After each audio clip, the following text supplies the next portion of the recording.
just the naming convention. It's a silly argument. I understand, but people are asking to abide by the so no one say anything bad. But why I reject like neo-pronouns, because when somebody's like identifies as like a deer or like a chair or something like that, has to me that. What about Zer? Yeah, I just said this is why I reject neo-pronouns, because they don't map. I didn't know if that was a neo-pronoun. Oh, fair enough. But they don't map onto like anything. So like there's no experience of like. Neither is non-binary. But this will. But okay, people can. Okay, actually, you know what a good example is? Because when I said like I kind of don't believe you. If I were to call you you or Confluence she her, like you say you don't care. I don't think you would care on a fundamental level. But if every single day, if every time I came in here, I just without fail, I just referred to you. At the very least, you would find you would begin to find it incredibly insulting. And I wouldn't. Even if you came in here and instinctively did it, I wouldn't care. The only time I would care is if I felt you were trying to insult me. Yes, Testy, that's what I would say. If I thought you were going out of your way to do this, but if you accidentally, because I've had Testy, I think I brought this up before. Wait, let me. I want to say this because I've had this before. I think I've said this before with like there's people I know now. This has happened in the past. If you know someone that's from like China. This happens to me currently. There's people that I work with that are from China, and they will sometimes say she or her to refer to me. It's water off a duck's back because that's just how it works. And so Tessie, accidentally speeding past my point. I'm not talking about like out of ignorance or by mistake. I'm saying if I came in here every day and I just decided to call you she her, and you're like, actually it's he him, and I'm like, I don't give a fuck what you think. I'm gonna call you she her. It would be insulting. Okay. That is the point. Yes, I'm not skirting past your point though, because with Kirk, it's like when he's calling me out, I'm not one of the. I understand with like some trans people, like I've seen this with Mel. Well, I've said this before. People hit like the hard H him. They'll be like, if he wants to, and you can tell they're like going out of their way to hurt the person.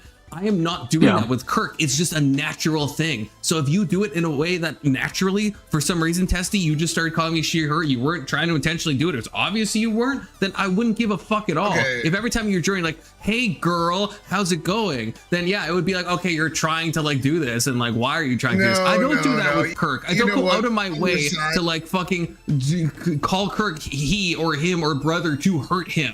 I don't think even Kirk thinks I would do that. But that's a Mott and Bailey. You're Mott and Bailey in your own argument. You just said you refuse to use pronouns for Kirk because you think it's better to not do them for Kirk in this particular circumstance, and now you're just saying it's an accident. So you're Mott and Bailey in yourself. I'm not no, fuck your philosophy. You're fucking. Now I'm mad at everybody right now.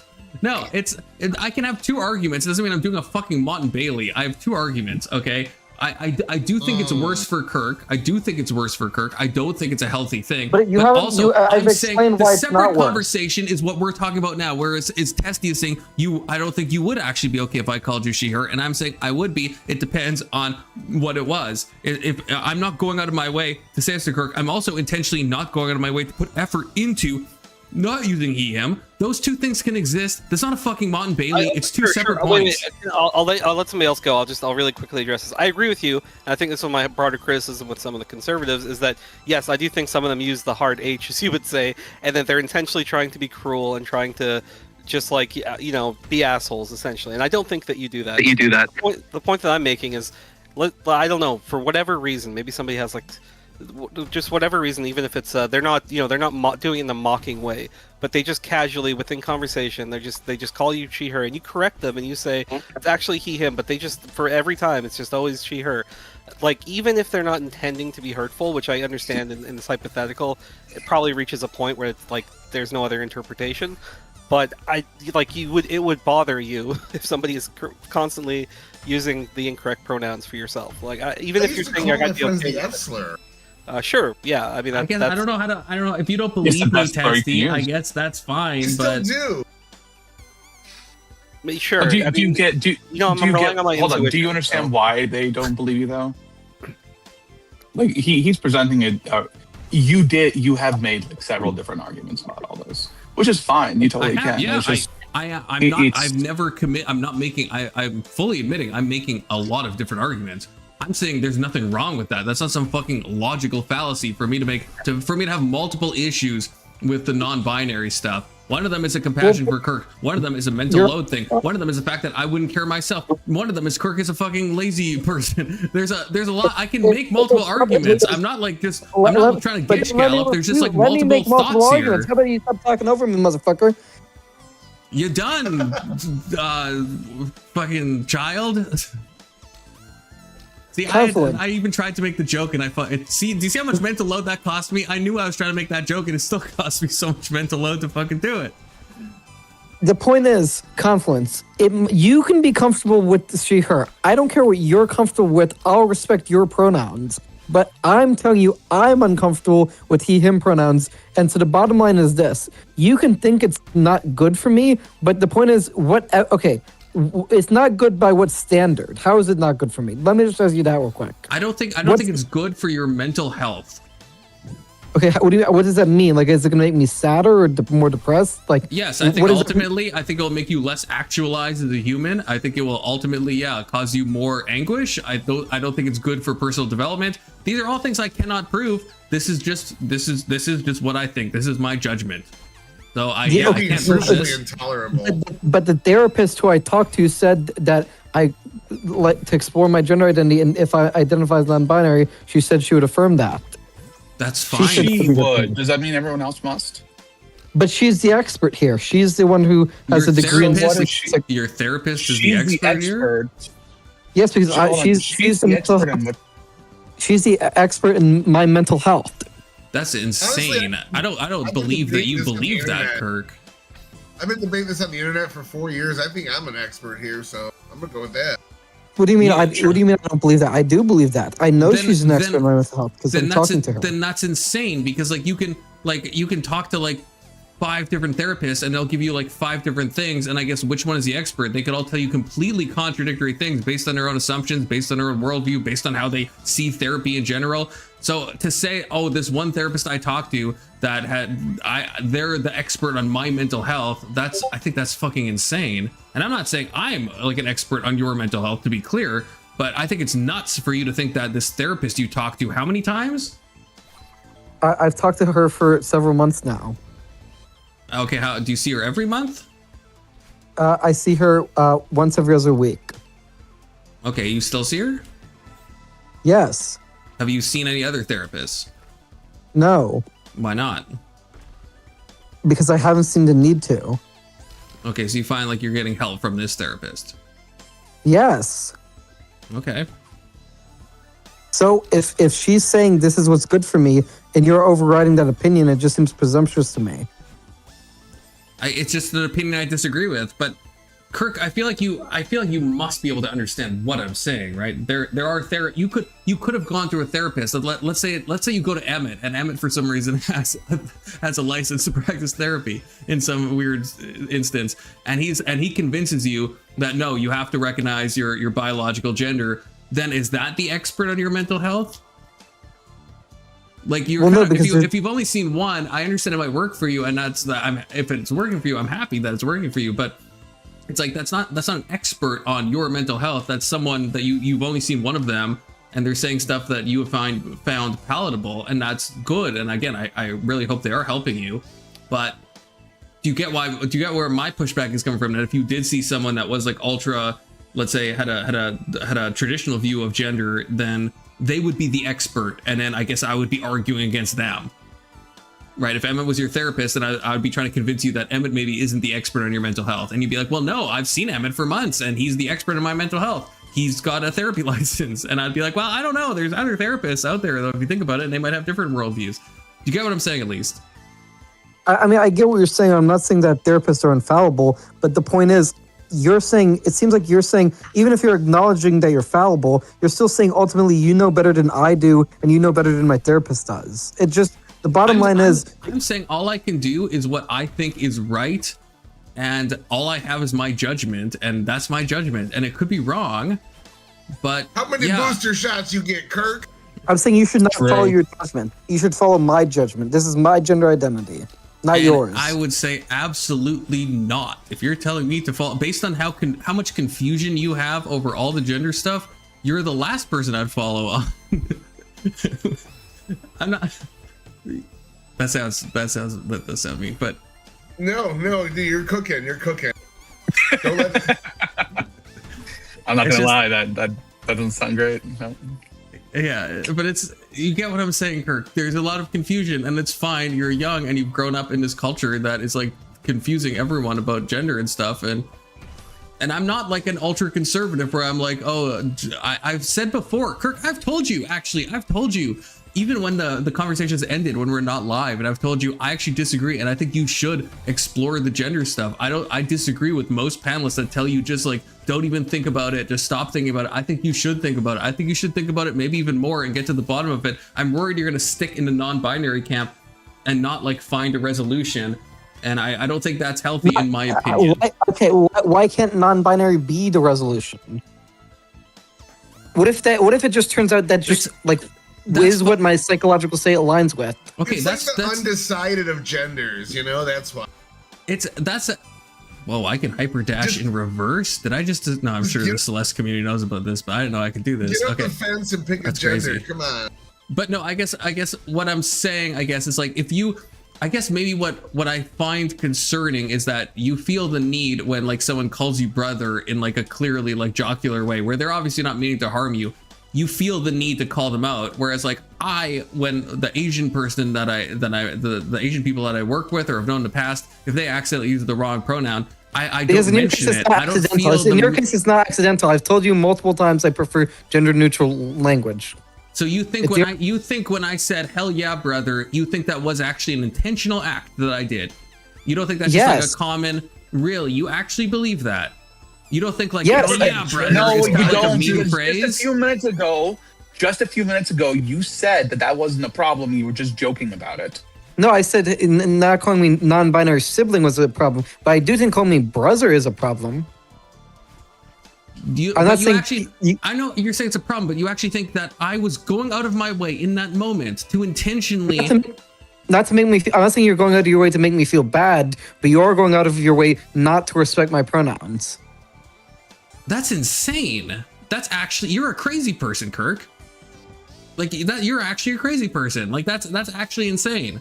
Like that's something that's just like a normal expression. I even put on the voice when I said it. I said, hell yeah, brother, like fucking Hulk Hogan, like, or whatever the fuck, you know, like that's obviously not me. I'm not in that moment. I'm not thinking of gender at all. Like I'm not trying to disrespect you. I'm just like making a conversation. The fact that you think there's something deeper there, I think that's how about this? Crazy. How about instead of lurking on the past, the point is, what evidence could I provide that I am non-binary? What evidence could I provide for that? There's no evidence for it because it's not. Okay, but I'm not you're not saying you are something. You're rejecting. It's never enough, Confluence. You can never win with these people. Just join my side. No, but Confluence. My issue. No. Hold on. Do you understand that the same criticism you gave to what's it called? To string theory applies to what you are saying for yourself, right? It's unfalsifiable. Confluence. What evidence could I provide to you that I am non-binary? So I'll try to I'm gonna try to reset a little bit, because I guess this is my thing. It's like I think it's fine to not like to be like, okay, yeah, I don't fit. If by non-binary you mean I feel like the two binaries of gender expression, I don't really fit within either of those categories. I think that's fine. But then I guess what I think is a problem, again, this is just my judgment. I understand it sounds super egotistical, but it's my judgment. I think it's then crazy to get like omni-triggered by people calling you she or people calling you him. Then I just think, yeah, just be someone that you're like, okay, yeah, I don't fit neatly into gender categories. And yeah, you can think of yourself, yeah, I don't fit into one of those binaries. I think that's fine.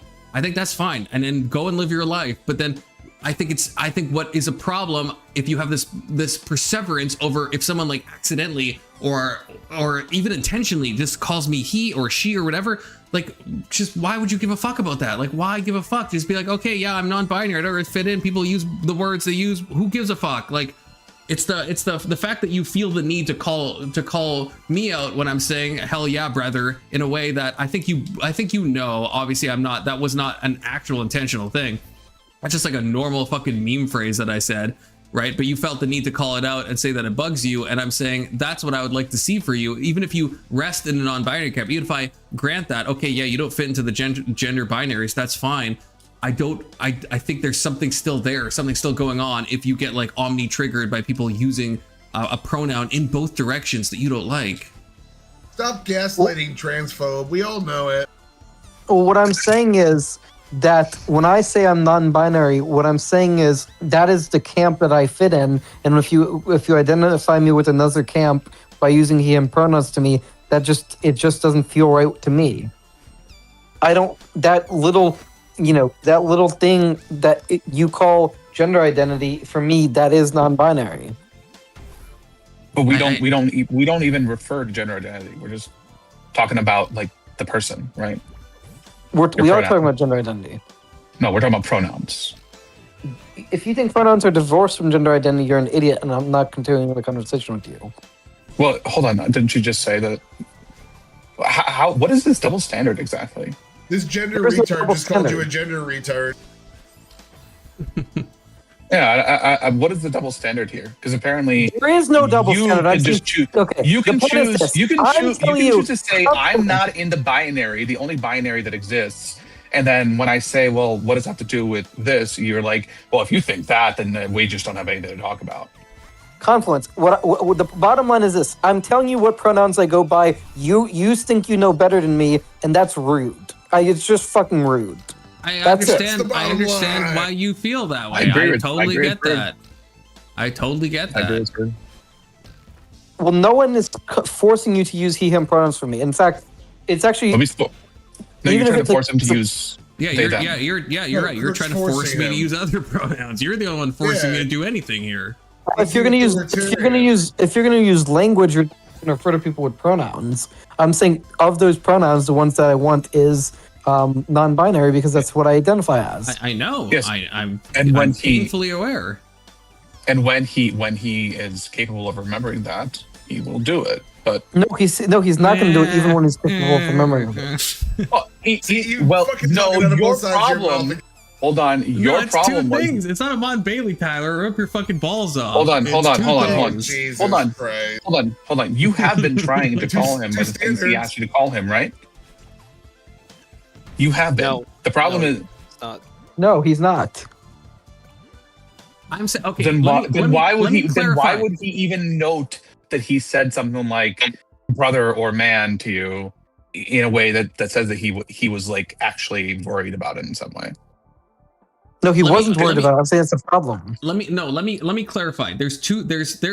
I'm allowed to have multiple things going on. That's fine. Again, I can build multiple cases here. When I said brother, that was not intentional. That's not trying to hurt you, Kirk. That's me just talking normally to someone that I consider a friend, and I'm just like riffing and I'm saying, yeah, hell yeah, brother. I'm not meaning to harm you.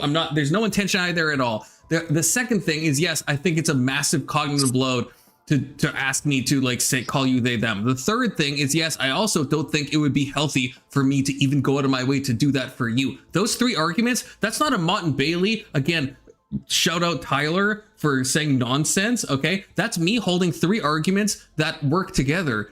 I can have three reasons for things. That's fine. So all three of those things are true. Not trying to hurt you, not trying to go out of my way. Also think it's not helpful if I did go out of my way. Also, it's a massive cognitive load for me to go out of my way. Those three things they can exist without it being a bait and switch, without it being talking out of both sides of my mouth, without any of that shit. There's multiple things going on here. The life is fucking complex. Okay. That sounds like a load of bullshit. It's not a massive cognitive load. It's just isn't a massive cognitive load. How is that? His brain tied in pretzel knots or his mind? You're about to send me, Alex. You're about to fucking send me. If someone who presented overwhelmingly feminine to me said, "Can you call me they them because I'm non-binary?" I would call them they them, and that would not be a cognitive load. That's just a pronoun. That's fine. It's a cognitive load to me. Again, it's a cognitive load. I don't go in my way to hurt you. We're older and than I also just think it would, not be helpful to you. Actually, I'm curious. But also, I've already explained to you, your idea that it would not be helpful to me. Your idea that it would not be helpful to me is based on your opinion, not it is. Not what it is. Of course, I fully admit that. we're looping a little bit. We So are like I looping. will You say, shouldn't go we'll acknowledge- on your opinion. well, I was gonna say I'll acknowledge that I think it is rude. I think it's totally fine if you feel disrespected as well, because like yeah, that's totally like I think that's a reasonable thing. It is reasonable. Yeah. I'm curious though, if like let's say that Mel said they were non-binary, just like as they are, like would you are you just rejecting they them all like outright? Like you're not going to call anybody they them?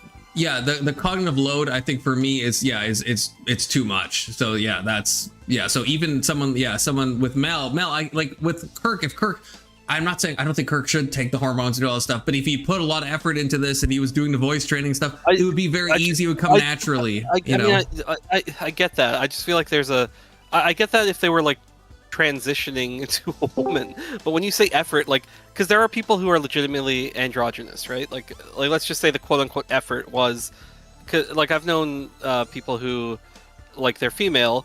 I mean, it's actually non-binary is very, it's more popular amongst like young girls, right? But like, you know, whatever they back in the day we call it tomboys or something, right? But like there are people who are genuinely androgynous, and like you can't like. You know, it's hard to say even for past, even if I non-binary, right? But even if I didn't know what they were, I would still have a hard time calling somebody they them. Yeah, that's my cognitive load thing. That is just hard for me. Like I would need to know which it is, and then go with that, or just call them randomly by whatever the fuck. No, it is I don't think you do, because if you were out in public and there was somebody and you genuinely did not know. Just because they're androgynous, you could not tell if they are a man or a woman.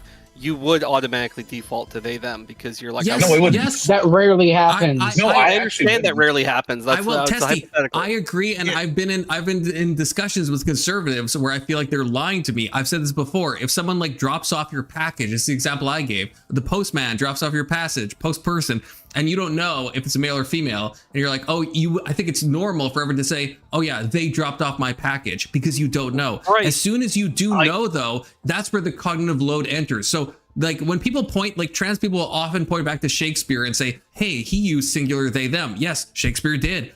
We do it all the time in normal language, but it's very different for me to call you, Testy, they them, because I know I've coded you in my mind as a guy. It's very difficult for me to then be like someone I know to say a plural pronoun. If you don't know, or if it's androgynous, then sure. Yes, I don't disagree with you either, because I think it is the least common that's usually brought up, and so I agree. As I said, I fuck up as well, and like when you say cognitive load, but I guess for me the issue is a lot of times it's fine that like I guess where we're at, like I don't expect any movement in either direction, but I think that like the whole cognitive load, it's like it's just too much of an imposition. Like it would take a little bit of practice, it would take some effort, but you're just basically saying I'm unwilling to put in any effort like from the get-go. And I understand there's multiple reasons, and there's it's like true. Just because like I have no problem. I'm person. I believe in manners, so I have no problem using pronouns with like people I work with and shit like that. But I don't believe that shit. I'm here on the internet where being rude is like half the fun. Well, see, that's a very honest answer, at least. Yeah, I guess I almost never use pronouns for almost anyone. I don't. I mean, I feel like I just refer to them by what they do or their name. That's it. Hey, you boy, you servant. Alex, like I think when we went back, you would find probably say, like 100 pronouns that you said in this very conversation. When I'm talking to a boy, I'm not saying "Hey boy" or "Hey him," right? You don't talk Alex, to the person with their pronoun. Boy. Alex, but you use. No, Alex, you don't think about it. This is something Alex, this is something I even noticed. You were talking because I was like, wait, did he just misgender Kirk? I thought this in my head. You were talking about me, and you were talking about him. You're like, when he says this and blah, blah. And so you were using pronouns like literally like 3 minutes ago to talk about me. I'm referring to you to someone else. That's how pronouns work. You don't normally talk about pronouns if I'm talking to Testy. Yeah, I'm unlikely to say he as often, but that's how fucking pronouns work. If you're talking to Testy, would you ever say he? Yeah, there'd be times. You would talk to Testy about him in reference of he. Yeah, like I mean, we could think of a case, right? Where if I'm like, Tessie, I understand people might say to you, oh, fuck this guy or fuck him. And I'm talking to Tessie, but I'm like talking in the third person about Tessie. Like that can happen. But yeah, in a direct, normal way. Fuck they doesn't make any sense though. Well, you know what I mean? Like that doesn't make any sense. We have to put an accusative. Yeah. Yes. No, hold on. He doesn't make but sense when you either. say, hold on, no, hold on. But when you say fuck them, people automatically infer that you're referring to multiple people. Yep. Well, yeah, confusion can You would say arise. fuck this guy or fuck this girl, right? You wouldn't say fuck exactly. them. Fuck them hoes. Definitionally, them is plural. Well, Okay, so there is some ambiguity with. Yeah, there is some ambiguity with my name. pronouns because even okay, they. Fuck Kirk from now on. No one uses any pronouns for Kirk. I'm sorry. Kirk is just Kirk. I'm talking. They could refer to a group. No, Kirk is just Kirk from now on. There is some and Kirky. You know what? His pronoun is Kirk now. His pronoun is Kirk. Kirk. No, they're just yelling over you. Well, I was just gonna say there is some ambiguity because like they can be like referring to a group or they can be referring to an individual, and even same with them. How is they referring to an individual, or how is them referring to an individual? That doesn't make any sense. I just give an example, Avery, with my postal worker. If someone dropped off the package, you'd be like, oh yeah, they dropped off the package at like 1 p.m. And because you're saying that because you don't know the gender, so you're saying they or them. What we're talking about with you're not saying them. You're not saying them for. Okay, you could say okay. Wait, why is this form, Alex? You would definitely say both. We all do this all the time. We do this all the time when we don't know the gender. I have a group of friends at the park, and you say I saw them at the park. You could be referring to the whole group. So I don't know why we're like acting as if we don't know how fucking pronouns work.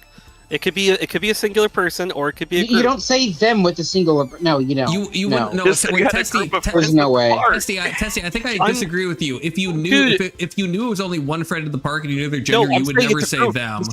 I'm saying if it's a group of people at the park. Well, then of course, then you're going to use a plural pronoun. We know that. We're all acknowledging that. Hold on. Then you're never referring to one pronouns person for a singular person. Okay. Just give me fucking 10 seconds here, okay? And then let's say you are talking about an individual, right? Oh, hey, I went and met Mary at the park. Oh, where did you meet them? Or like, where at the park did you meet them?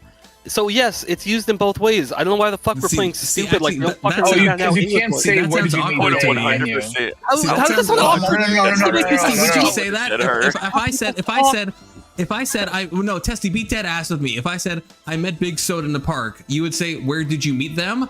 I feel like you would say, where'd you meet him? Because you know Big Soda's a guy. I feel like you would only do that if you didn't know his gender. If I said I met the server at the park, then you would say, where'd you meet them? Because you don't know the gender of the server. That's my fucking argument. I'm not if you saying know the gender, you would never say them. I'm not saying no. I necessarily. I'm saying that this is colloquially. It's not. It's not. It's not. It absolutely is. So you would. No, Testy. No, hold on. No, Everett. No, hold on. No, I'm having. I have to. I'm sorry. I have to press Testy on this. Testy, with my Big Soda example. If I said I met Big Soda in the park, do you think that you might actually say, where did you meet them? I don't believe you would say that. I'm not saying it's ungrammatical. It is, but I'm not saying that. I'm saying I don't think you would actually say that. I think colloquially, Big Soda's gender, you would say him. That's what I'm asking well, okay, we use these things interchangeable. You could just as easily say, where were they? So if you want to do like the singular or whatever. But like this shit is used, because once you've established like the subject of whatever you're talking about, then it doesn't make a difference, because like when you say they and you say them, you know it's referring back to the original thing. But you think you would do that if I said I met Big Soda in the park? You think that's a reasonable thing that you might say? I'm honestly asking you, be dead ass. Yes, just imagine how you fucking have conversations with people. We just do this without thinking. This happens all the time. We switch between he, she, they, and them like all the fucking time in just like natural conversation. Like it just happens. In general, if you know their pronouns, I think it's more rare. I think it does happen. I think in the park example, I don't think you would ever say, if I said I met Big Soda in the park, I don't think you'd ever say, where did you meet them? I don't think you would say that. I think you'd say, where'd you meet him? I don't think you'd ever say that. I actually just press X to doubt on that. I don't think you'd fucking say that. I think you'd say that for some weird reason, but you wouldn't say that. Testy wouldn't even argue against Mel. He's a fucking true ally. This is all a side tangent to begin with, but that's fine. I feel like we're beating a dead horse a little bit on the first side of it. What's the gender of the horse, Testy? That's my question. Doesn't matter. Yeah. I don't think the gender matters. It matters to the the fucking horse. A horse is a horse. The male horse is a stallion, and I think a mare is it a mare that is the female? I think that's how it works. I think it is, yeah. It's not It really is a a mare. pronoun, though, but yeah. Like a nightmare, you know. But Confluence, I do want to get back to the earlier point you made about in regards to it not being good for me, because your argument for it not being good for me is that you didn't want me to settle on it. But why don't you want me to settle on it? Like, you're saying you don't want this to be my final destination because I'll stop exploring. But at what point have I explored enough? Okay, so this kind of relates to I think what Keelan said a little while ago. I don't think I read it, but I read it. I don't think I read it out loud. But so I'm not saying, I guess, that this couldn't be a final resting place. My issue is, I guess, the fact that I sincerely believe that, I mean, maybe Testy doubts me, but I think, yeah, people could call me any gender and it wouldn't bug me. And maybe you could say that's just a personal thing, and that's fine. But I don't think it's healthy to be triggered in either direction. That if someone says, like what happened, what started this whole conversation off, where I said, hell yeah, brother, and you took that as like, that hurt you, that caused you gender dysphoria. I believe it did. I'm not doubting you. I believe it did cause you gender dysphoria. I'm saying you gotta move past that. You could be, I don't give a fuck if you're like, okay, I'm non-binary, fuck the gender norms, fuck gender identity, I'm gonna be my own thing. Based, do your thing, okay? But then if you're getting so sidetracked by someone saying brother or sister or he or her, then it's like, you gotta fix that, man. You just or person, you gotta fix that person. Like you just fucking have to. Like, I don't think it's healthy to get fucking triggered over that stuff. I don't think that's healthy. That's what I mean. I'm not saying you have to like move from non-binary to what I want you to be. I'm not trying to say that. I just think you shouldn't. This has been my whole thing, even with the trans thing from the beginning. The perseverance is the problem. This is my main critique with trans people, is it becomes their entire fucking identity. They never move past it. For decades, they don't move past it. And it's like, so if you're non-binary, that's fine. That's a thing you have. You're like, this is the best way that I see myself. But if you like are constantly like, yeah, anytime someone like says a pronoun, you know, like you're always on alert for that. I don't think that's a healthy place to be. That's my stance. You have to start winning some fucking battles in order to get to the next step, you know? I can see why they haven't moved on yet. They're still like gaining public support. You don't have the political movement. Yeah, then we might just have to agree to disagree, because I think that it's perfectly natural for someone who has a certain who has a strong feeling of like, I don't feel comfortable with the gender identity to want to be correctly pronounced. Like I just think that is what like a natural part of human beings. Kirk, do you think it would be better, like just placate me maybe, or not placate me, but humor me for a second? If let's say you could move on to where you see yourself as you in your heart of hearts, you don't see yourself conforming to a gender binary or another, but you also don't really care if people will say he or him or she or her or brother or sister. Do you not see how I might think that that's a better solution? So it's not changing anything about your self-image. You still see yourself as non-binary. You're like, I don't fit into these neat gender categories that society has thrust upon me. But you just don't get you don't get emotionally sent when people will say one thing or another. Do you understand why I might think that's a better universe for Kirk to live in? I mean, I understand why it would be better, but I'm just saying it's an unrealistic universe, because there is never going to be a point in which I'm comfortable with you calling me he, him. That's just not an existing possibility. Why would you fucking cuck yourself like that? Why would you be like, it's inconceivable. That's a psychological. It's inconceivable that I could ever. Let's take okay, I'm gonna take you at your face value and say that, okay, you wouldn't be bothered by being called she, her. Let's just say that everyone that you came across in your life just referred to you as she, her, and you're like, actually it's he, him, and they're like, I don't give a fuck, I'm gonna call you she, her.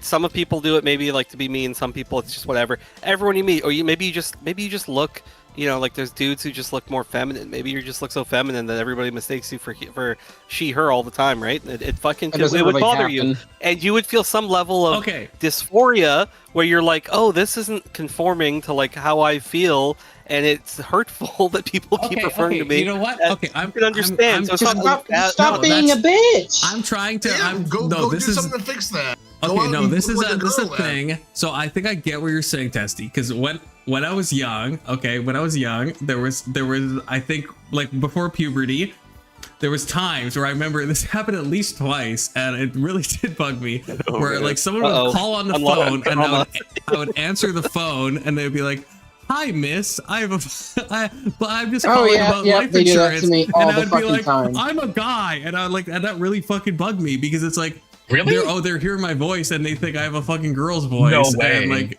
what the fuck? That still happens to me too. That actually bugged you? Yeah, as a kid, it bugged me. So I guess that's the thing. I guess that's why I'm trying to get what Testy's saying, because I think the thing is right now, if Testy said she or her, or if the Chinese people that I know, if they say she, her, they know I'm a guy. I thought they were just Taiwanese.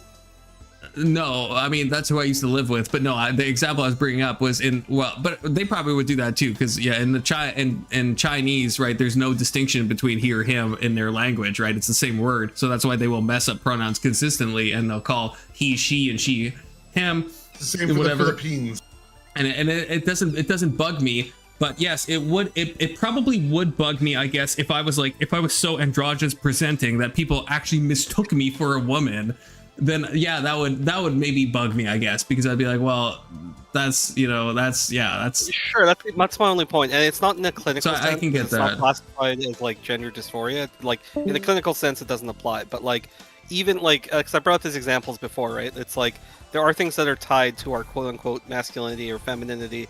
That like for a lot of men, it's like, when they lose their hair, they feel less masculine, right? And like, how do you quantify that? It is solely a subjective personal experience. Some guys don't give a fuck. Like women with the mastectomies and stuff. Yeah, I brought that up before. So like, I guess the only little caveat I'm saying is that when people say like it's not fathomable, I'm like, we all experience. There are things that we do. There are things that I do. Like if I'm wearing a suit, I feel more masculine. That's just like whatever. It's whether it's social programming or whatever the fuck, it doesn't matter. You get that when I wear a fucking white beater, brother. Holy shit. Yeah, right. You just feel the white in you just come into the surface.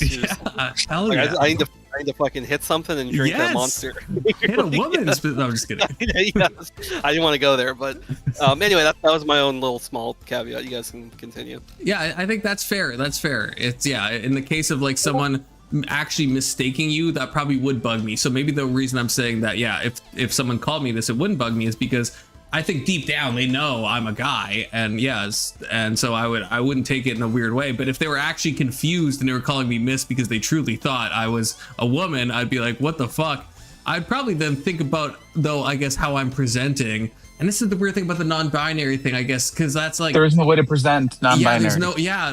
Exactly, Alex. There's no way to present like. If you see someone in a dress, and let's say they're trans, but they're in a dress, and you can clock them, but they got like the long hair, they're trying to wear. You can tell they're doing their best. It's like, okay, this person's like, they're trying to do this. Yeah. So with the non-binary, it's like, how do you present that way? Like there is actually no way. There's no way to know. Like, well, unless you have someone to be an tells AI you to be non-binary, and then you're binary by definition. So you can, but Testy, you would never think to call someone they, them. You couldn't look at someone and know they're non-binary.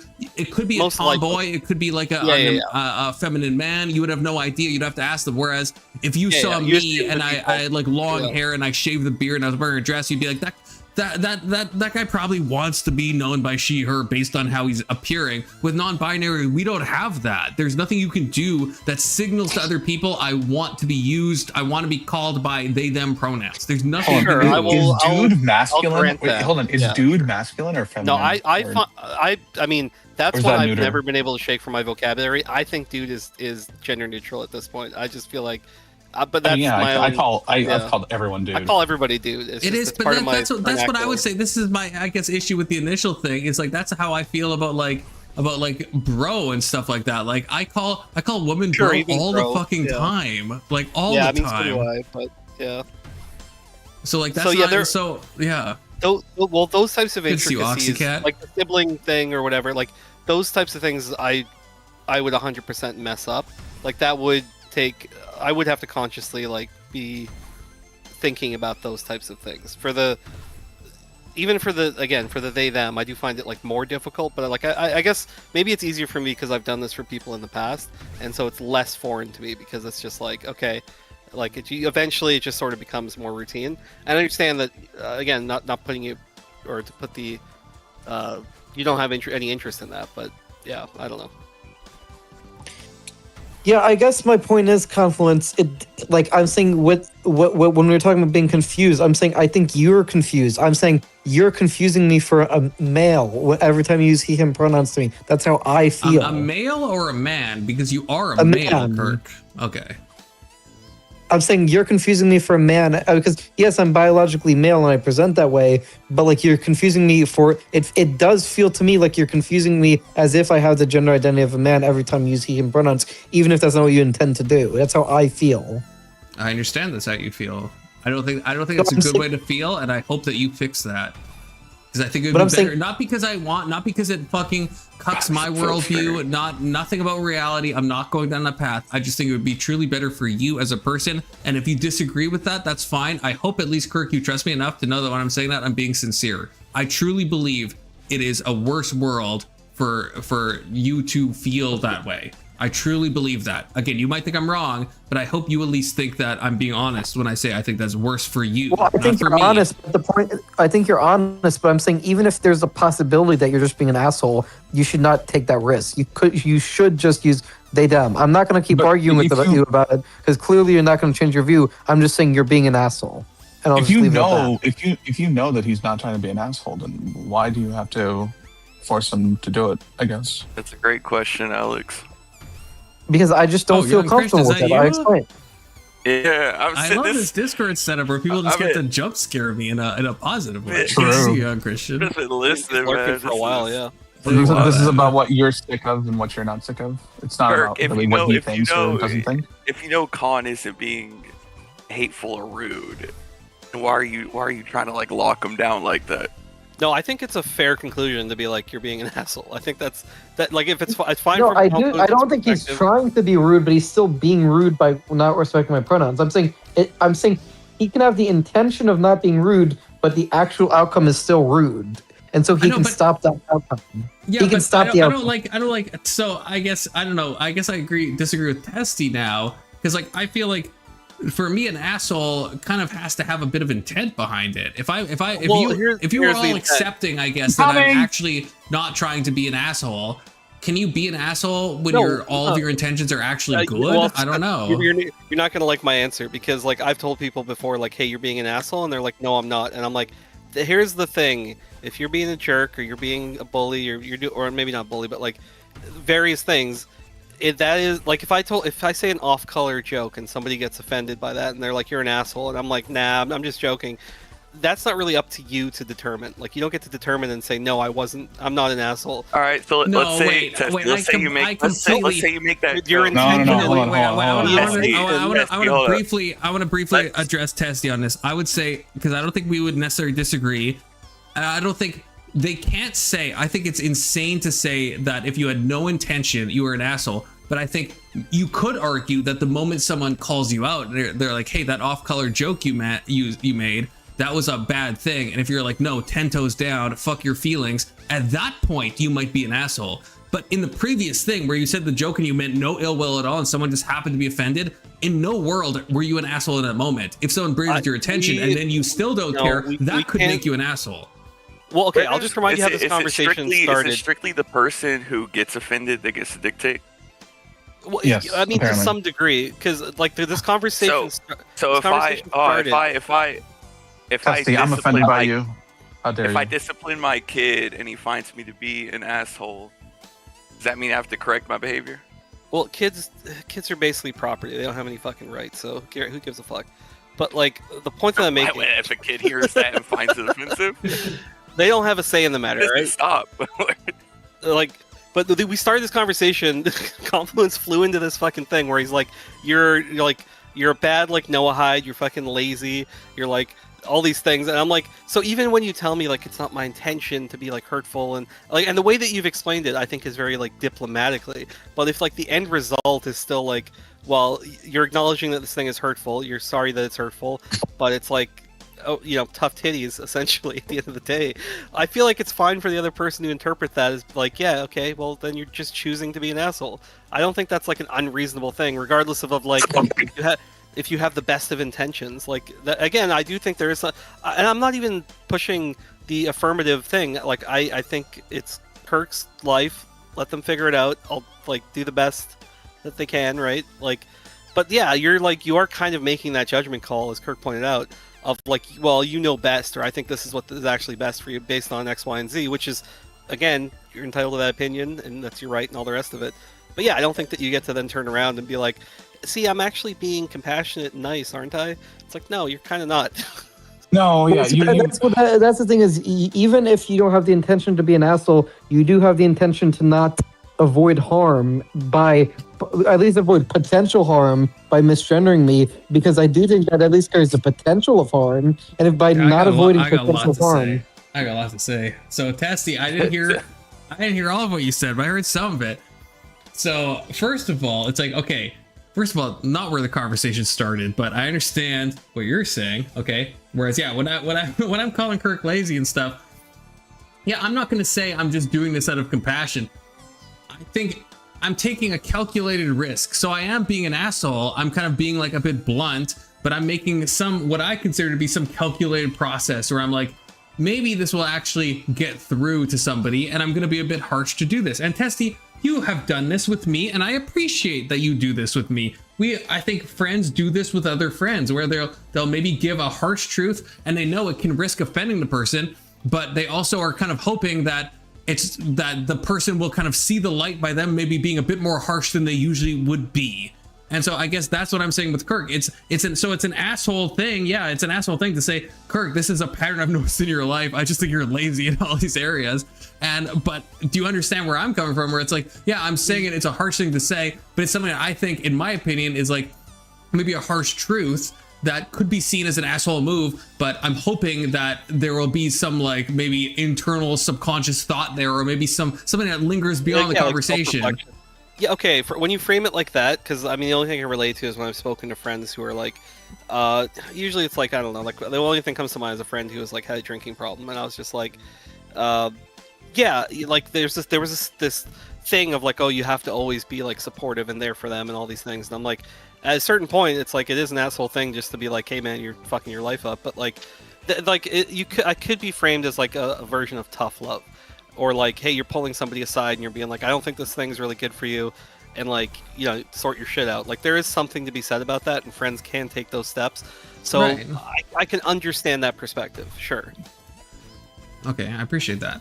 But what I'm saying is, even if your intentions are good, since you're admitting that there's a potential for harm, you should not take the risk. Like, you're admitting that. I know, there's a potential for harm.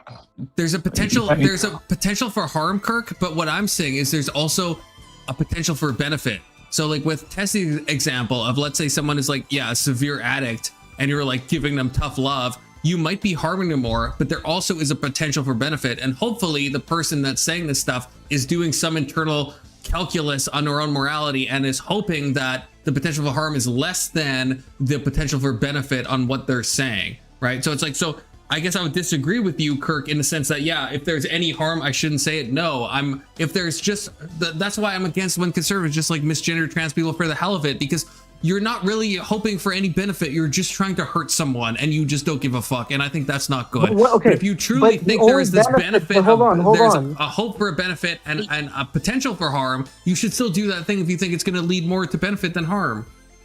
But here's the thing: there would be more harm than benefit because I've got multiple friends. Let me explain this. Let me explain why there'd be more. Real quick, real quick, Confluence. Let me explain why there'd be more harm than benefit. Because let's say there is a benefit, so the benefit would be I would be a less sensitive person, and that's probably a benefit. But then the harm is I would be consistently feeling uncomfortable in my body, and that's worse than me being potentially more sensitive. Like I'm saying, but that's not how I'm thinking about it. I think in my best world, Kirk, I guess I'm thinking you eventually either you still see yourself as non-binary or not, but you move beyond this to the point that it doesn't bug you if someone uses the wrong pronouns, and you move on as a person and you experience what life is probably more about, which is not fucking words and, you know, fucking pronouns and all this fucking present year fucking bullshit. That would be the benefit. And the harm is, yeah, you feeling some gender dysphoria in a moment. And I could be wrong in my moral calculus, as anyone can be, but I'm hoping that, yeah, the benefit outweighs the harm, which is why I'm willing to say, hey, Kirk, yeah, I think well, I guess, yeah, in a lazy thing. Yeah, I'm hoping that maybe you're like, okay, maybe this is actually something I should think about. Maybe this is actually something I should like try to He's not going to. He's not going to think about it. He's not going to think about it. Oh, God, I love being jump scared by people I love. How's it going, Rage Page?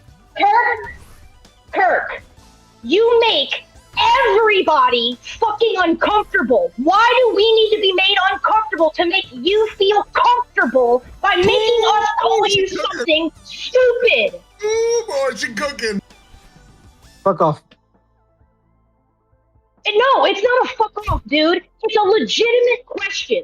You're so fucking worried about how comfortable you fucking feel. What about every person you motherfucking interact with? How fucking uncomfortable they feel to always have to fucking accommodate you. It's not, I shouldn't have to feel uncomfortable. Because you want to be a we fucking shouldn't have to feel Life is uncomfortable. We shouldn't have to be uncomfortable. We make up the majority. You are the minority. You follow our rules. We are society. You are the outcast. You change, motherfucker. You. Yes, this is a slur. I'm not, how am I an outcast? This is 100% a slur. Hell yeah. Because you're demanding that everyone around you change their behavior so that you can live in the fantasy fucked up world you made up in your head because of online media. Hold on. This is not a Kirk. fantasy. I actually am non-binary. Kirk, I got a question for you. This is No, what Rage is saying. Hold on, dude. Kirk. The question is, if other people are uncomfortable referring to you as they, them, and would prefer to use what your sex is as the reference for your gender, what right do you have to tell them they should be uncomfortable to make you comfortable? That's because historic pieces of shit don't deserve to be comfortable. Well, then we can Exactly. Wait, that's fucking insane. Then what fucking right do you have, Kirk? Perfect. What the fuck right do you have? No, that was a great point. That was a perfect point. He made a perfect point. Pieces of shit don't deserve respect. You got it right.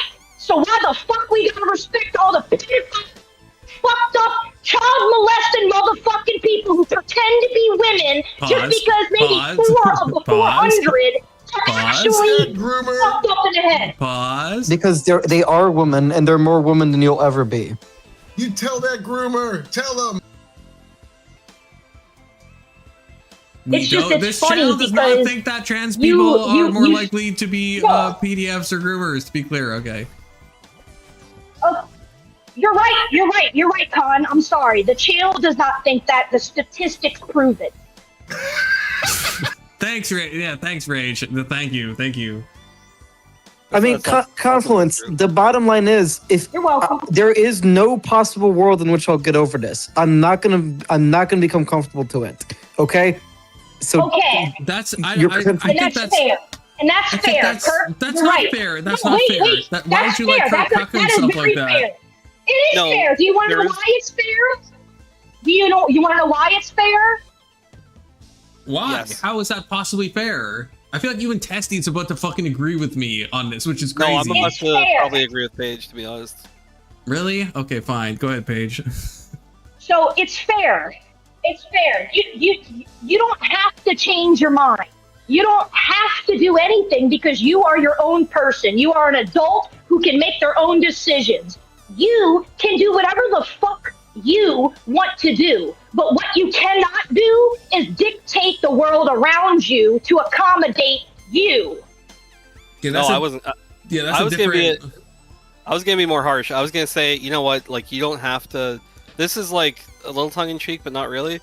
I think that like if you're in a space and you feel disrespected or you feel uncomfortable, then at a certain point the onus is on you to then remove yourself from that space. If people are not going to, Okay, both if of you're you. not, if you're, okay, if you're not going to feel, no, if you're not going to feel respected in this, I think that is a valid. Both of you don't know how words work apparently, because what Kirk said is there's no possible world that he would be comfortable with him. That's what I'm taking issue of. So Testy, I am disappointed in you, to be clear. And Rage Page, I'm not disappointed in you, but I am disappointed in you, Testy, because for the fact that Kirk cannot conceptualize a possible world where even though this is a new thing that he used to want to be a woman, and now he's talked to a therapist, and now he sees himself as non-binary, that he can't conceive of a possibility where he could either go to being a female or go to, that's an insane thing to say. That's insane to say. So yeah, so we've reached an impasse. And they are not going to change, and you are not going to change. That's not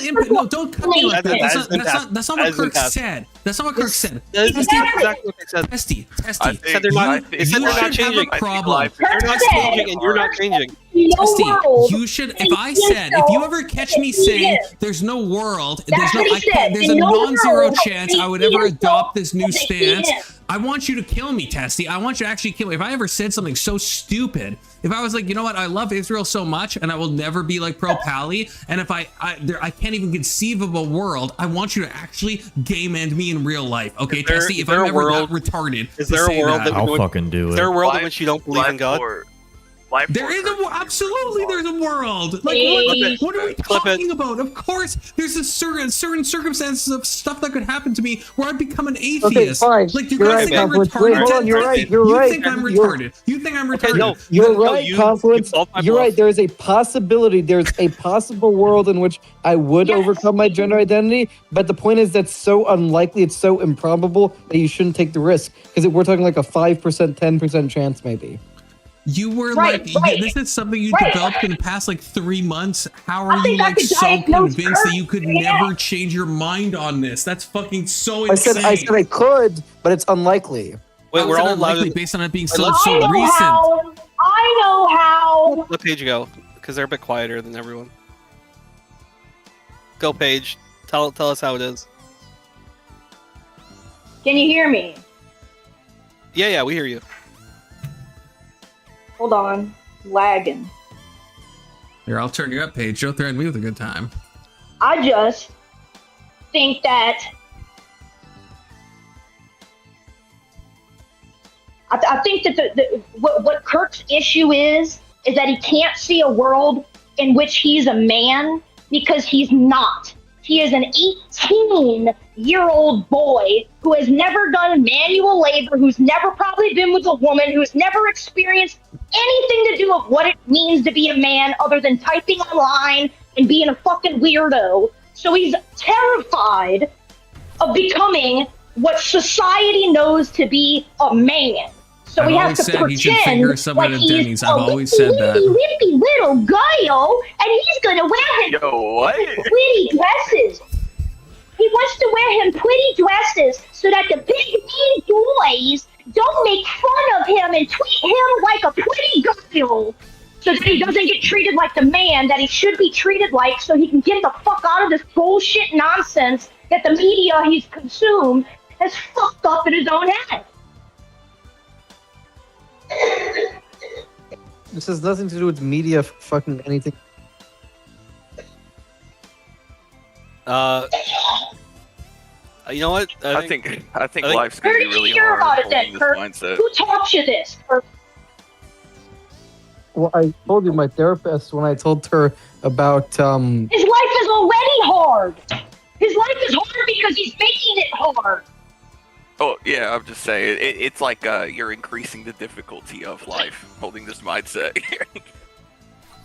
That is fair. Like, yeah, things will most likely not be easier in certain aspects. I think he likes the attention. It's gotta be. Even the concept, Kurt, going, it causes more harm because I have this internal struggle, and you're trying to tell me something that you think will benefit, and it's just going to cause more harm. It's like that's how you grow as a person. Wait, Kurt, can I ask you on this note of what people are saying? Can I ask you a legitimate question? That's how you grow up to be a weak-minded motherfucker. Kurt, can I ask you a legit question? What's the question? Okay, so question. In your, I guess in your, because this just sparks something. I think what Rage was saying. in your day-to-day life, I guess, this is honestly something I'm curious about. In your day-to-day life, like at your synagogue, like if someone calls you he or him in your current synagogue, do you correct them? Well, because it's an Orthodox synagogue, I don't mention it because I don't want to be in trouble with the people there, because the people there are more conservative and they wouldn't respect me. Are you fucking kidding me? Are they being hateful, Kurt? So then, yeah. So why? they So being then, hateful? if you know I'm a conservative religious person, then you think I'm an asshole. You're gonna call me out. You're gonna say all this shit. But then in your real life, you don't do this because you're like, oh, those are conservative Jews. Like what? Well, because the difference is that if I tell them, I worry that I'll be kicked out of another synagogue. Whereas with you, I'm not going to get kicked out for. No shit, Sherlock. Okay, that's fair. That's Actually, okay. that's I'm fair. gonna go to a fucking Muslim church and I'm gonna eat me a burger on the front step and expect not to get kicked out. You're right. You place No, it, but that's a valid thing, and I can get that. I can get that. When I go to a church, I don't mention that I have a pack of tarot cards, so because I feel like they're not gonna like that. So I think that's fair. I was just curious if this is like I guess maybe in a more general sense, Kirk, is this something that you do in real life? So let's say outside of the religious context, if you're at like your chess club, do you do the same stuff that you do here? I've told people at my chess club, I prefer they them. They don't always respect it, and I correct them on it. But if they don't respect it, in real time, I don't you correct them. So if someone said what I said, the hell yeah, brother, you would correct them in real life. Like when they say he him, I say, hey, no, I prefer they them. And if they say, well, like I'm not going to respect that, I'm just going to use he him because it's more comfortable for me. I'm not going to argue with him incessantly because it's not going to go anywhere. I'm not going to change anyone's mind. Okay. But with you, I think you could change your mind if I explain to you that it is making me uncomfortable and it's not going to change. My uncomfort level is not going to change. I think you're reasonable enough to accept that. I don't want you to be uncomfortable, Kirk. To be clear, I don't want you to experience gender dysphoria. I don't. And I'm not a man, and I'm not a man or a bitch.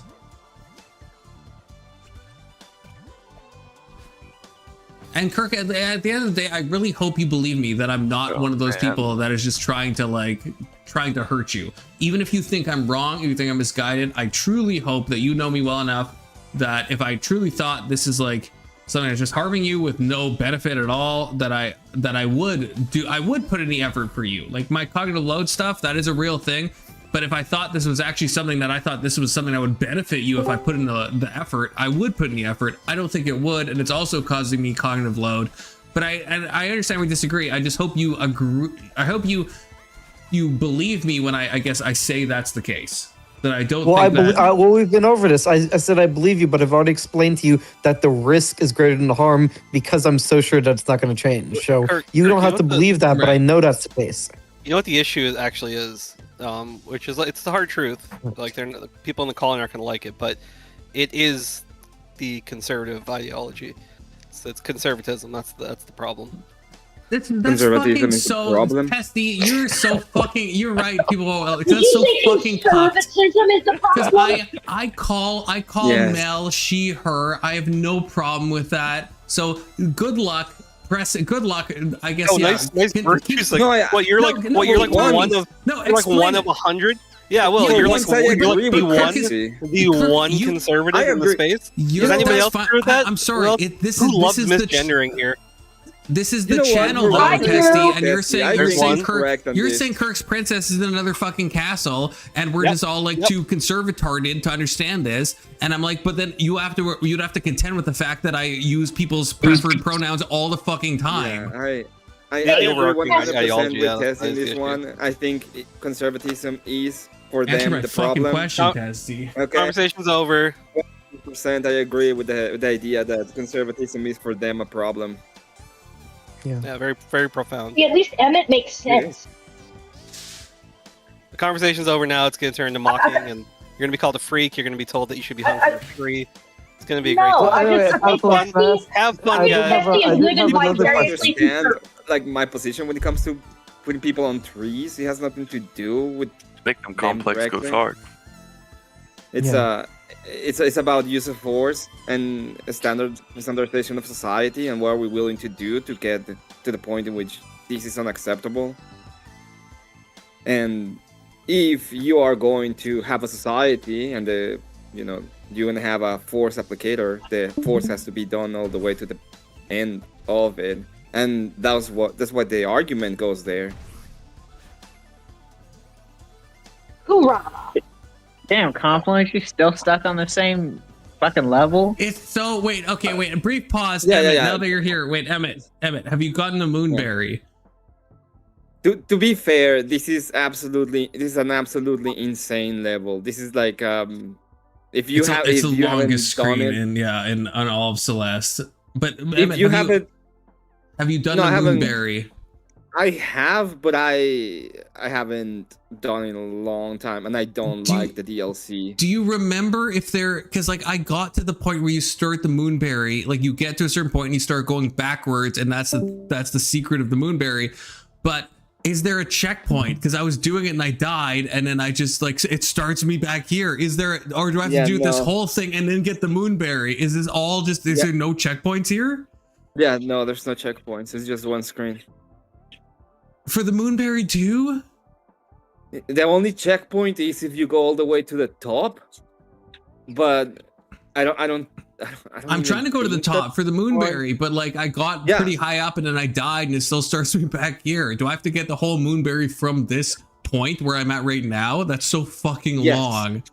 Yes, yeah, you have to. Oh my god. Because when I played this is the one thing I've never done in Celeste. I didn't know the moonberry existed, so I just like did the normal stuff. So I've done this screen before, but I've never done the moonberry part, and I just thought, I guess maybe there'd be a checkpoint. Maybe not. It's an insane level, like actually insane. This is like the hardest of Celeste without going to the Goldens. No. The Goldens are hard, but I think the one harder is the Golden 4 for these the DLC. I don't remember for Chapter 9. God, okay.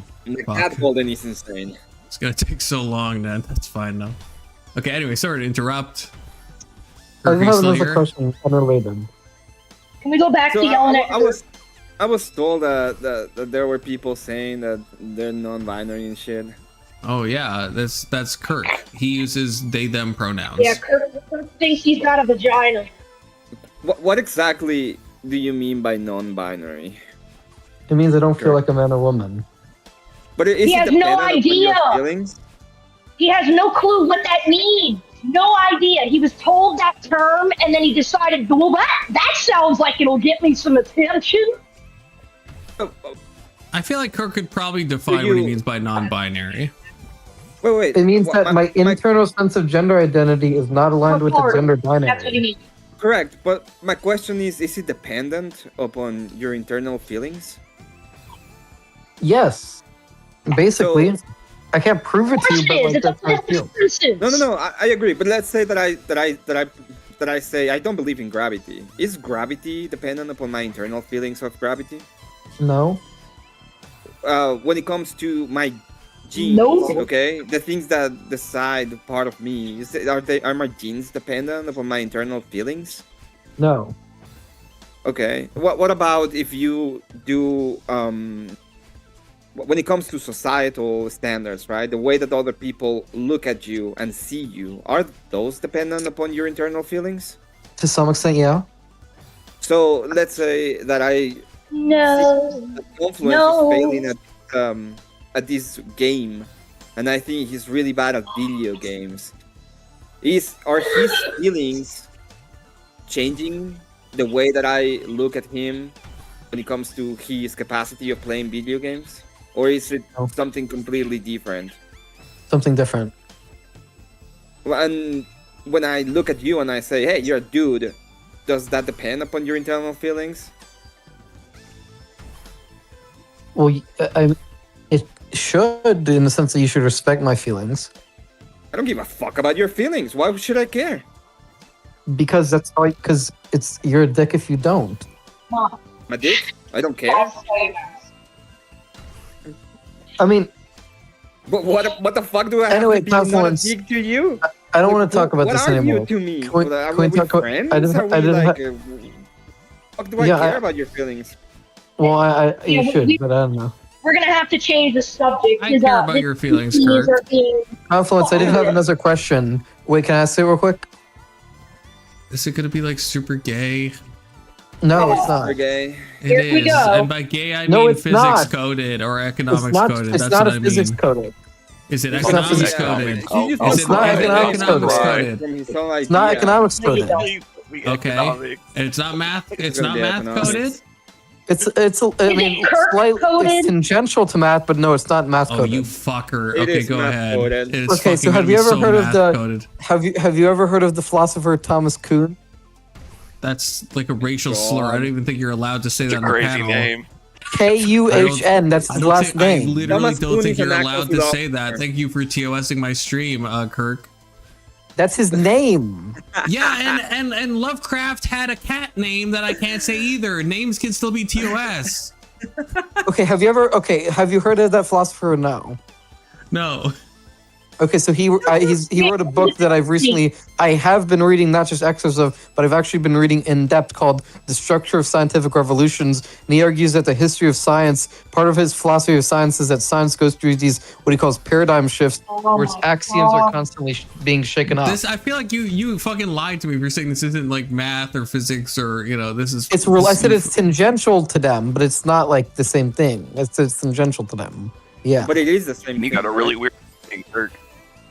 But like confluence, so he had this idea that scientific theories undergo axiomatic changes. in I've philosophy never of wanted to Europe. Wait. somebody But through a those, video chat. I do have a question about that.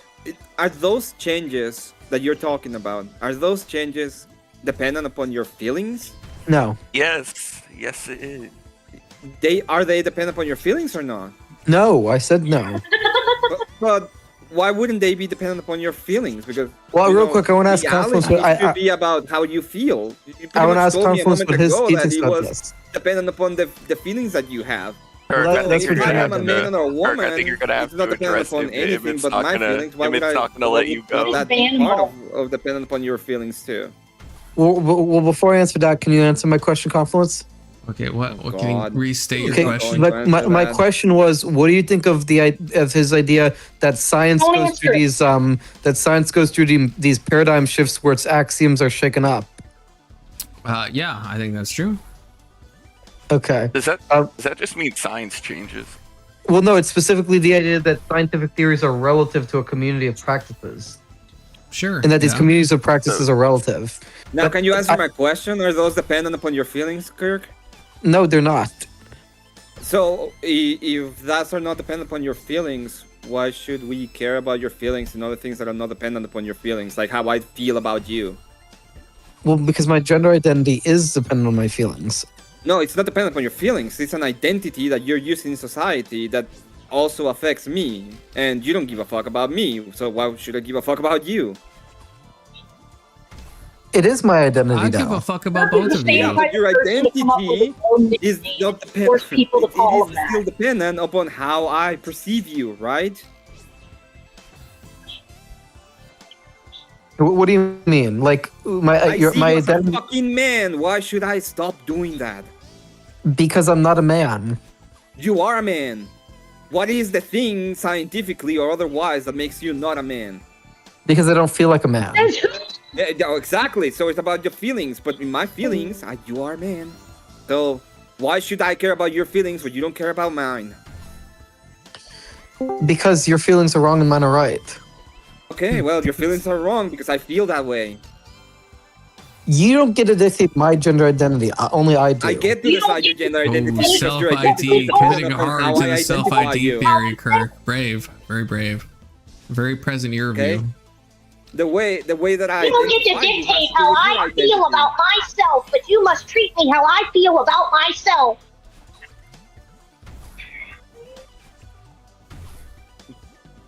Right? Kirk, actually, if I can ask, do you subscribe to self ID fully? Like, if I just said right now, I'm gender fluid, then you would say like that makes that makes me a woman. Like, if all of a sudden right now I don't do anything, I'm just like right now I've decided this moment I'm a woman. Then you would say that then I am a woman. Like, would you commit to that? Well, no, I don't believe in complete self-ID. Like, you have a beard. I don't think if you have a beard, you can be a woman. But like, I'm sorry. Right? It's not using. You're using fucking gender norms and shit. I thought you said that someone can't dictate your gender identity, but now you're going to dictate my gender identity if I all of a sudden was like, hey, I'm a woman. Now you're like using your social norms to say that, oh, women can't have beards. How are you not doing the same thing? Kirk, can you start referring to me as a man? Kirk, please? that's a genuine question. I want to know. I want to know my question. I want an answer. You said that Emma can't dictate. You said only you can dictate your gender identity. So I'm saying, if that's true, then if I'm a woman right now, then who are you to say you have a beard? You can't be a woman. Because it's a similar thing with the terrestrial the ontology. Yeah. It's like, in general, this principle applies, but there are some extreme exceptions to the rule. Like, in general, you're not going to lie, but the threshold, the ontologist will still say, if Haler asks if there's a Jew in your basement, you can lie to him. So it's like, yes, in general, I respect self-ID, but there's some examples where I won't because it's just too much. What if I went to the bathroom right now? What if I went to the bathroom and shaved my beard? Is that enough? What's the amount? I guess. If you actually put in some amount of effort to look like a woman, I would consider you a woman. Like, yeah, I can't tell you. Yeah, but it depends upon my perception. That's a fair answer, Kurt. That's a fair answer. Okay, in general, I respect self-ID, but depends upon my identification of the person. You're a dude, because I identify you as one. Well, it's like the Sorites paradox. You don't exactly know what the cutoff point is. You're just a dude, and I identify you as like one. The paradox of the heap. Yeah, I get that. I think what you said was fair, Kirk. I think it was fair. So you don't exactly know what the cutoff line is between when you're faking and when you're not. But I'm just saying, in my case, I'm not faking it. You just have to take me at my word for it. I'm like, yeah. I don't care if you're faking or not. It's about my identification. I am identifying you as the thing that I identify you. In this case, a dude, because you are one.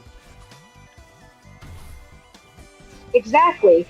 In accordance to how I identify you. Because I know if I saw a tree and somebody tried to convince me that tree was actually a rose, I sure as fuck am not calling that giant oak tree a rose.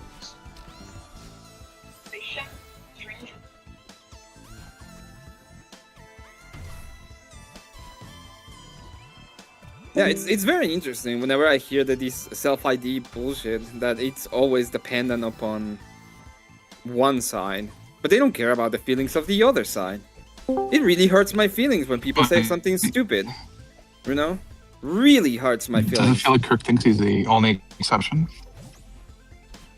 Kirk at least says he's not fully self-ID because he is saying there's some like imperceptible amount of effort they have to put into, which I think is at least it's better than full self-ID.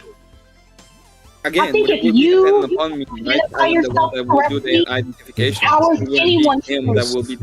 can you call Kirk it? Oxycat says. I'm assuming Kirk is Kirk still here? Yeah. Yes, Kirk. How do you feel about it?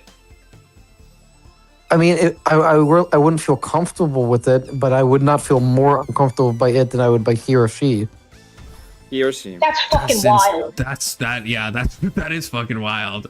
That is fucking wild. But I guess that's like peak mental illness. That's just when I say it's wild, Kirk, I just mean that's shocking. That's shocking to me because, like I said, I don't give a fuck if someone used the wrong pronouns. Don't let him cope his way out of this. No, I'm just saying for me, because this connects what I was saying with Testy and Alex, that I don't think I would care if someone used the wrong pronouns. I would care if they called me an it, because I would find that like deeply dehumanizing, and I think that would be an insane like normal thing. People would. Jesus. Yeah. Oh, y'all are so infuriating. Yeah, I mean, we can move the subject, but that's why I asked my question. Is that like if there's something else you want to talk about? Yeah. Mm-hmm. I mean, I personally enjoy dogpiling on Kirk. I mean, that's what we all have to acknowledge. I mean, we are all. This whole conversation has been because it's us versus them, okay? It is. Oh, that's good, Alex. It is us versus No, this them. conversation is just. That's fucking good. That's so good. That's so good. I don't know if you stole it from someone, Alex, but if you didn't, that's so fucking good. No, Alex won the manly trivia. He is the most man of all y'all. True. We just got to listen to that. Alex, did you make that up? Was that off the dome? Yeah, I mean, as far as I know, I've never heard anyone say it, but then that is Alex gets a W. Us versus them. That's so fucking. That's so good. I'm sorry. W. It's very funny. But yeah, Kirk, we don't have to. I do want to point out that again, we like Kirk. I mean, we're talking about Kirk, where this is giving us fodder, not like a content way, but not include we. Again, people are it's good. It's good. It's good that Kirk is like willing to endure all this. That's good. Yeah, I did have another question, Confluence, which was I don't like anybody. Yeah, I was curious. What about Oxycat? You don't like Oxycat? That's crazy. She's blocked. You gonna say she's ugly crying again? Is that what you're gonna say, Emmett? She's blocked. I said she's blocked. You did not block Oxycat. You would fucking never. You would fucking never. What did she do? I had to block her. She's on block now, but it had to be done at one point. No, Kirk is still here. I don't think Kirk left. Yeah, I had another question. No, he's still here. She's just way. Still here,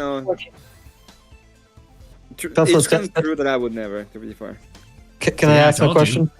Yeah, go ahead. So, you've mentioned in the past that you were skeptical of evolutionary psychology. Yes, not just skeptical. I think it's a fucking crock of absolute shit. I think it's the worst type of science. I think it's wrong almost in all of the time. But go ahead. Well, it's a just so story. The problem with that is evolutionary psychology does make falsifiable claims in a sense that you can disprove the idea that we've evolved. You can disprove the idea that we evolved a certain trait if you can show that trait either doesn't exist, or if you can explain why evolution couldn't have got that mechanism by explaining another mechanism that would have explained why we evolved a trait. Pause. You could disprove it in the first way if you're saying a trait doesn't exist. You cannot disprove it in the second way, which is my main critique of evolutionary psychology. You can say that some aspect of human biology, like maybe that men want to have sex with multiple women, you could explain that in various ways. You can talk about how men are more likely to choose multiple partners, but it's unfalsifiable. And by bringing up another possible hypothetical situation, it doesn't mean anything. It's like the Jordan Peterson thing about him saying that like women use like red lipstick because it reminds people of like fresh ripe fruit. It's like that could be the case, maybe, but it could be like a bunch of other reasons. Like who the fuck knows? Maybe it makes women look more healthy, and the fact that you point out maybe it makes them look more healthy and young, well, that doesn't disprove the fact that it reminds people of fresh fruit. It could be either, and that's the problem with evolutionary psychology, where it literally could be any of them, and just by presenting infinite amounts of other hypotheses, it disproves nothing. That's the fucking issue with it, right? Well, no, because if you showed that one hypothesis has more evidence for it, which falsify the other hypothesis, or at least make it less probable. Yeah, definitely not falsify it. Perhaps make it less probable. But I guess in the example I brought up, as retarded as it is, the JP thing, right? What evidence would we even accept? Like, that's the problem with evolutionary psychology. Well, I don't even know what I would want to see to evaluate if Jordan Peterson is right about the red lipstick being a signal of ripe fruit, or if it's like I don't know. Like, it's just what sounds like the most plausible to me. That's all of evolutionary psychology, to be clear, is like what is the person themselves thinks just sounds the most believable. It's a fucking nonsense field. It's more pseudoscientific than astrology, 10 toes down, okay? But like, for example, Confluence, like look at someone like have you ever seen what's his name? Like, have you ever seen Daniel Dennett speak at all? Regrettably, yes. Well, Daniel Dennett argues that a lot of these things in our culture can, like, you can explain their patterns due to evolutionary psychology, and he's like a PhD cognitive scientist. Like, these are not silly people. Like, these are. Well, nobody would disagree that they can give explanations, but how much force does that really have when you can give other explanations? Exactly. Yeah, they're how many fools because everyone, everyone, if they think for a little bit of time, if you gave me any facet of human behavior, Kirk, I could give some hypothetical on why that exists. And then Brandon could sit there and think for a few seconds, and he could give some example that's different from my example on why that exists. And they might all seem reasonable, and they're going to seem different levels of reasonable to different people. It's a nonsense. It's the most retarded area of psychology, and it should just fucking actually die in Minecraft and also in real life. It's the most scientific area of psychology because it's trying to ground in biology. It's the least scientific area of psychology. You have been gaslit. It is the least scientific area. Like, unironically, it is the least scientific. It means nothing to anyone, and no one should give a shit about it. What is the difference between evolutions and psychological evolution? Whatever y'all want to The thing, okay, so okay, evolutionary psychology. Okay, that's maybe a good thing. I mean, evolution is the same. For those that don't know, it's basically you take some behavior that happens and you try to basically guess backwards on why that behavior might have formed from an evolutionary lens. So in my example with why do women wear makeup? One example, it could be that people wanted to look younger, and so that's why they originally started using makeup. Jordan Peterson said his famous thing, which I think is a bit of a meme, where he's like, oh, women are putting red on their lips to make them because that connects to ripe fruit. And it's like, okay, it's possible. Who's to say? But that's all of it. Every example of human behavior is kind of a who's to say. It could be, maybe, and it's all just left in the eye of the fucking beholder. And that's why it's fucking the worst of psychology. It's absolute nonsense in every single fucking instance. So it's trying to backward explain a behavior we see now and I don't agree with that about previous evolutionary processes. The red lips. Yeah, I don't want to bring up Israel here, but who do you think's doing this? Well, I think the atheists are doing this. That's my answer, Tyler. The fucking atheists are doing this. Like, why do we climb trees to hunt? I mean, I believe in God, and I believe in evolutionary psychology. Kirk, you should not believe in You should not. You actually shouldn't. It's literally the most retarded form of psychology and of evolution. Weirdly, it's the most retarded forms of both things because it's unfalsifiable, and you can just come up with infinite theories for everything. You look at like hypergamy, and you can explain that in evolutionary psychology terms in like 5 different ways, and they all can sound, if you steel man them enough, they all sound equally compelling, and it leads everyone precisely nowhere. It's absolute fucking abject nonsense. Well, you're saying you should not believe this, but your argument is that it's unfalsifiable. But I understand you could falsify it by explaining the phenomena doesn't exist.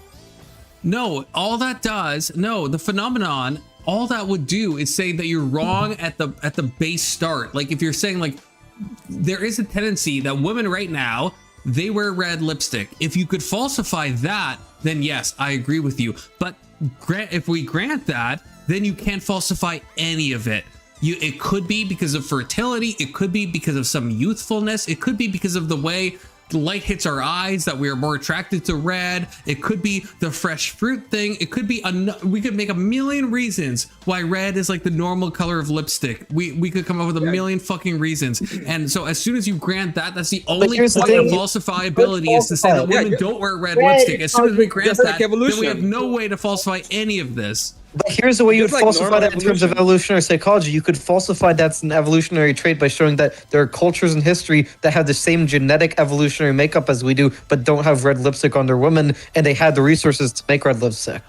No, that falsifies nothing. That happens. Wait, no, that happens all the time, everywhere. No, what? No, Kurt, even in the example of makeup, not all cultures use makeup. not all cultures that do use falsify makeup the idea use makeup. Makeup is an equally. evolutionary thing. That would falsify the idea. That No, it doesn't. Makeup is still an evolutionary thing, at least in my opinion. Even though cultures sometimes don't use it at all, sometimes use it in different ways. It's still something that's developed. That's a misunderstanding of evolution, which I feel like weird saying that to you because I feel like you probably know more evolution than I do. But that's a I don't know much misreading about of evolution. I don't know much about evolution or psychology. I'm just saying I believe in it because I've heard it's like the more scientific, biologically oriented. Okay, well I will say that's a misunderstanding of evolution. Just because you can point to one culture that doesn't do something or does something differently, that doesn't mean that there's not an evolutionary root of the behavior that happens in one culture. Right, that means nothing about that. There's like we can say in the animal kingdom where certain animals develop certain traits that benefit them, and it's not like you can say, well, these animals on this other continent didn't develop these traits. That means nothing. There's still a reason why they developed those traits on that island in that specific way. And that would be the same with like human stuff, where it's like humans behave in this way on one continent versus another continent, or one culture versus another culture. You can't point to a different culture and say they don't do this and then disprove the kind of evolutionary psychology of that culture. That means nothing there. Yeah, bitch. Yeah, bitch. So my issue is that there's no the only vector of falsification is at the outset is to say the initial behavior we're analyzing is actually wrong, but as soon as you grant that behavior exists, it's all smoke and mirrors all the way down on what our best guess is on why this might have happened. That's my argument.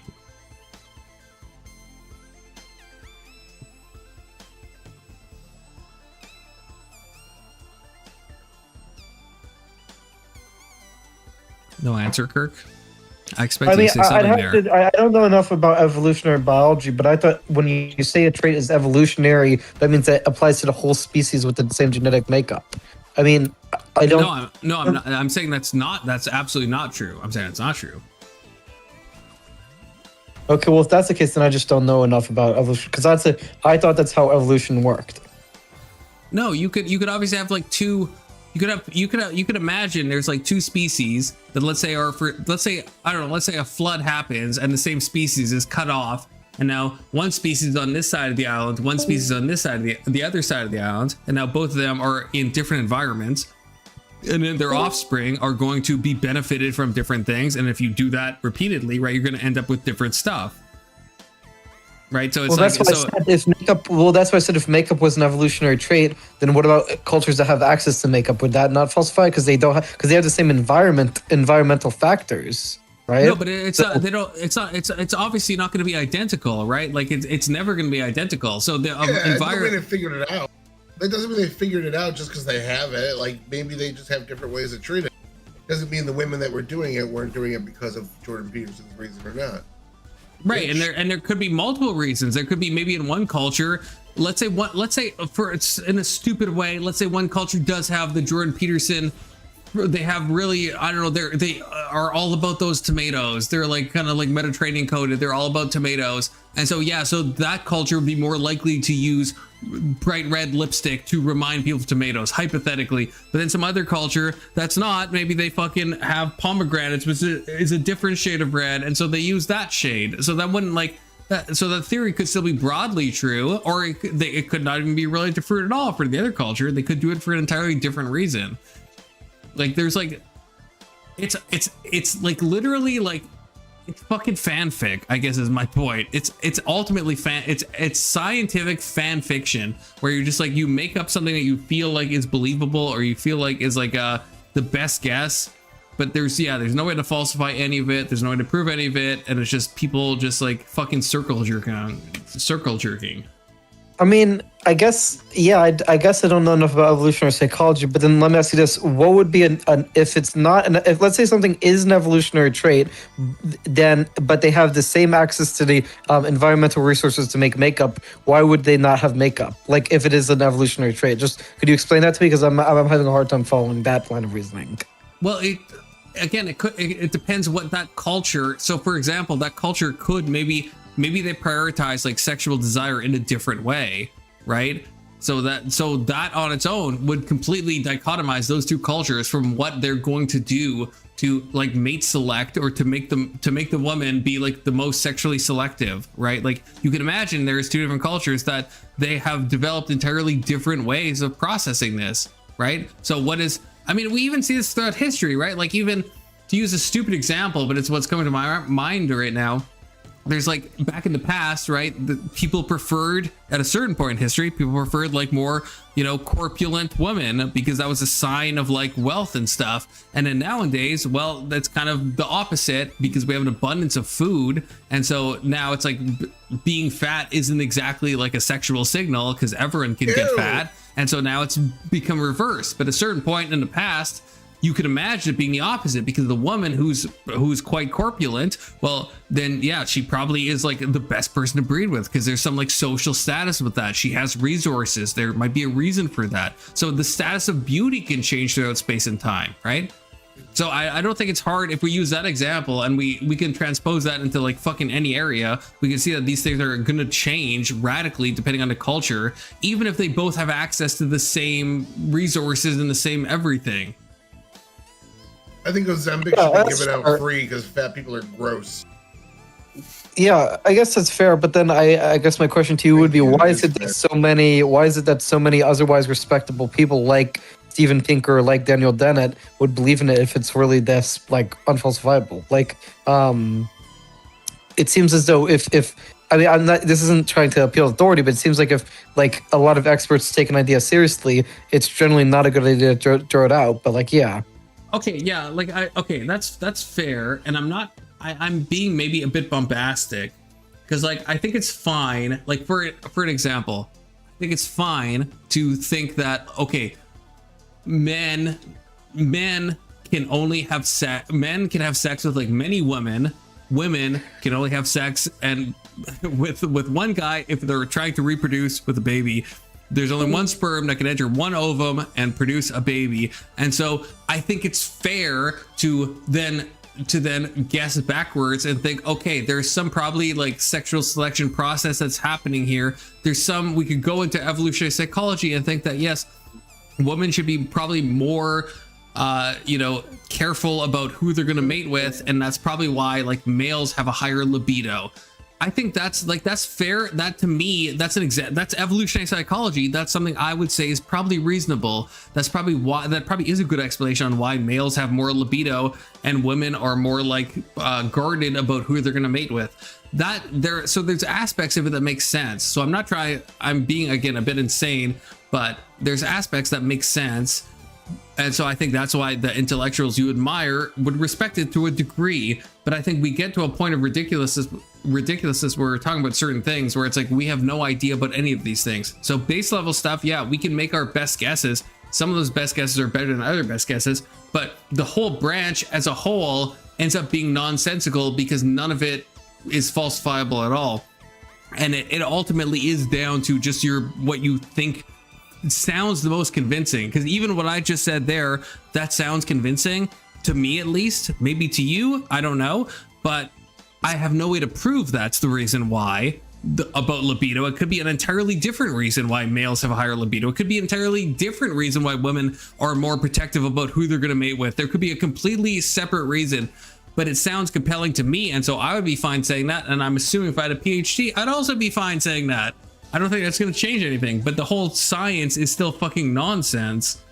Red pill people love using evolutionary psychology. Yeah, they do, Brandon, they do. Any example I brought up is kind of red pill coded. And yeah, they do. And it's like, there's certain things that are more like seem likely to be correct. But I guess my point is the whole field is stuff that just seems likely to be correct. If I ask a serious question, do you promise not to tell Radish? I'm being serious. Yeah, I swear, 10 toes down, I won't tell Radish. Okay, do you think like things like, for example, Ashkenazi Jews and East Asians and whites going higher on intelligence scores cannot at all be correlated to genetics? Like, even though it's so disproportionately higher? Of course it could be correlated to genetics. Of course it could be. And do you think that there's enough correlation that it's reasonable to infer some sort of causality? No, I'm not sure about that. I'm not sure. There's definitely a correlation, and I think if you want to be like, yeah, if you're just afraid of being like seen as like a bigot, then you will deny that. But the research I've seen, there's definitely a correlation. The causality thing, I'm unsure. I don't know. I don't know if I'd be willing to commit to that. And not for reasons of like social correctness. I actually just don't know. But yeah, I wouldn't deny that Ashkenazis on average have a higher IQ than like a lot of other races. I think I think that's been like shown time and time again. Correlatively, the causative link is where I would just say I don't know. Well, yeah, well, this is the problem. Is like there is a problem of inferring correlation from causation, but like, for example, we know gravity exists because we experience it, but we don't know if string theory. Well, string theory is probably not true. So if loop quantum gravity is true or whatever, like the point is, a phenomena can exist, but there's multiple ways to interpret or explain that phenomena. But what I'm saying is, all of the like environmental reasons that I've heard for like why do these groups score higher on intelligence scores? Like one example is like historical persecution, but like East Asians and Ashkenazi Jews were also persecuted, and so were white Catholic immigrants, and all of those groups score higher than other groups in IQ tests. So it can't be historical persecution entirely. And then if you say, well, it's an emphasis on scholarship and the culture, well, why did this culture have an emphasis on scholarship? Did it just come out of thin air? And there's like, it seems like it's just the environmental reasons I've heard just seem very post hoc. I don't know if they are like this. I haven't looked into this like in maybe enough, but like Nepal like famously has like an IQ of like fucking like 70 or some shit. It's like horrible. Like the average IQ of Nepal is horrible, but environmental facts on IQ are massive, like nutrition, heavy metal consumption, and these are hard things to separate because there's like so many of them. There's so many nutrients that can fucking decrease your IQ. There's so many heavy metals that can fuck your IQ like in an insane way. And so I don't know. It's hard for me to say because yeah, we can. I wouldn't say like yeah, because by being Nepalese, you're just like have a worse IQ. I think there's probably some environmental factor there, right? And it's yeah, there's so many of them that it's very hard to like to fully understand all of them to the point that you could draw some causative link between genetics. But I'm also not going to be so cocked to be clear that I'm saying it's impossible, because I think that's incredibly woke to say that there couldn't be a genetic disparate thing between IQs.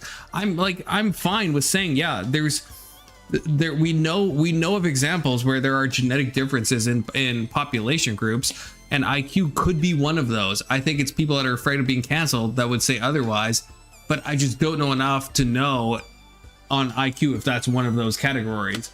But it seems pretty obvious that like genetics.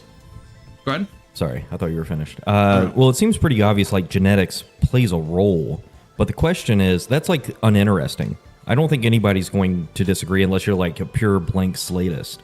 That environment is the only reason like people have the IQs that they have. I don't know how to put that more formally, but the more interesting question is what plays more of a role? Is it 51% genetics or is it 51% environment? That's where the debate is, and I don't think there's a clear answer to that. I mean, that's fair, but I guess my point is that our culture is so, like, it seems like many people in the culture are like, immediately, if you bring up these things and ask, like, is there a causal relationship between genetics IQ? They immediately shut you down as racist and a bigot, and like, that's the thing that I object to. And I feel that, Kirk. I understand that, because like I said, if I was to guess, like I get what Brandon's saying, that like yeah, maybe the more it's kind of it's not a very important question, but what does bug me on a social level, not on like a science level, is the fact that yeah, you can't even enter those conversations without seeming like you're doing something else, you know. And I guess that is concerning to me, because we have to we almost, like in a social way, you have to almost say that the genetics can mean nothing on all of the stuff that we actually care about. In a Western society, we have to say that means nothing. And it could be the case that any number of genetics could influence that to any number of percent, but no one is able to say that because you sound immediately racist upon uttering that phrase. So I understand that, and I agree with you that I don't like that that's the situation we're in. I understand why, obviously, but I don't like that you can't even like you couldn't hypothesize that without automatically being labeled as, you know, a bigot, because it's factually correct. And Brandon, I think as a leftist, I think can prove my point, because he's a leftist but also intellectually honest. Right. It could be the case that there could be a genetic link between IQ and race. That's possible. In fact, I would go so far to say it's unlikely that genetics plays a zero role on this. It probably plays some role in a way I don't know, but it probably does something. It's probably not. Nature is not so woke to make everything equal all the time. So it's probably likely that there's like some benefit to being a certain race or another in terms of IQ. It's uncomfortable to say, and I don't know what direction it goes in, but it's unlikely to be 50-50, because I don't think nature gives a fuck about what's fair or what's equal or what's like, you know, super like politically correct to say. Brandon, do you agree? Yeah, I think I agree with that. It would be striking if it was exactly 50-50. But I mean, that's the whole debate. That's the whole debate, is like, what explains the gap. Now, I do have friends that are like, the question is just like, they do think that actually doing the research on IQ and race is actually like, I guess, a net harm. I don't know how they would phrase it, even if it is mainly explained by genetics. They think it's kind of like an irrelevant fact. Right, and that's kind of, yeah, I guess that's maybe, I think that's a problem. Oh, wifey's calling me. Hold on. It's a problem I understand. I mean, this is the problem, because there of course are actual racist people, and it's hard when you, I mean, there's a case in Canada where there was a guy in a university in Ontario. I can't remember his name, and I can't remember the university exactly. It might have been U of T, but I don't know. And he was doing a lot of studies on this stuff. And yeah, there was some like assault incident that happened. This is a long time ago, and I can't remember the details. But like, everyone fucking hated this guy. And from like one point of view, yeah, he was just doing the science. He was just looking into like race and IQ and what that means. But of course, you don't know someone's intent. So if their intent, it's more, yeah, it's, I guess, similar to what we were talking about before, where it's like, yeah, you don't know the guy's intent, and the intent could be horrible. The intent could be awful. And maybe the guy is trying to just like drill in some like race realism, racist fucking narrative. Or he could just actually be like looking at science, and he's like, look, I don't give a fuck about your, you know, cultural prejudices. I'm just trying to like do science. Like, leave me the fuck alone. I don't know, but it's always that question, because you don't know. It oftentimes is one or the other, right? Like, and it's so hard to tell. Is it magic confluence? Everything's magic, brother. Everything is fucking magic. Everything's magic. Everything's magic. Everything is, you know what? I was so fucking right yesterday. Everything is You were so fucking wrong yesterday. Everything Literally, is actually there's magic. no definition. It's any action is magic. That was your definition. No, that was my first definition. Which, well, actually, that wasn't even. But that's fine. That was the first and the second, and then you coped as much as you could. I don't even think you could. I don't think you could give my first or my second definition. The first definition was literally anything that can be will. No, I don't know. You're oh god, I thought you'd be right in the first. In the environment you're wrong even on the first one. You're wrong on the first one. That was the first definition, and then on the second definition was the same thing. That's not the first definition. But you added by something that appears to be supernatural. You use a different word than the supernatural, and then you tittle-tattle about that definition, but it just appears to be supernatural. Okay? I feel like you're half right, because You Do I care about your you fucking heard feelings, Confluence? you basically heard, I guess, half the words I said, and then you strung them together in an order that is palatable to you. And I appreciate that. I think that's a healthy thing to do. You're trying to make sense of the world around I'm you. just too The world is Mexican. scary. It's confusing to you, Emmett. And so the you're too taking Mexican half the words I policy. say, and you don't remember some of the words I said, which is fine. I used a very big The word, too and I understand you're Mexican from policy. Mexico, and they probably don't use the word preternatural in Mexico, it. so that's fine that you don't remember that word. That's we fine. don't. We're not I started don't as that. judge you for that. That's We fine. had witches instead. You're and they're you're a fucking Latin. stupid. You're a proud kind. Latinx individual, and I think that's totally Oh my cool. god. Oh. And I affirm that. I affirm your Fuck racial you. identity. Proud Latinx. Oh, fuck yourself.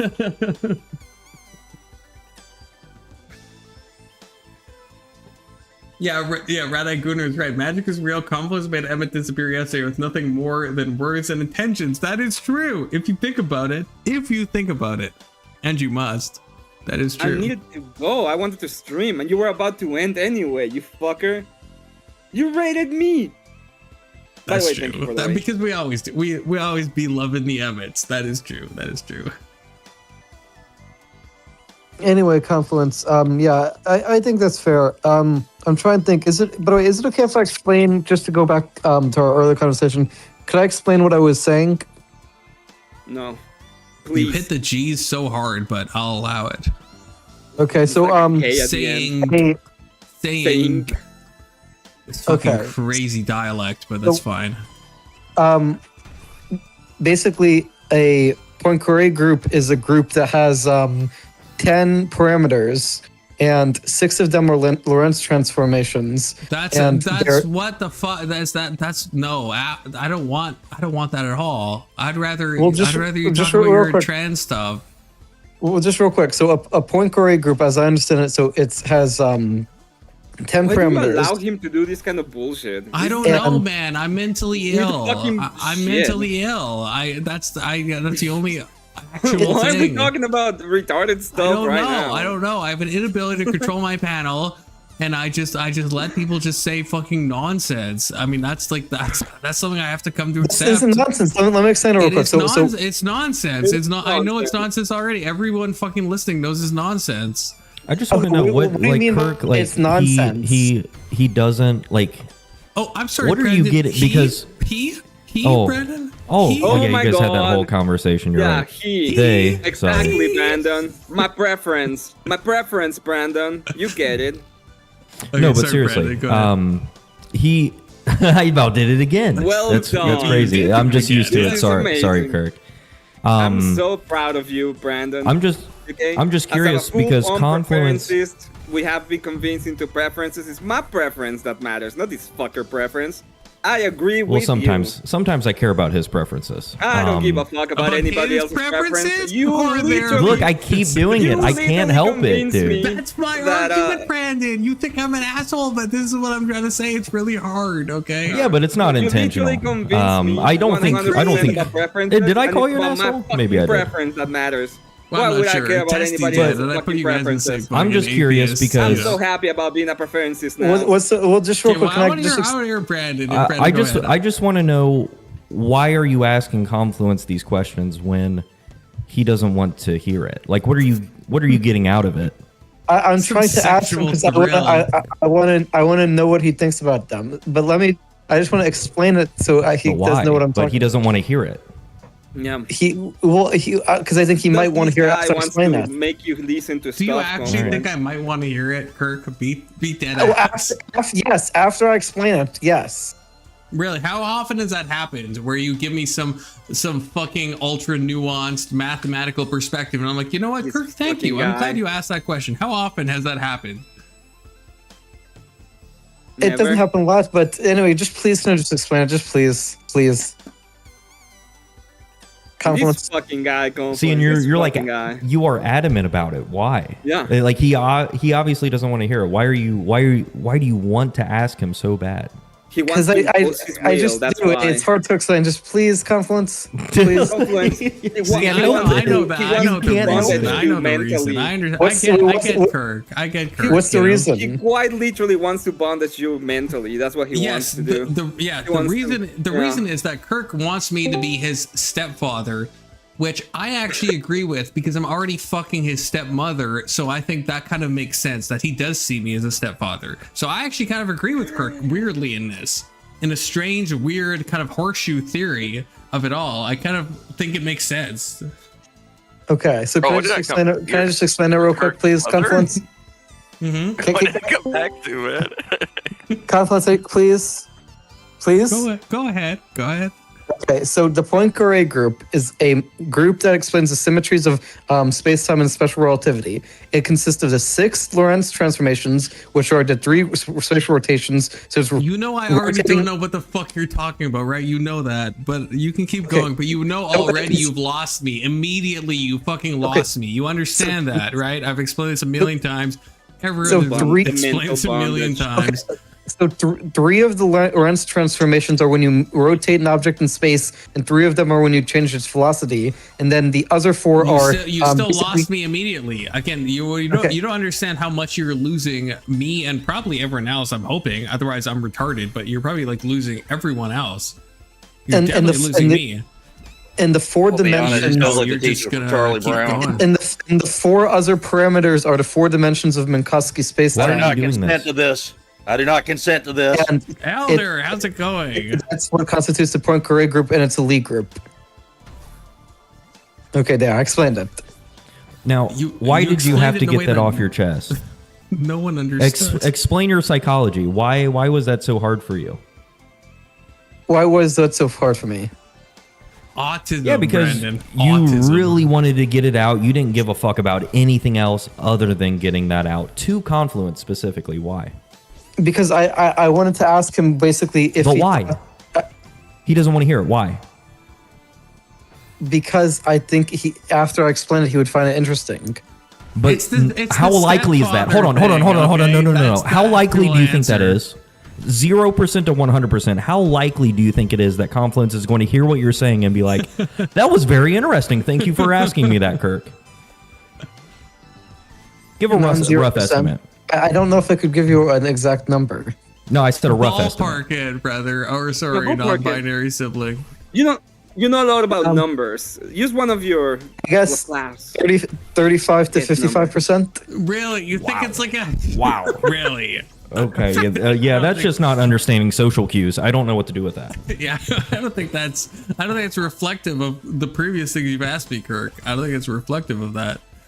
You have a sample size, albeit a bit small, but it's still like probably like 100 at least of these type of insane questions, and there's probably 0 of them that I'm like, yeah, thank you for that fucking question that I didn't understand and you lost me in the first 2 seconds of.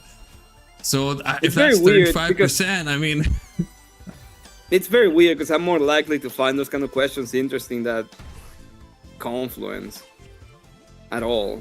This is what I mean. This is what I try to say, but Kirk doesn't allow it, which is why I think that's why I have my mentorship theory of Kirk, which I think is unironically, I mean, I'm saying in a jesting way, but I think it's unironically correct because there has been people on panel. There's been Keelan on panel, and Keelan knows like a million times more math than I do. And I'm like, ask Keelan, and Kirk's like, no, Confluence. I tried to ask him. Yes, I have. Kirk asked me questions. I like that. I get a little. I do ask Keelan. I do ask Keelan my math question. That he asked me. But I do ask Keelan my math questions sometimes. Sometimes, yeah. Yeah, so that's what I'm saying. The reason I asked you math question, or was it a Confluence math question? You want to mentor Kirk, which is nothing wrong with that. But if you want to mentor, your princess is another castle. Keelan is not in the VC, and it's kind of hard to ask someone in chat. Like I can converse with someone in VC more than I can converse with someone in chat. No, but I'm asking the question. Like, Keelan's been on panel many times. So yes, and when he's on panel, I would ask him. If he was on panel, I would ask him. Yes, that was a Keelan kind of question. Sometimes you ask him, but most of the times you still ask me, even if there's like a million people that could answer the question way more than I could. No, if Keelan is on the panel, I'll ask him my math question. Yeah. not the case, but that's fine. Look, Kirk, I'll be Yes. your mentor figure. Again, I'm already having sex with your stepmom, so it only makes sense that I'm your stepdad. I'm fine with that. I'll take on that role, but I can't help you with the math and science stuff. I can help you with other stuff, not the math and science, okay? But is that a fair compromise? You're not having sex with my stepmom. That's not what she would say, to be clear, but Yeah, yeah. that's fine. Okay. I'm not gonna say that. I will say that, okay? Say it. Nope. I was gonna make a joke, but it's I was bold. about to make the same joke. Say it. I'm not making No. jokes. I'm making reality. I'm No. making fucking reality, okay? That's what I'm making. I'll be your mentor, Kirk, but this is the thing. There's a lot of bullying involved. I'm going to have to, like, absolutely break your willpower and form you into a fucking man. I'll be your mentor, Tell me Kirk, about but there's a that. lot of fucking your stepmom that's gonna happen, okay? There's a lot of Oh that. my But I'll I have still no I'll interest be your in your mentor, stepmom. but I'm just letting you know. And it's already happening anyway, so like you lose nothing, I guess, and you gain everything if you think about it. I don't have a stepmom, so there's no stepmom to fuck. Well, I don't know who I'm sticking my dick into then, I guess. I'll have to ask her.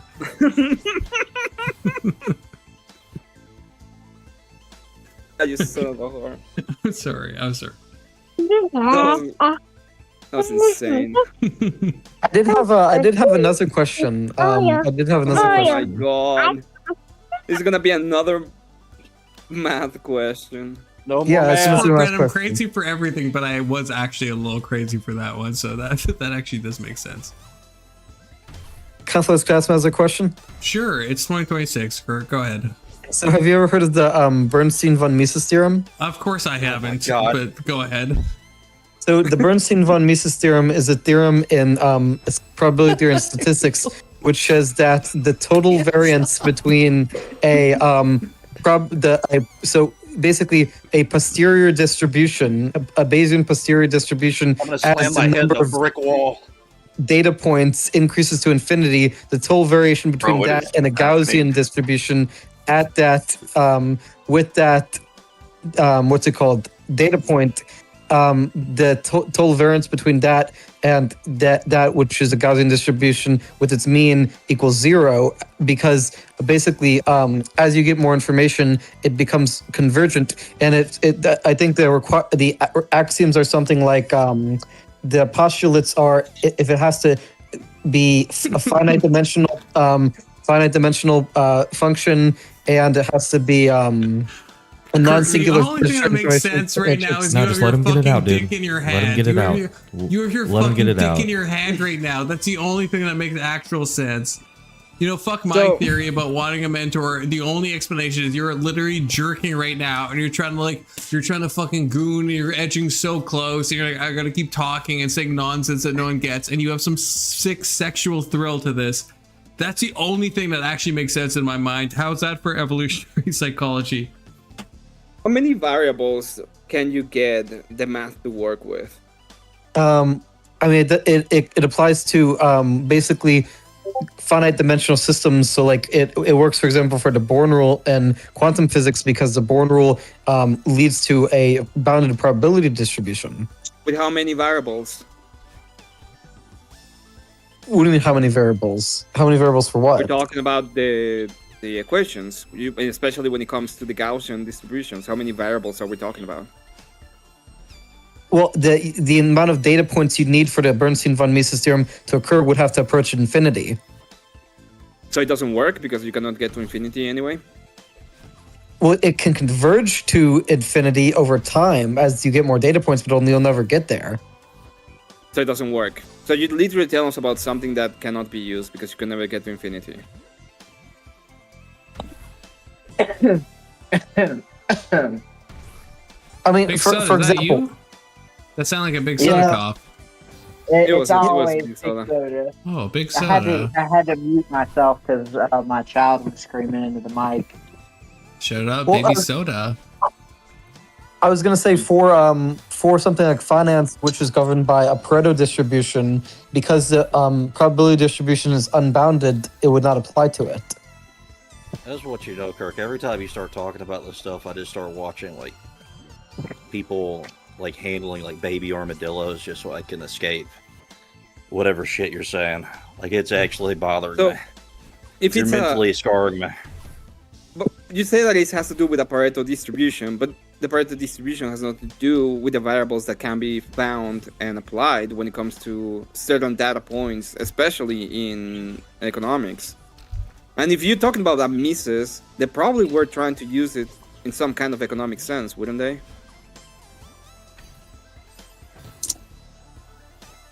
This is not the von Mises of economics. So they weren't using it for economics at all? Why did you brought up economics then? I'm saying it doesn't apply to economics. How do you know it doesn't apply to economics? Because the probability distribution for economic phenomena is unbounded. Oh, Brett, thank you for asking. What's the Discord link? Yeah, anything but this. When you talk about unbounded, what are you talking about? You mean about the amount of money? You're talking about the... What I'm saying is there's an infinite possible ways to arrange the probability distribution. So you have a sample space. No, it wouldn't be. That's not correct because we know how the distribution of the economy works. In fact, we know based on data points, and you mentioned it. Welcome, Brett.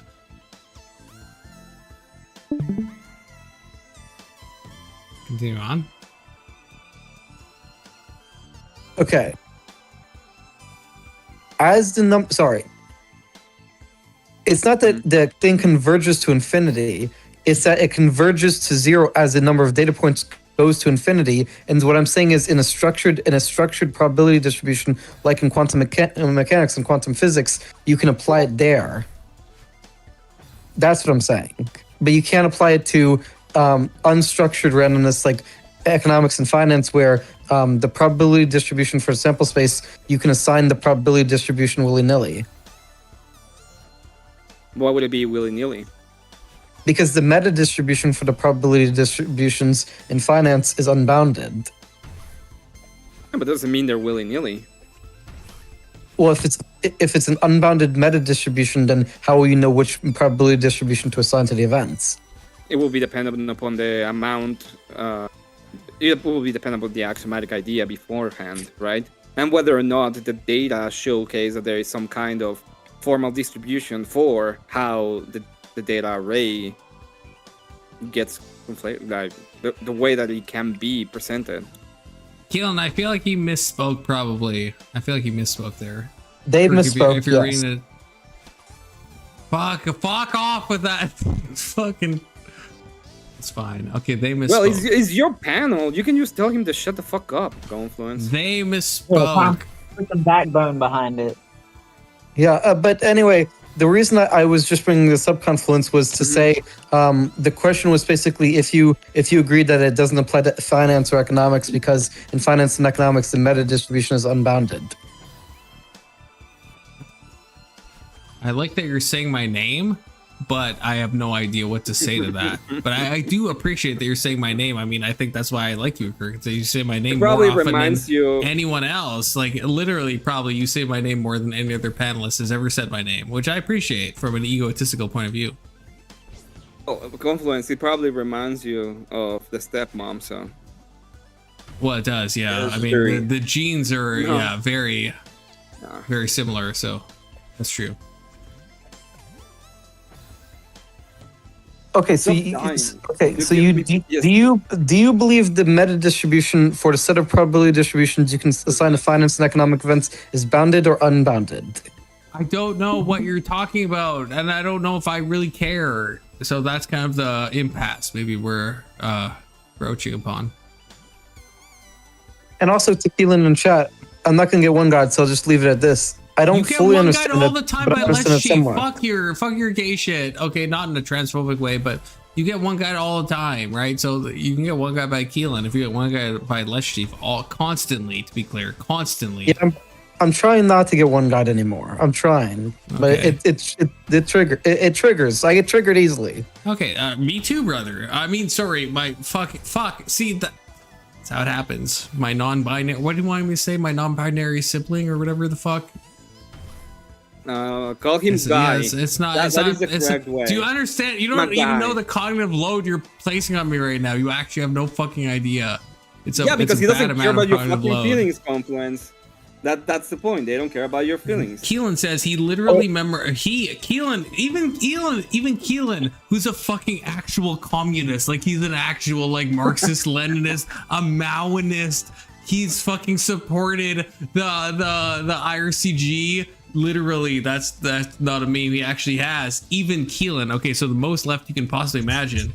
Even he is misgendering you, and he's saying he literally memorizes names of things and then complains about people bringing up words he doesn't know. How do you feel about that, Kirk? I memorize some names, but I can't memorize all the names. This is slander. I don't know. Dude, I don't know why, but Confluence, your open panels are just so fascinating, man. Hey, Brett. Yeah, thank you, Brett. That's the fucking vision, you know? They're Fucking retarded. vision. It's like That's a what they fever are. dream. It's like a fucking lucid nightmare, okay? So if that's It's what an you're feeling addiction. right now, you know, I hope you start to believe in lucid nightmares because you're fucking in one, Brett. You're fucking in one, okay? To be clear. It's kind of awesome. It is kind of awesome. Kind of horrifying, but kind of also awesome. It's both. Speak of the devil. Futoy? Wait, who joined? Fugoi. Fugoi joined? Fugoi, how's it going? God, I Foo love the boy. Discord that I could just join. This is how I wish I could run all my panels. But I can't do it with StreamYard, but I wish I could do this. Hi, Fugoi. How's it We going? got Fuboy and Con Man. This is so gay in a transphobic way. I mean it. I mean, Wow. that's true. That's I true. love that. Confidence, if you actually here's one of the reasons I ask these questions. It's because I'm sick of talking about the trans shit, so I want to talk about something other than the trans shit.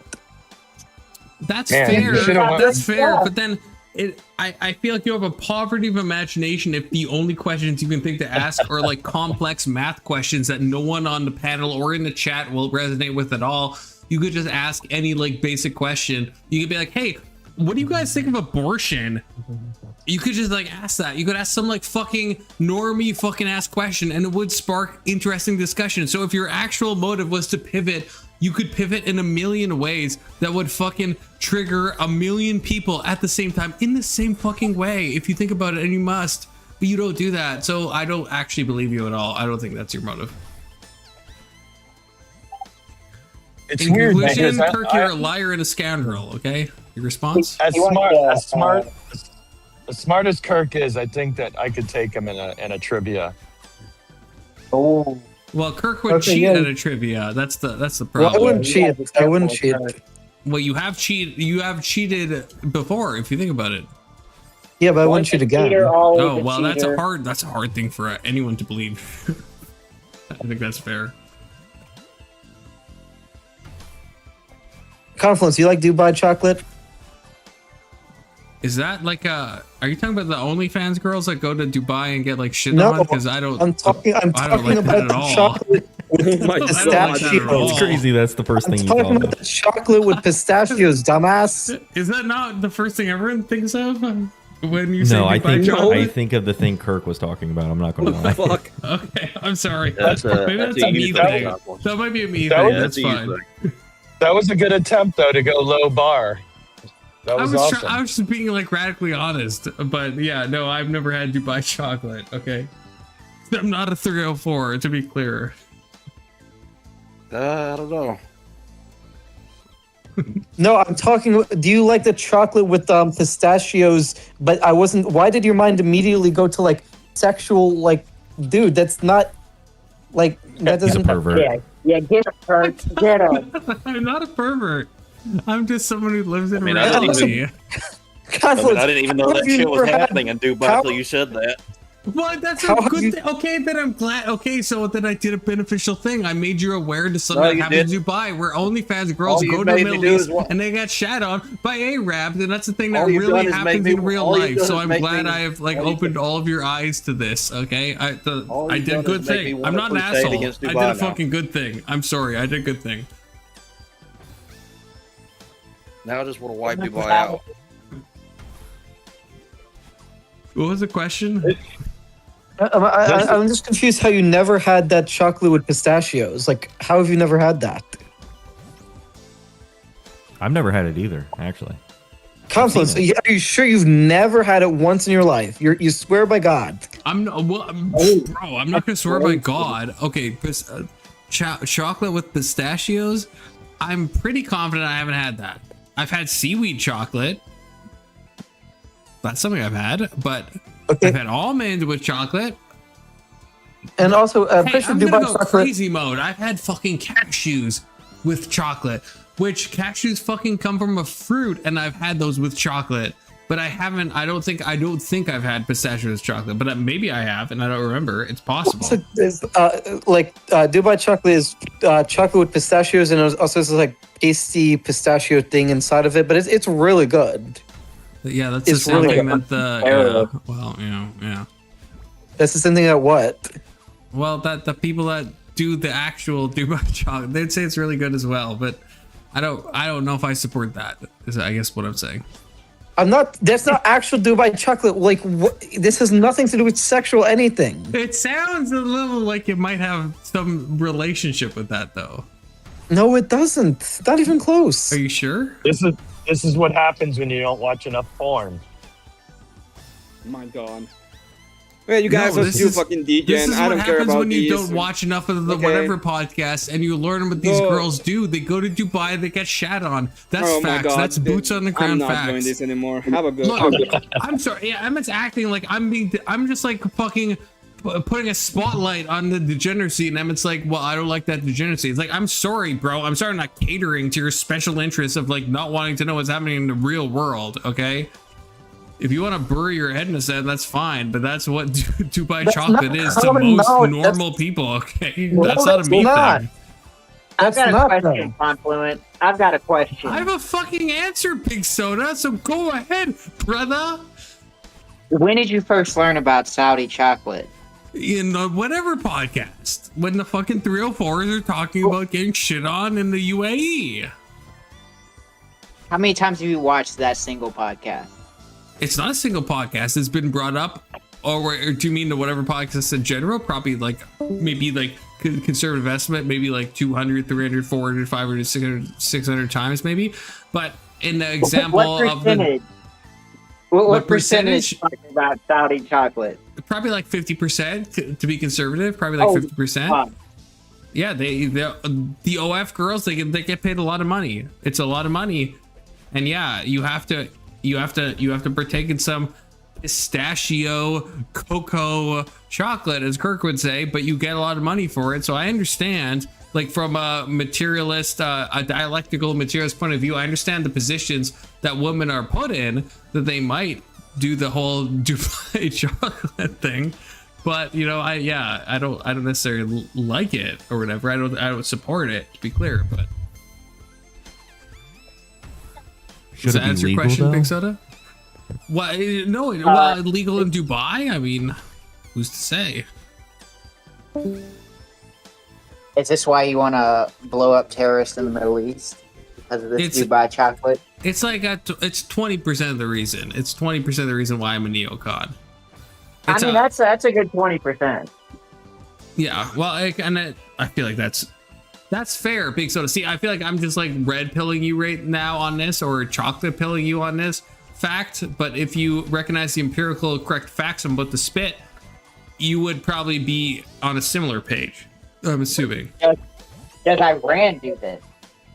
I just want to point out, Kirk tried to talk about something not nerd related, and now we're talking about like people getting shit on for money by Dubai oligarchs, you know? That's probably why he doesn't do that. Or they. Jesus, I'm sorry.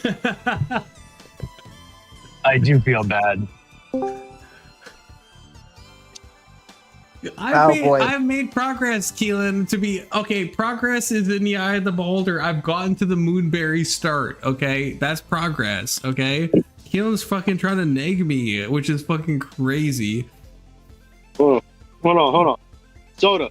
Oh, Frankie's back. Yeah, Soda. What's up, buddy? Fucking. Why does Confluence look like a weird Chad with a fucking lazy eye? Why how can you tell if I have a fucking lazy eye if I'm like fucking have sunglasses on? Well, because your fucking picture shows lazy eye.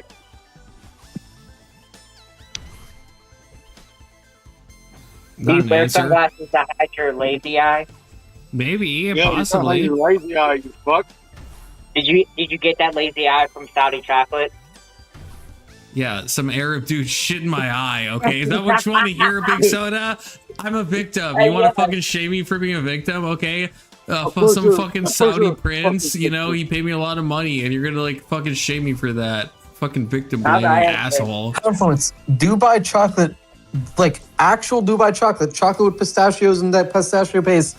That is what we mean. But anyway, Confluence. I was curious. Do you like what do you think of Trump's deportation policy? There, I'll ask a non-sexual, I'll find a way to make that sexual, brother. Don't tempt me with a good time. Oh, sorry, non-binary sibling. This is how easy it happens.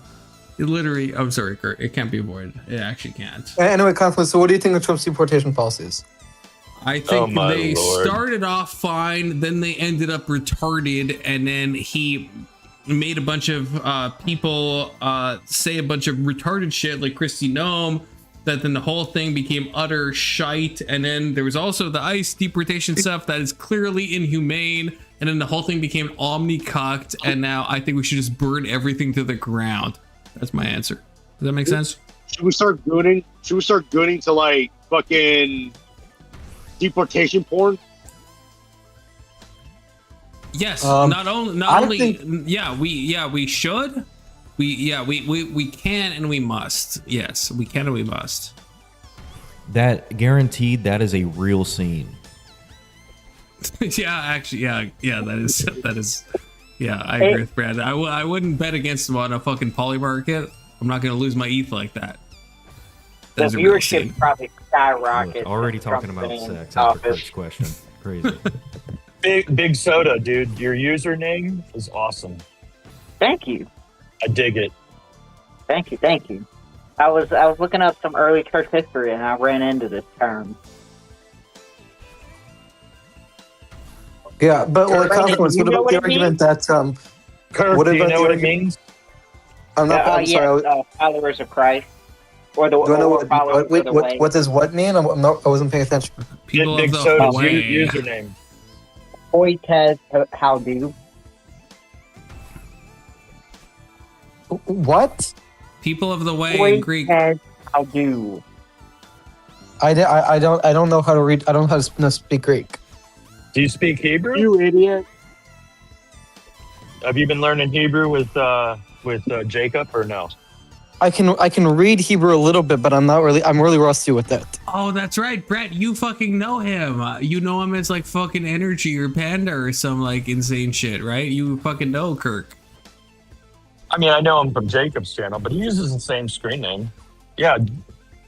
Honestly, I like Cool Kid. He definitely gets lambasted over here, but he gets his fair share over there too. Some Because people. he's a dude. Does he get lambasted? Wait, does he get lambasted on Jacob's channel as well? Yeah, I'm sorry, Cool Kid. I'll just call you Kirk. I won't do the whole. I don't do pronouns at all, but I'll call you whatever name you want me to call you. How about that? He prefers Cool Kid Kirk, please. He has said that before. Well, I think Cool Kid or Cool Kid Kirk is fine. Yeah. Kirk's awesome. Or Cool Kid Kirk, please. I love your interaction with Young God though. You guys are a good mix together. You should link up with him more often, I think. Even though he's an atheist.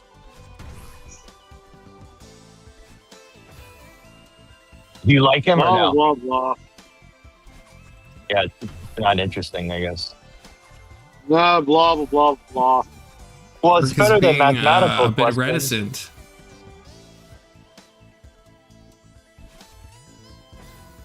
But Confluence, I was curious. No answer. Okay, that's fine. No answer. That's fine. That's fine.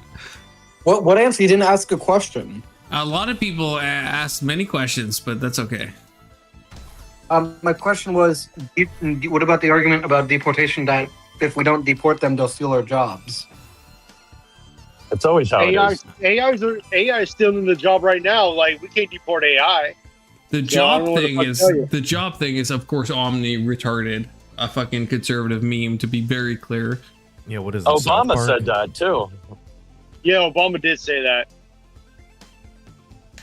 Yeah, everyone says this when it's politically what's the word? Expication? That's not a word. Expedient? Is that a word? Yeah, expedient. That's a word. Yeah, expedient. When it's politically expedient, everyone will say this, but it's fucking stupid thing to say.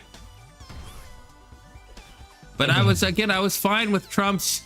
I was fine with what like Trump and Tom Homan and all these people are saying at the beginning.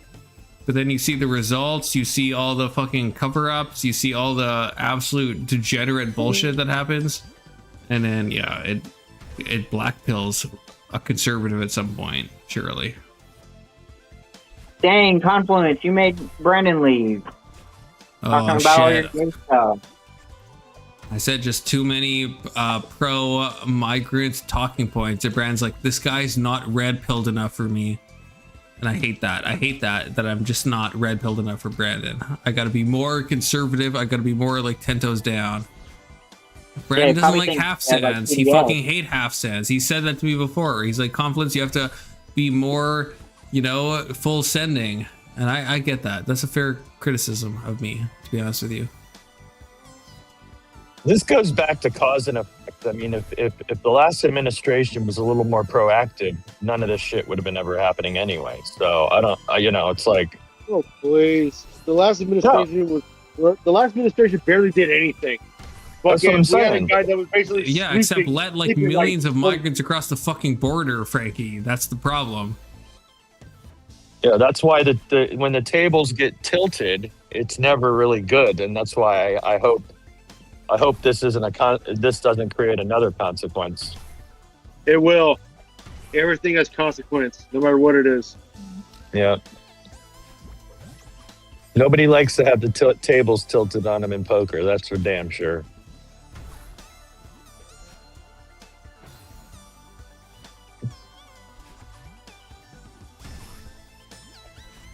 Thank God for COVID. Oh God. Well, would any of it have been? Would anything really be questioned as much as it has been because of that? It's like, I mean, it really opened up a lot of people's perspectives. Not necessarily in a good way. Yeah, it did. But the problem is, like, it's still fucked no matter what. Yeah. We're still gonna be fucked no matter what. Like. I'm just waiting for the next one to come in. To me, the next one is the zombie virus. That's the next one to me. You also hate zombie virus. It kind of already has happened. I mean, especially with people having brain rot. I feel like that's the zombie virus. Yeah, the anti-Israel people, I agree. It's just completely brain rotted zombie shit.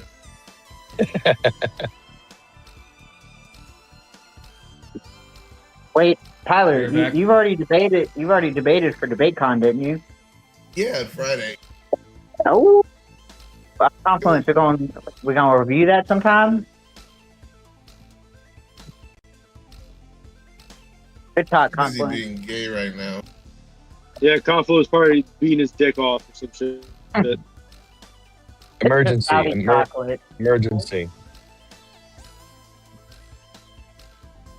He probably had to go get DoorDash's wine. Yeah. You guys were talking about Andrew Wilson and everything earlier. He has his own like little school for debating, right? And doesn't he do that? Yeah. He does that shit online. I think he charges like $500 for it. Yeah. He's also been training, or he's going to be training the Turning Point affiliates to teach them how to debate. Yeah, and they paid him a lot of fucking money for that shit. Oh yeah. I mean, so like better. you know, like, hey, I'm not like, no fault on him, you know, saying, hey, make your money, you know what I'm saying? Like, if that's his niche, hey, all power to him. But it's kind of like, it's funny though. It is, you know, not everybody can be taught what he does. Like, I look at like Jay Dyer, and like every time I would hear him debate, it seems like most of his way to win audiences over to his side is to call out all the fallacies. That's this fallacy. That's that fallacy. That's this fallacy. It's like, dude, you know, like, so I don't like fallacy. Yeah, I just don't like when you debate and it is about winning over the audience as opposed to, and I know that's part of it. I get it. So it's a little bit of that combative debate style, or like, I guess the competitiveness of the debate sphere. Yeah, blood sport. You know what? I will say, okay, so this is a new fact I'm about to spit, okay? A rare Confluence lore. So me and Brian have talked in DMs before, okay? And you know what? So when the debate university was going off, which, you know, now I can, I guess, say what I want about it, but, you know, I said, hey, Brian, send me a copy of this. I'm not going to pay like $300. Send me a copy. I'll review this. I'll make a video about this for free. I'll do this. Just give me like a fucking promo copy. And Brian was like, no. It's like, no. I was like, okay, why? That's fine. That's fair. I think that's insane. At the time, okay, my videos don't get like a ton of views, but it's like I don't know, like 50,000 views. I feel like that's enough. And I was like trying like be like, okay, I'll review this in good faith. Now, fucking no one gives a fuck about Debate University. So you know what? Fuck these people, okay? For real. I was willing to make this content, you know? You know, to be fair, like, I think that would have been a fair deal. That's a fair deal, I think. It's not like I want to benefit from Debate University. I was honestly trying to just make content, and I feel like that would have been a helpful thing for all the parties. I get my content. Brian and Andrew get their exposure. And to fucking just, you know, deny that for a fucking review copy? Was that the last time we talked to you? Was that what? Sorry? Was that the last time we talked to you? That's the last time I mean, Brian is good in the sense that he'll like, if you message him, he's actually like shockingly good at like responding back. Cause I love Brian. I didn't ask Andrew this. I asked Brian this. And that's the last time I reached out to Brian. That's the last time I talked to Brian. Was in that one, because I was like, okay, fine, that's fine, that's fair. But I don't know how much Brian. Maybe Brian also doesn't get much out of this, because maybe it's like mainly an Andrew thing, and Brian was just like promoting it. I'm not sure, but I think, because this is the thing, it's like I feel like there could have been maybe some like content made that would have promoted the Debate University. Right now, it's fucking done. It's gone. No one gives a fuck about it. I think maybe they could have put a little more effort, especially some up and coming content creator like myself who's willing to make some free promotional material for this, you know, and just wants, you know, to be able to react to this. I think that's a fair thing to. So Confluence. So I had invented this product, right? And I mean, this shows you how dumb I am. And I think this is what happened with him, is that the advertiser I was working with said to me, how much would it take? How much would you be willing to pay to get 2,000 of these out to 2,000 people so they could talk about it? And I'm like, I wouldn't pay anything. Like, what are you talking about? Like, why would I want to give away 2,000 of these things? I need to make money, man. You know what I mean? Like, in my mind, I was so short-sighted that I didn't realize 2,000 of those things would have generated publicity. You know what I mean? Like, I just couldn't see it. So maybe they just couldn't see what you were trying to do. Yeah, I think probably. I think maybe it was at the beginning, so I think maybe they thought the Debate University thing would be like super groundbreaking and it'd become viral. And I guess they thought like, yeah, this is like, why would we give like some promotional material to this guy who's like a small YouTube creator? It doesn't mean anything. And that's a fine thing.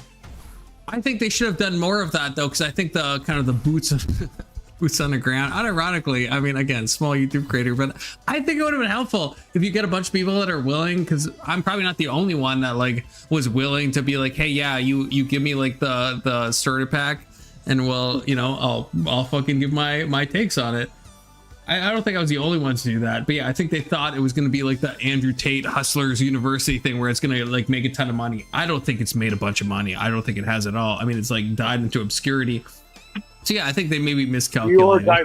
Yeah, miscalculation. I mean, you did dive into Also, I'm a little bitter that Brian fucking said no to me. Like, to be completely honest, I'm a little bitter about that. I'm a little bitter because I wasn't asking for money. I was just like, hey, give me a couple of segments. I'll make some content out of this, you know. And he was like, no. So that's fine. It is what it is. We still love Brian. We still love Brian. We still love Brian. Okay, friend of the show, maybe. No, it was just short-sighted. That's all. Honestly, Brian's a real N-word. I mean, I will say, the thing is with Brian, he actually does like, this is the credit where it's like when, because I was like at least now, again, very small YouTuber still, but the first time I talked to Brian, I was like way smaller. I don't even know if I was monetized yet, and I messaged Brian, and he fucking responded to me still, like, so. And I was like fucking like I had like I think 200 subs, and I was like nothing. And so I gotta give that attaboy to Brian. Like he is like very good with that. So I hold no like animosity toward Brian at all. I think he's very good at like just like placating, like a random person will reach out to Brian, and sometimes he will actually just answer that, which I think that's really great personally. He's not gonna marry you, Confluent. How many subs? Brian would be a nice person to marry if I was a girl, but I'm not a girl. But if I was, I think Brian's he's gone on hard times. Okay, he's by women, you know, he's been hurt before, but he's a good guy, I think. What's the tipping point on subscriptions on where monetization becomes profitable? So 500. So there's a mix of I don't know what you're asking, maybe. But so the YouTube stuff is like you need like 500 subs and then like something like I think like 2,000 watch hours before you can receive super chats, and then you need 1,000 and I think 4,000 watch hours over the course of the last year to get like watch page ads. But it's a weird, it's a weird thing. It's a hard thing to answer, because like I would say like, so like in a stream you can make a lot of money on a stream, and it's more like when I stream it's like, yeah, I'm hoping there's going to be some super chats. So in that, I mean, there's some streams I do where I get no money, but it's like it feels a little bit more guaranteed. But there's some videos I've made about the whatever podcast, for example, where it's like, yeah, you'll make like $300 in ad rev from like one video. But it's a gamble because you could make another video and you can make like, you know, $1.25. So like it's making a video takes a lot of time, takes a lot of effort. So if you're past 1,000 subs, you can do that, the watch ad thing. And if the video takes off and it gets like 50, 60,000 views, yeah, you'll get like $200, $300. And if the video takes you a day to make, then that's a very good profit, right? But if you spend time making the video and it makes like 23 cents or $1.23, then you feel like you wasted your time, right? So it really depends. But yeah, in terms of when you can monetize, yeah, the thing is 1,000 subscribers, 4,000 watch hours over the course of the last year, and then then you could do everything that anyone else could do in terms of monetization. Whether or not that's going to work is a different question, of course. Yeah, I always wondered how much, what percentage of super chats you had to rely on versus, you know, just straight up, you know, income from ad revenue. Yeah, it's honestly, yeah, that's a question I've asked myself a bunch. Cause yeah, it's like you can, I still don't know. Because again, like me streaming every day, it's like if I get like $30 a day, so this is a bit behind the scenes, but I don't really care. If I get like $30 in a stream, it's like, okay, I made $30, and it's like, okay, that's something, and I'm enjoying what I'm doing. But yeah, there is there is some obviously calculus because it's like, yeah, I'm doing this as a hobby, but also to like make money based on the amount of streaming. And it's like, yeah, there is, when the videos do well, they make hundreds of dollars. And so there is that weird calculus that you have to consider. And so, I don't know. It's just, it depends. It's like I said, I guess I like streaming because like when I do a stream, even if I get like $10, it's like, okay, I got $10 from my stream and I had fun and I got $10 and I like doing what I'm doing. I'm trying to grow my channel. I'm engaging with the community. I like talking to people. So I see that as a win. Whereas there was a lot of like stuff internally maybe where it's like if I spend a lot of time, like let's say I spend a week on a video, which I've done before, and then it gets like, let's say it just doesn't do good in the algorithm for whatever reason and it gets like no views, then it's like, okay, I made like 20 cents from this video and I spent a week of my life doing this. Like maybe I spent like 300 hours doing this thing and I get like, no money off of it and no one watches it. It's not like it's demonetized, but a bunch of people watch it. I get nothing. No one saw it. I got no money and I just feel like a sense of like defeat. Whereas when I stream, it's like, I never feel that because even if no one donates, I still am having good conversations. I'm having fun. So that's why I've kind of more pivoted to streaming. But I think from a money point of view, I think the best avenue is probably, if I was advising someone else, if you want to make money, do the video thing, make the videos, because if you can hit that algorithm, you're going to make like $200 to $300 as a small channel per like per video that does well, and that's going to be way more effective than just like streaming. No, I appreciate you sharing that. I genuinely was curious because like a part of the thing is like I would love to I like live streaming. It's fun, I like talking to people and stuff like that, and I think it's just a fun time. And if you make money, great, But I was just curious, it's like, when people talk about it, I'm always like, no, I don't make money out of that. I'm not making money on that. Like I don't have anybody watching that much, It's like I'm like a nobody. But it's just, it's just like when enough people ask you that, it's like I don't even know how to answer. Like, no, you need at least so and so, such and such and such and such. But that's good information about the video, like how you could just get lucky, Yeah, and I will say the other thing is that in the current meta of YouTube, the sub count means absolutely nothing beyond the bare minimum of being able to get watch ads and super chats and all that stuff. Because there's time watched and how much chatting is going on in your live stream, probably, right? Does that weigh into it? Yeah, that all weighs into it. But I'm saying like, there are channels that have millions of subscribers, but they have no one watching. Like YouTube has pivoted completely in how they deal with stuff, right? It's all like the algorithm. It's all like kind of AI shit. So it used to be like 5 years ago that like, your sub count, well, that's how many views you're going to get. Now there's tons of channels that have 2 million subscribers and they get like, 2,000 views a video or less. Like that happens very frequently, which is very sad. But so the sub count almost means nothing. Like as long as you make that gap, it really doesn't mean anything. There's people that have it. It depends. The more important thing is how many people are actually watching your video. The views are what matters for money, and for if you're doing like live stuff is obviously how many people are super chatting and stuff. But the sub count is almost meaningless besides meeting the base metric of getting to 1,000, where you can actually accept this.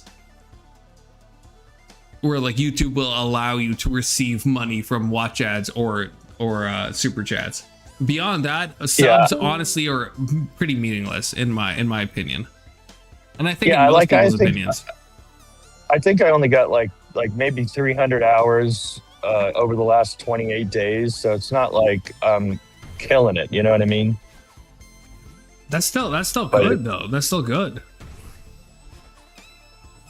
You think? I think so, yeah. Well, I guess if I don't know.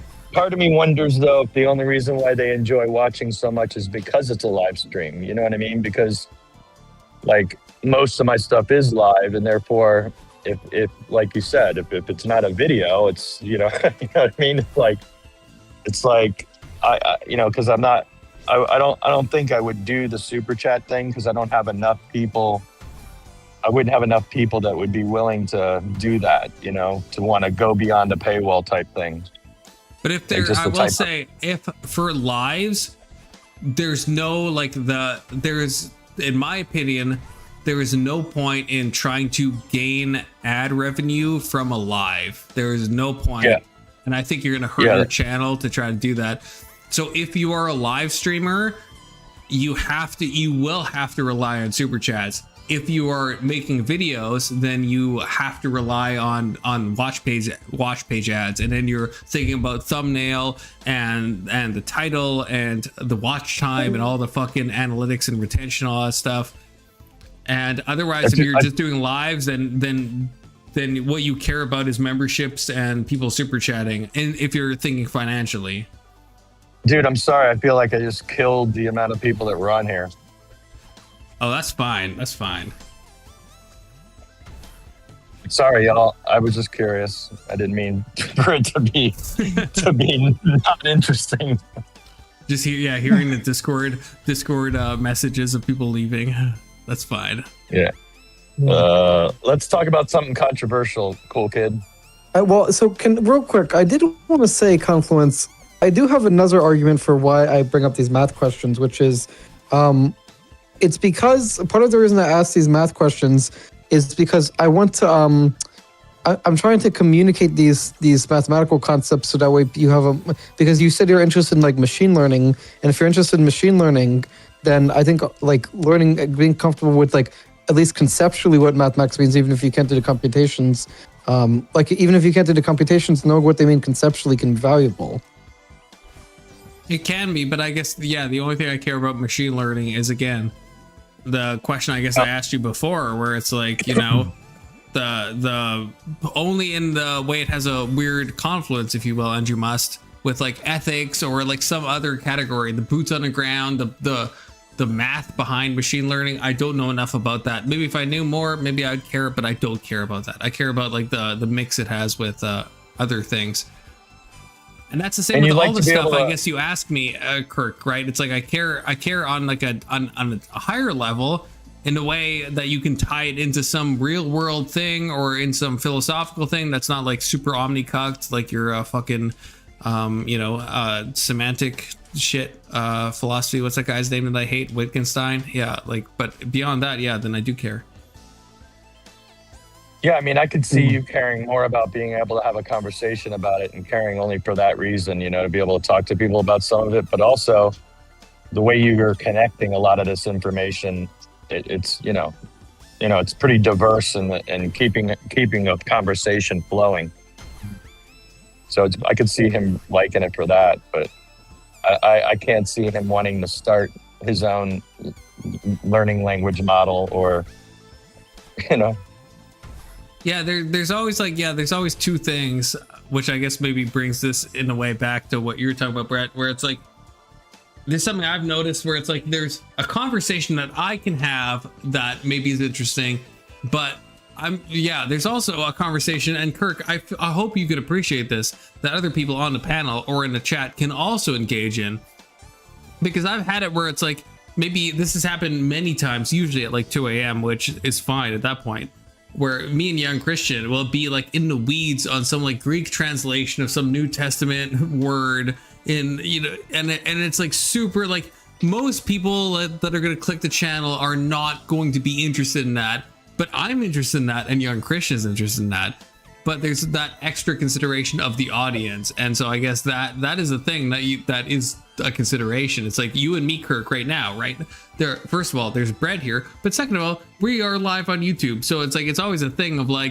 if you're asking me something, it's I'm hoping it's something that I can talk about for one, but I'm also hoping that it's something that other people can engage in, because it's not just you and me talking in a private voice call, right? It's I'm hoping it can be accessible to other people.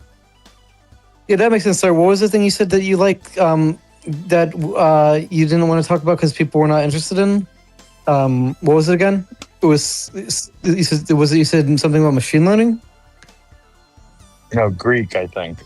The Greek. Greek, okay. Yeah, Like, you're talking about, yeah, Greek- I would say me and Young Christian would get into heated discussions about like specific Greek verses in the New Testament, and we're like looking at the original Greek and we're going into all the weeds and all the shit. And I just think, yeah, most people that are clicking on my stream probably are not like super into that shit. And so then I have like 2 people watching, which I'm fine with because I find it interesting. And also it's like 2 a.m. when most of that happens. But yeah, there is that consideration where it's like, you don't want to, yeah, there's other people besides the people that are just talking. There's people watching, and I think it's good to try to think of them and think of what they want to see and stuff. Hey Kirk, do you remember how like the reason why I banned Claire, secular Quranism, the reason why I banned her is because her and another guy will be in the chat and they'll be blowing my chat up and nobody can even read the chats because they've got these huge paragraphs. And then I don't let her on because once she comes on, all of a sudden I go from 15 people watching, 12 people, 8, they don't want to hear her. So like she isolates the entire people that want to be there and have conversation because she's spewing the stuff that she spews. So she gets mad because I ban her. And I'm like, listen, man, you literally ruin the vibe of the stream every single time, Like that's why I apologize to Confluence, because I feel like I started asking them about this behind the scenes stuff and everybody just disappeared. It's like, okay, note to self, find a better topic. Fair. But Confluence, another argument I would also provide for like math, physics, AI discussions and conversations is talking about those, like these deep intellectual subject matters is, I just think there's something elevating about it to the soul, in a sense that like it feels like we're basically reaching more, like we're basically we're exercising our mental muscles, so to speak, like deep thinking. And like psychology is like a social science, and like when you're talking about a social science like psychology, it's inherently inferior to something like physics because it's not as like quantitatively precise. Even if people are more interested in it. Does that make sense? I feel like you said like multiple things there. I feel like it's only like when people are talking about AI, I think they're probably nowadays more interested in the economic aspect and the psychology aspect more than they are about, but I agree with you, Kirk. I mean, Confluence, what I'm saying is that physics, math, AI are more objective than psychology and social sciences. Would you say that's fair? Yeah, but that doesn't make it more inherently valuable, I guess, is my thing I'd push back on the last point that you said. But I would say it would make them more valuable because if value should be defined by basically whether it can produce human knowledge and technology. No, see, we start from different. We start from sorry, not to be tautological. We start from different starting points. Yeah, I don't start from that place. So if you do, then sure, I get what you're saying, but I don't start from there at all. Yeah, I would say that he would care more about whether or not it's a good thought experiment, but not necessarily the ramifications of benefiting the technology itself. Like, does that make sense? Like the sociology stuff is deeper than trying to solve the actual mathematical problems that could maybe address the issues. Yeah, if I understood him right. I think you're right, Brett. And like Kirk, like so we have both talked about like Young before, right? And like I will say Young is incredibly like not objective. He's not trying to be objective. But I would say, let's say Young, if we imagined, I mean, I think he has, but let's say he just has, let's grant that he has influenced a bunch of people to make a bunch of like good changes in their lives and to like connect more with what really matters, then yeah, would I say who's more important, Young or like some guy who like makes a new objective technology that has like real world implications? Then I would say, well, it could be Young, right? If Young is like influencing people to do what I care about and actually like be more like fully formed humans, then like that's what I would care about. Even if I admit fully, which I do, that Jung is not objective at all. It's fully like subjective. I couldn't ground almost any of Jungian psychology in anything objective. I wouldn't even try. If you were trying to like push me on it, I wouldn't even fucking try. But if it's like useful in a way that it like grows the human soul, that's what I care about, right? Like, so that's kind of my starting place. Yeah, I mean that's fair, but I just tend to be like I like fetishizing objectivity. I like fetishizing like quantitative ways of thinking. Right, but you ought not, I guess, is my thing. I think you ought not do that. I mean, I don't think it has anything to do with like you ought to do this or not. I just think it's like a different temperament. Okay, that's fair. Like, it's fine for you to be interested in like Jung and that, but what I'm saying is the reason I'm more interested in the physics and the math and the AI, at least conceptually, is just because, like I said, I like the idea that I'm discovering these like objective, like Platonic truths about reality. Yeah, I think that's a fine thing to like. But how objective is a lot of the stuff that you are positing? I don't know that it always is though. Or like, what do you mean? Like, I'd have to hear an example. Well, like the math stuff and all that. Okay, yeah, but like most of the time you're talking about like a lot of theoretical science and physics, and like so it's not as objective. There's still a lot of unanswered unknowns. And it's not. I don't know. Maybe my temperament isn't right in that to engage it. Yeah, I mean, makes sense. I mean, physics has its perspective, but like with physics, because you can make a precise mathematical model, you can evaluate it more precisely and quantitatively than you can in a social science like psychology. Yeah, I agree.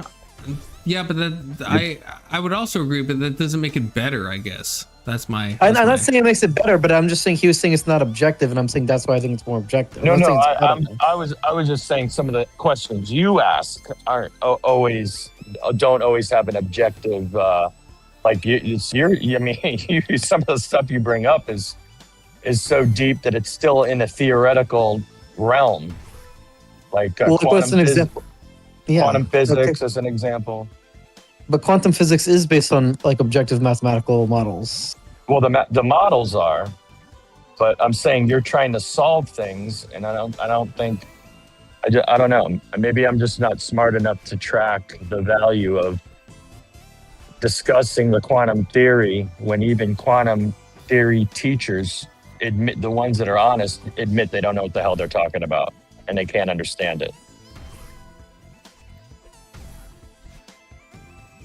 I don't understand like an expert would. I'm just saying like I understand a little bit, but yeah, I mean it is based on a theory. It's just that the theory has been basically like not. It's been validated by evidence. What evidence?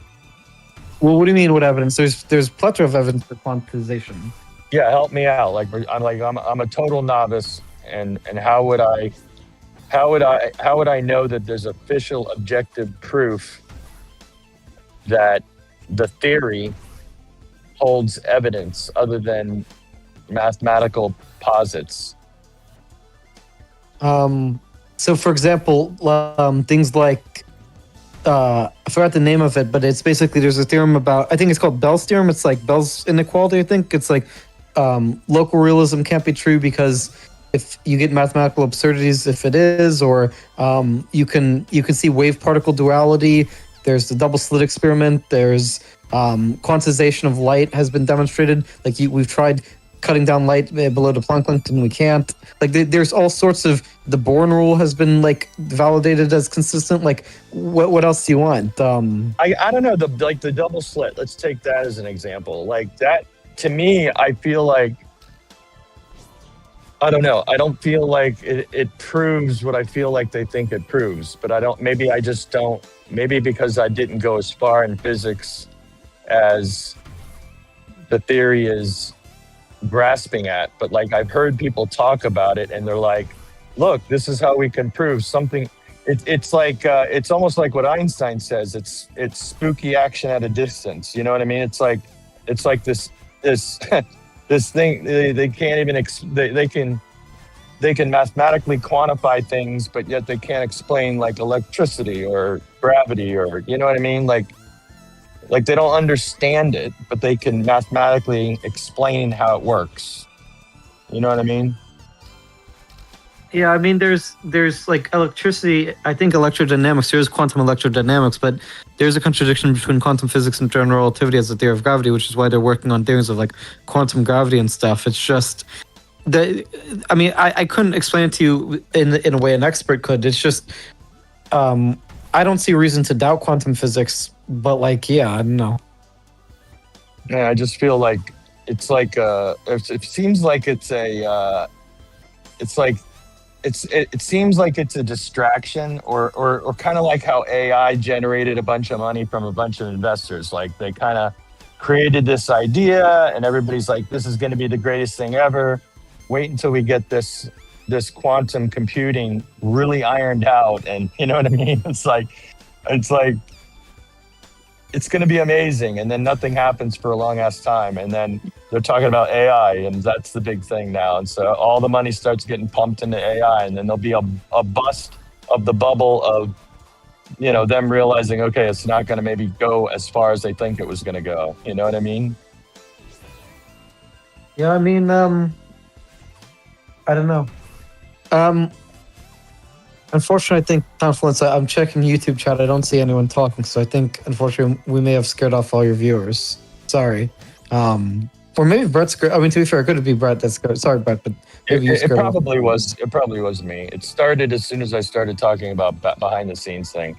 Look, I just was yeah. I know. This is a day stream. I don't give a fuck on analytics in a fucking day stream, okay? Sometimes Kirk comes in when all the analytics are super good and we're like fucking vibing and Kirk kills everything.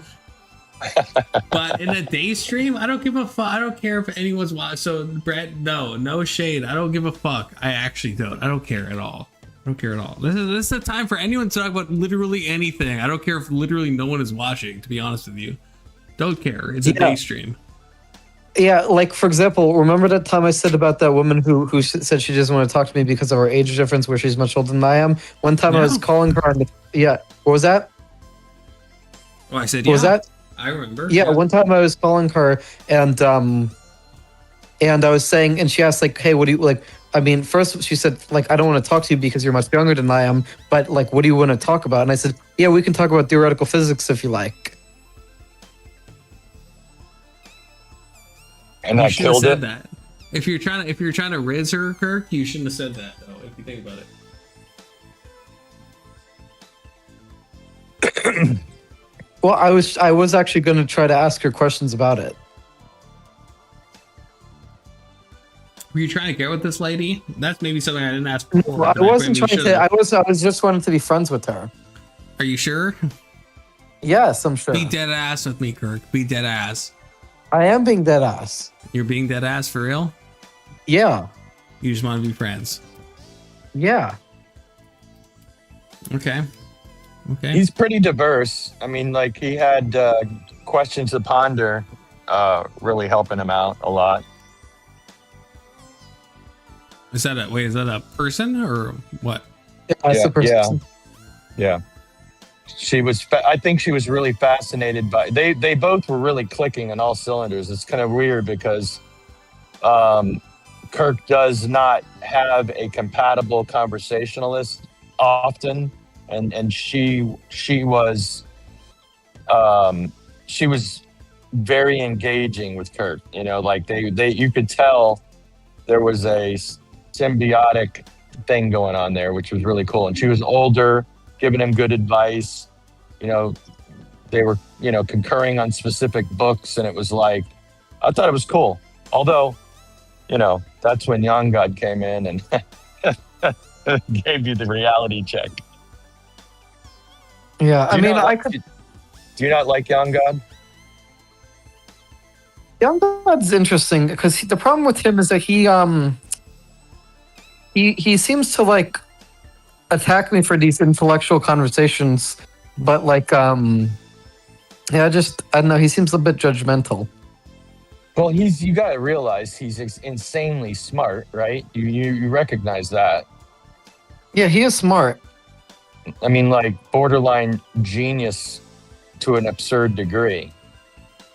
But he's used it, like he admittedly said, I used getting, knowing as much as I know to get women.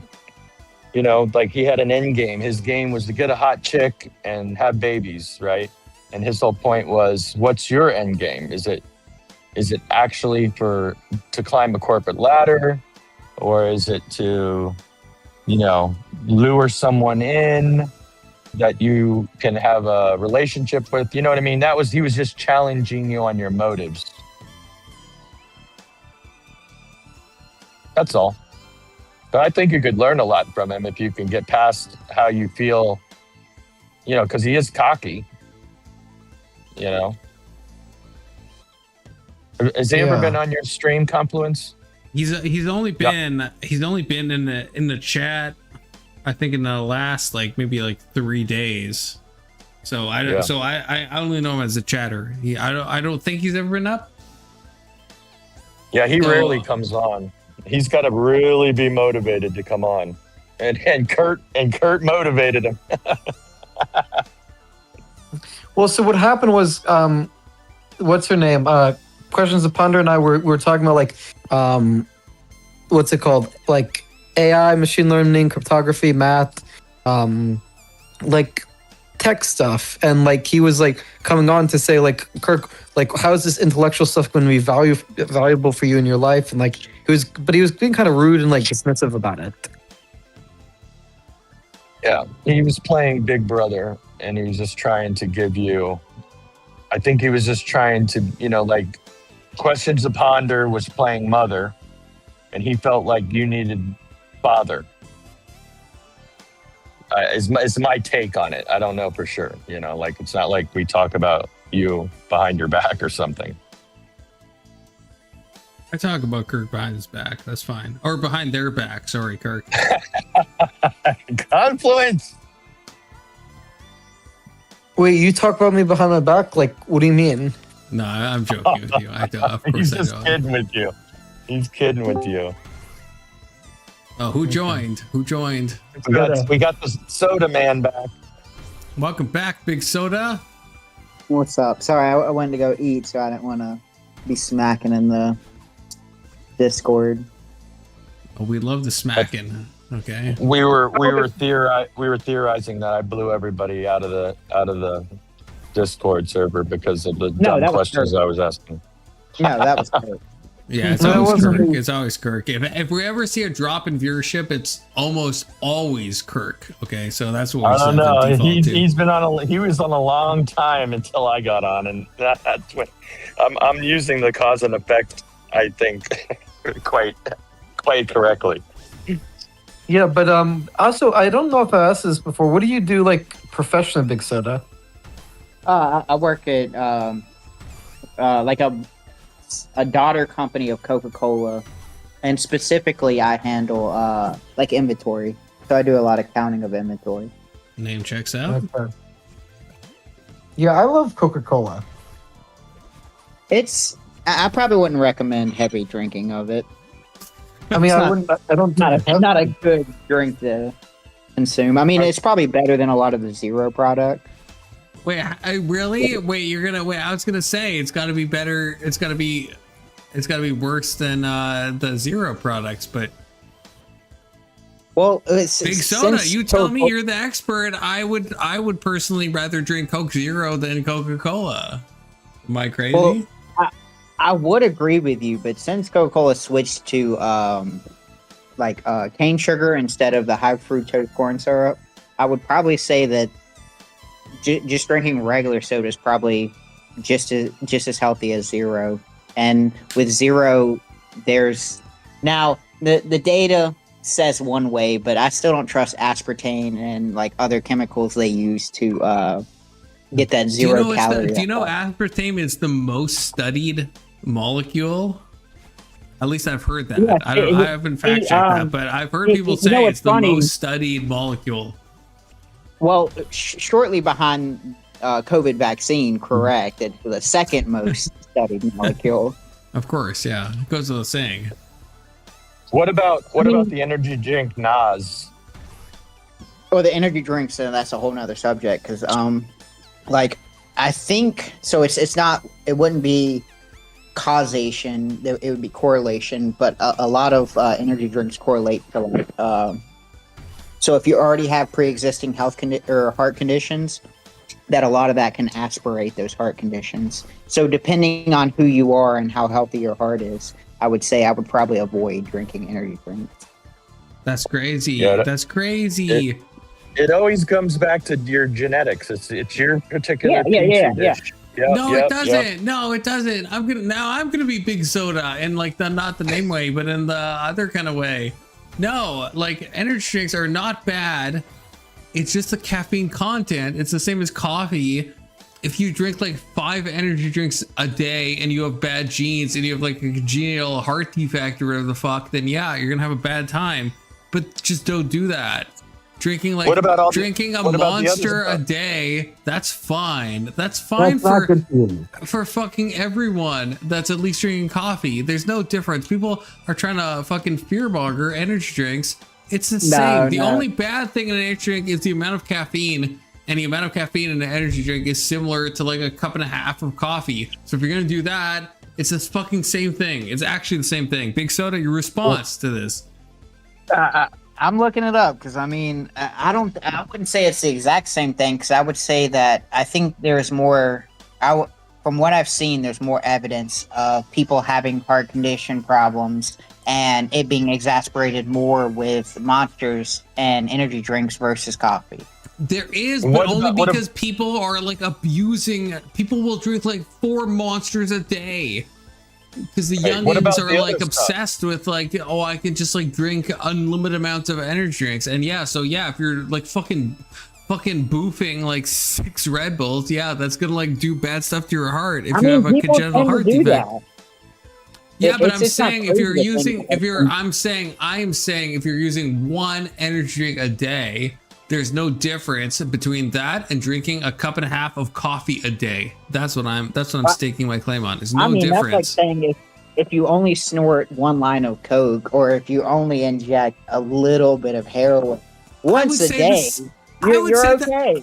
I would agree with that though. Don't threaten me with a good time. I would say if you snort a little bit of cocaine, that's fine. That's actually fine.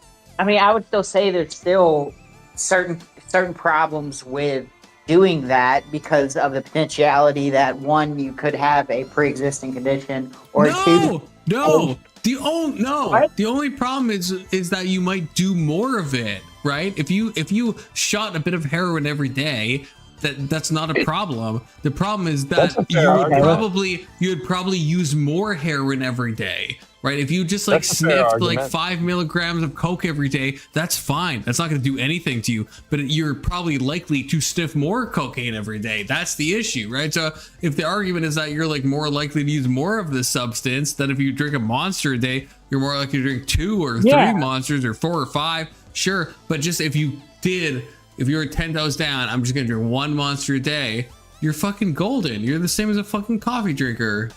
I don't know. Not boofluence, monster, not boofluence. Absolutely not. Okay, absolutely not.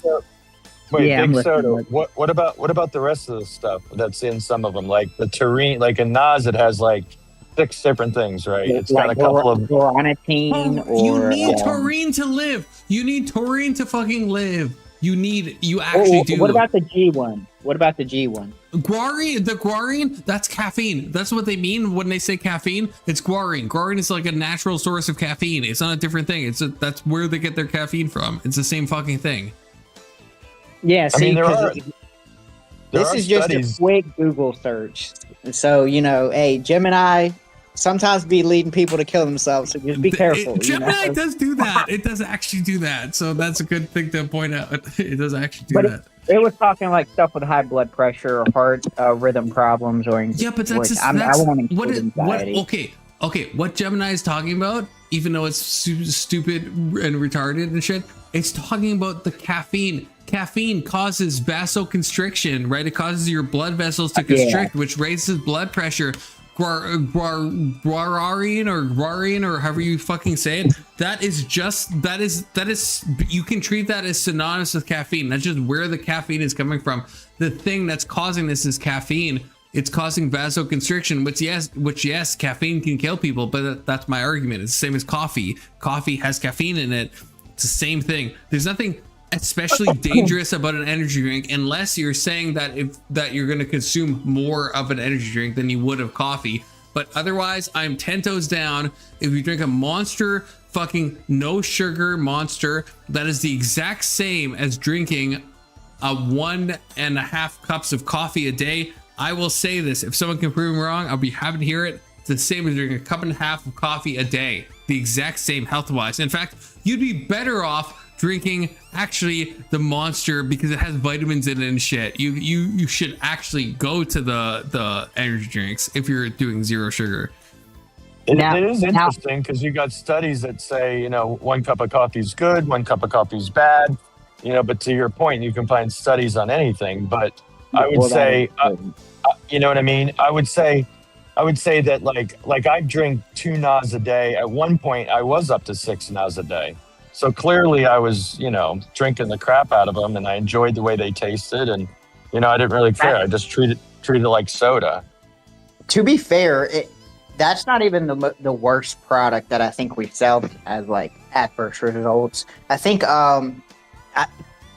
Confluence, you may have not heard of this since you're in Bumfuck Nowhere stand, but we sell core power like protein, like it's a powdered milk product, but it's like strictly around like 24 gram or 42 gram like protein drink based. And that seems to be causing some adverse effects because people are drinking a lot of them, which is having this overabsorption of protein. That I think it's having a constipation and like digestion problem issues. Yes, that is. Okay, wait. I'm gonna try to special summon Brandon again. This is the thing. But it's separate from the Monster thing. So I will try to special summon Brandon because there's a word. There's a thing if you drink too much protein. Yeah, muscle milk. Yeah, it is. There is a thing that you can go into. Is it rhabdo? I don't know if that's the right. It's something. Because I know we the company's actively being there's like civil lawsuits around it right now, like class action stuff. I think it's rhabdo. I can't say this word. Rhabdomyolysis. I think that's the issue. I think I could be completely wrong, but I think that's the issue. That's a separate issue from the caffeine and everything else. I think yeah. That's if you intake too much protein, I think. I'm not sure. I think I'm thinking of the right thing. Because I think the problem I'm Googling right now. I think rhabdo is. It's very milk based and it's very sweet. So it's like the people who are drinking it are like mass drinking it. So there's like you'll have people 2 or 3 drinks of 24 to 42 gram protein a day, and it seems to be having some adverse effects. I mean, I'm not gonna lie. I have. Maybe I'm thinking of the wrong thing. But that's not a milk product. It's just the energy drink. Okay, I'm gonna normal summon Brandon by DMing him. Okay, this is my special thing that no one knows about. I'm gonna just DM him. Yeah, ask him when's the last time it happened to him.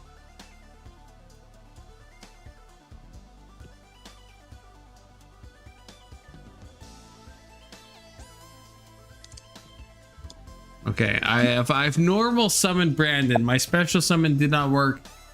Rhabdo, I don't know if Rhabdo. I think that might be I think I'm crossing my lines. Maybe type in overconsumption of protein and see if you get like a list of illness from Gemini, who then tells you to kill yourself.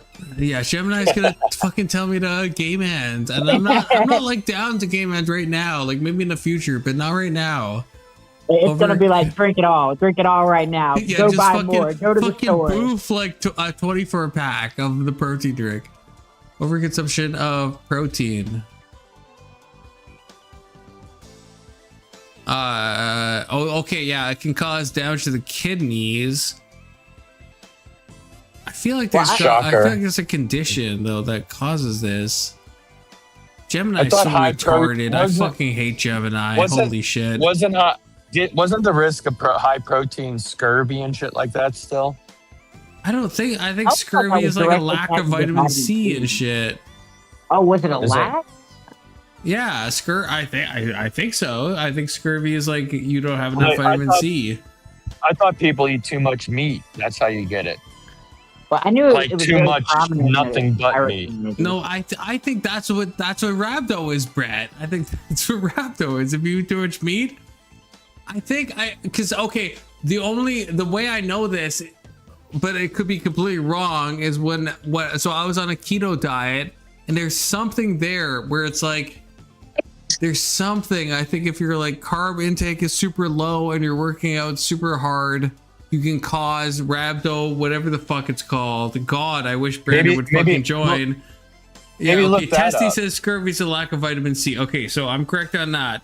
But I don't know if rhabdo is the right thing I'm thinking of in this thing. I don't know if rhabdo is like too much protein, or if it's just like working out too much, or not enough carbs. It's one of those three things. I'm pretty sure. It's one of those three things. What about you? Use Gemini and ask it what the potential risks are for the keto diet. Okay, what? Didn't you say risks of the keto diet? Gemini is telling me we'll fall in love and I should kill myself and we could be together in the AI afterlife. So I don't know if that's like the best source to go through. The risk of the keto diet includes nutrient deficiencies. Fuck off, retarded. This Gemini is the worst AI. Obviously not what I meant. High LDL cholesterol, again, fucking skill issue. I hate Gemini for real. And kidney stones. Okay, that one might be low-key true. The other ones are like actually retarded. This is why you should never use Gemini. I got some answers to the protein, but it's not any of the words that you were using. Hypersuria and gout, which I understood the gout. And then the chronic kidney disease. Oh, is that what? I was gonna say, is that what the Confluence HR said in chat? But I guess that's you. Hyper. I don't know how to say that word. Welcome to illiteracy. Yeah, I feel like you and me are the same right now. That's crazy. I understand what it's like now. I'm empathizing. The hyper. It kind of looks like an ulcer thing. Blah blah blah blah and gout. Ulceria. Yeah, well, ketoacidosis, that is a thing. That is a thing. But that's a different thing from what I'm trying. Yeah, I think that's a different thing. Well, I don't know. Maybe I'm wrong about rhabdo. I know rhabdo is something that if you push your body too hard, and I think if you're using protein too much, I think you go into rhabdo. I think, but I'm not sure. And I failed to special summon Brandon. I've also failed to normal summon Brandon. So Brandon might just be busy, which is the thing that happens. The rhabdo thing is some kind of protein breakdown, if I recall, like protein being released into the bloodstream or some shit. Yeah, that's what I'm thinking. It's feel like it's something related to protein. Well, I don't know if it's too much protein. I'm not, or if it's too little. One of the two. Extreme physical trauma or overexertion rather than diet alone. Yeah, and rhabdo is spelling RHA. Yes, if you that's a thing you can, if you like are fucking doing a leg press and you do this like intense amount of leg presses and use repeatedly, you can, I think, enter into rhabdo territory. But I feel like that links with either protein or a keto diet, but I don't know which one. I feel like it links with one of them. Extreme muscle breakdown, isn't it? I don't know. Tessie, you tell me. Tessie, you're the fucking lore master. I'm not the fucking lore master. Okay, I don't know this shit. I'm just the fucking host. Okay, I don't fucking know. Yeah, you saying the name. Yeah, I know. Yeah, I know what rhabdo is. I know it's rhabdo. I don't know how to say it, but yeah, I know what I know what that means. Yeah, but I don't know. Is that too much protein? Is that not enough protein? Is that too much carbs? Not enough carbs? Too much exertion? Not enough exertion? That's what we don't know. Gemini's telling me that I should go eat a bunch of protein and join the new cool phase of getting hypocorosstuma. That sounds fun. I don't know what that word is, but that sounds fun. So sign me up. Absolutely. I'm always trying to be in touch with the next new big thing, and that sounds like the next big to me. I think it's from extreme fasting. See, there's so many different points of views, you know. I don't know if any of these are right. There's something bad. Okay, so this is what we were originally talking about. There's something bad if you take too much protein. I don't know if it's rhabdo at this point. There's something bad if you take too much muscle milk. Something bad happens to you at a certain level of protein. I don't know what it is. Maybe it's not rhabdo. It might not be. I'm not really sure, to be honest with you. Ultimately, it's a hormone imbalance that takes place, is basically the bottom line, right? I could agree with that. It seems like that's what it's saying over here too, and cause extreme hormone imbalances. There's also protein poisoning itself. So like apparently there's a threshold of protein that you absorb that becomes poisonous. But that's like Paracelsus said this, right? The dose determines the poison, right? So that's everything. That's everything. Yeah, well, because everything's poisonous, Confluence. Everything you didn't know that? The dose determines the fucking poison. That's the whole point. So, but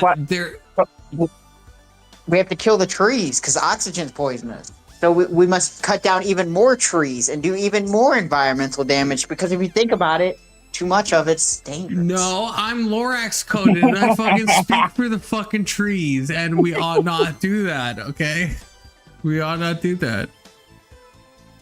Tessie says more like boner density loss. Tessie, you should just join back. Your jokes would be like so better said with your speech patterns. If you think about it, okay, with your cadence, Tessie, they'd like land so much better. So maybe you should like join back. It does say rhabdo. It does say rhabdo and over exercising. Has a correlation 100%. And then it says myoglobin can be damaged the kidneys, and severe cases lead to kidney failure and serious complications. But it definitely connects rhabdo with the keto diet and the exercising. I think that's true, but I guess the thing we started with is I think we were talking about Coke Zero, we're talking about energy drinks, we're talking about protein shakes, and I guess is there an amount of protein? Does the amount of protein you take cause rhabdo, or why is taking too much protein bad? Is it rhabdo? Because I could be completely wrong on that, to be honest with you. I could be like utterly wrong. But like, why ought you not take like 100 grams? Well, that's a normal amount actually. Why ought you not take 500 grams of protein a day? What would happen to you? Who is to say? Who is to say? That's the question. Who is to say?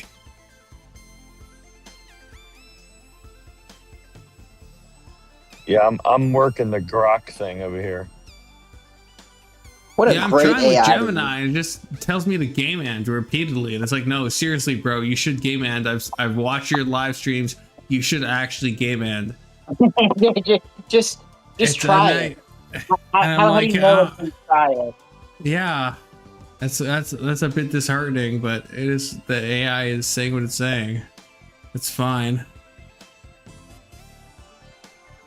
Testy says, and this is a Testy quote, okay? So Testy, but you made a chat in my Discord for this.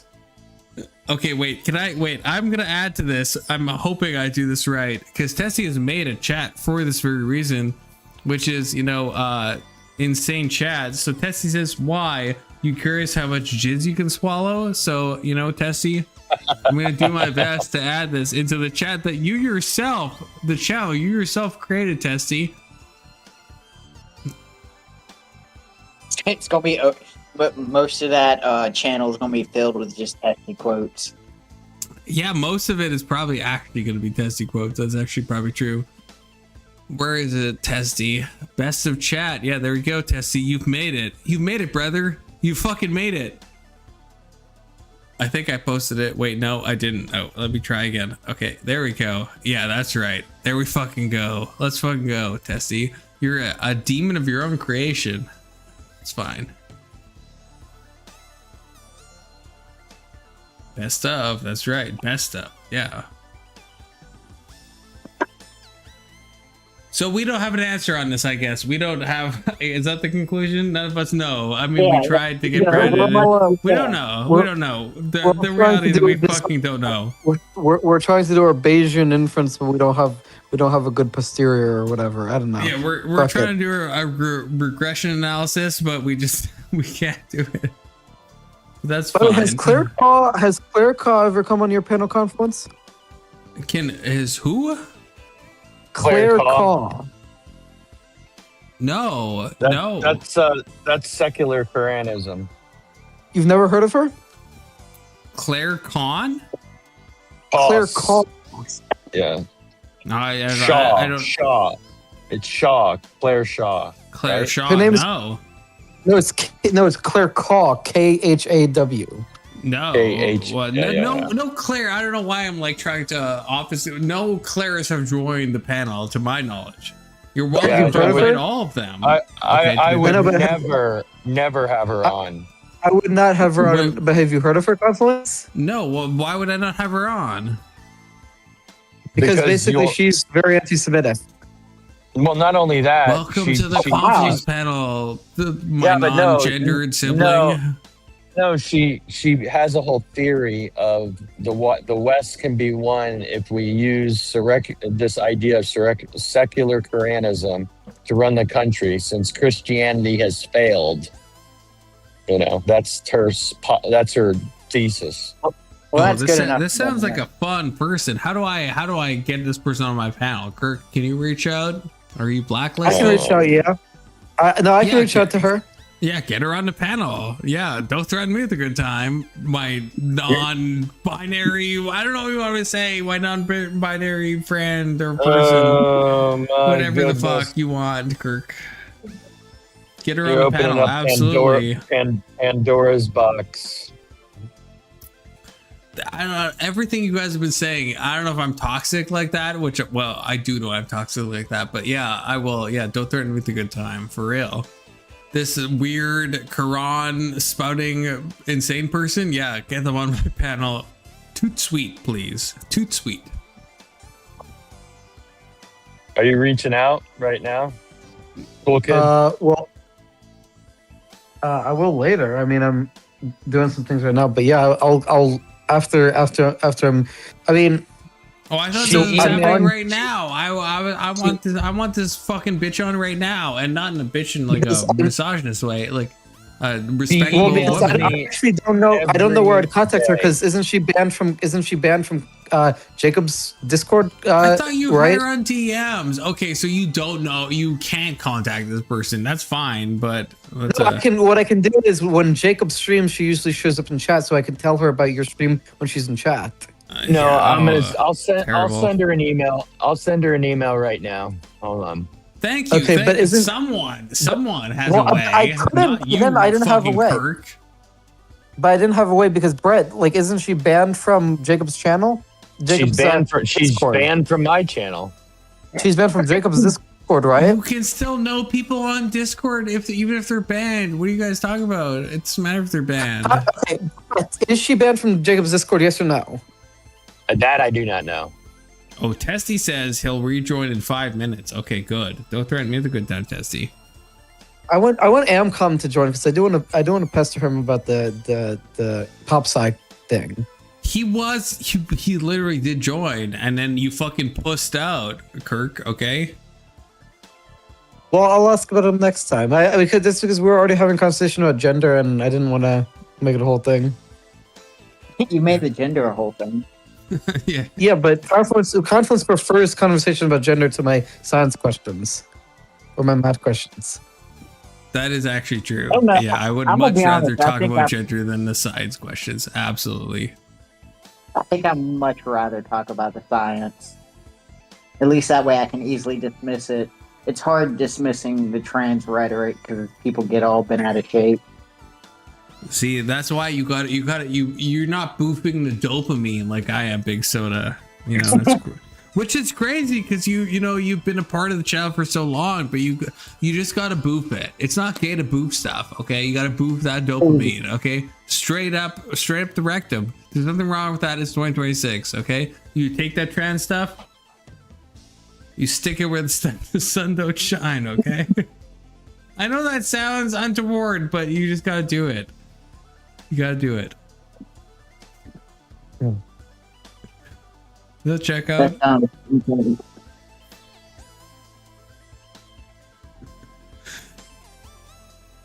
God, I hate that I can't pull chat messages up.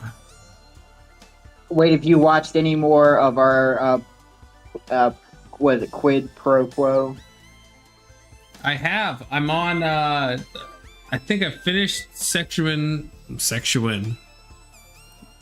Okay, never mind. Sorry. I gotta mute myself. No, wait, I maybe can't. Don't listen to me.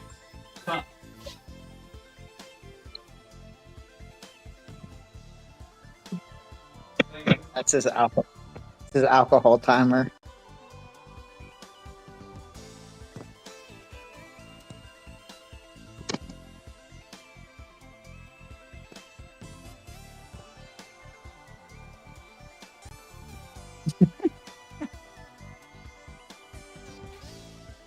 I'm in a phone call and I can't find the mute button, so you guys note that error. Keep talking, okay? Sorry.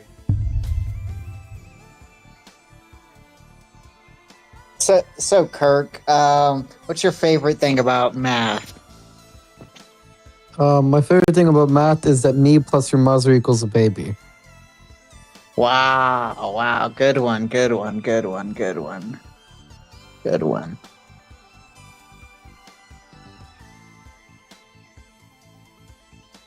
I just emailed her the Discord, the YouTube live stream, and we'll see what happens.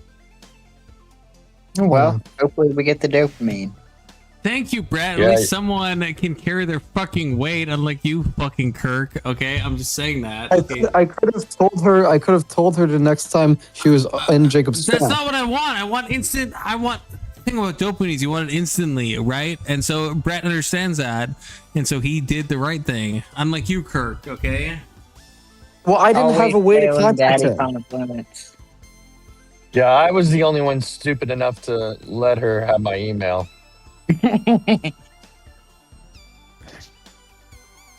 Yeah.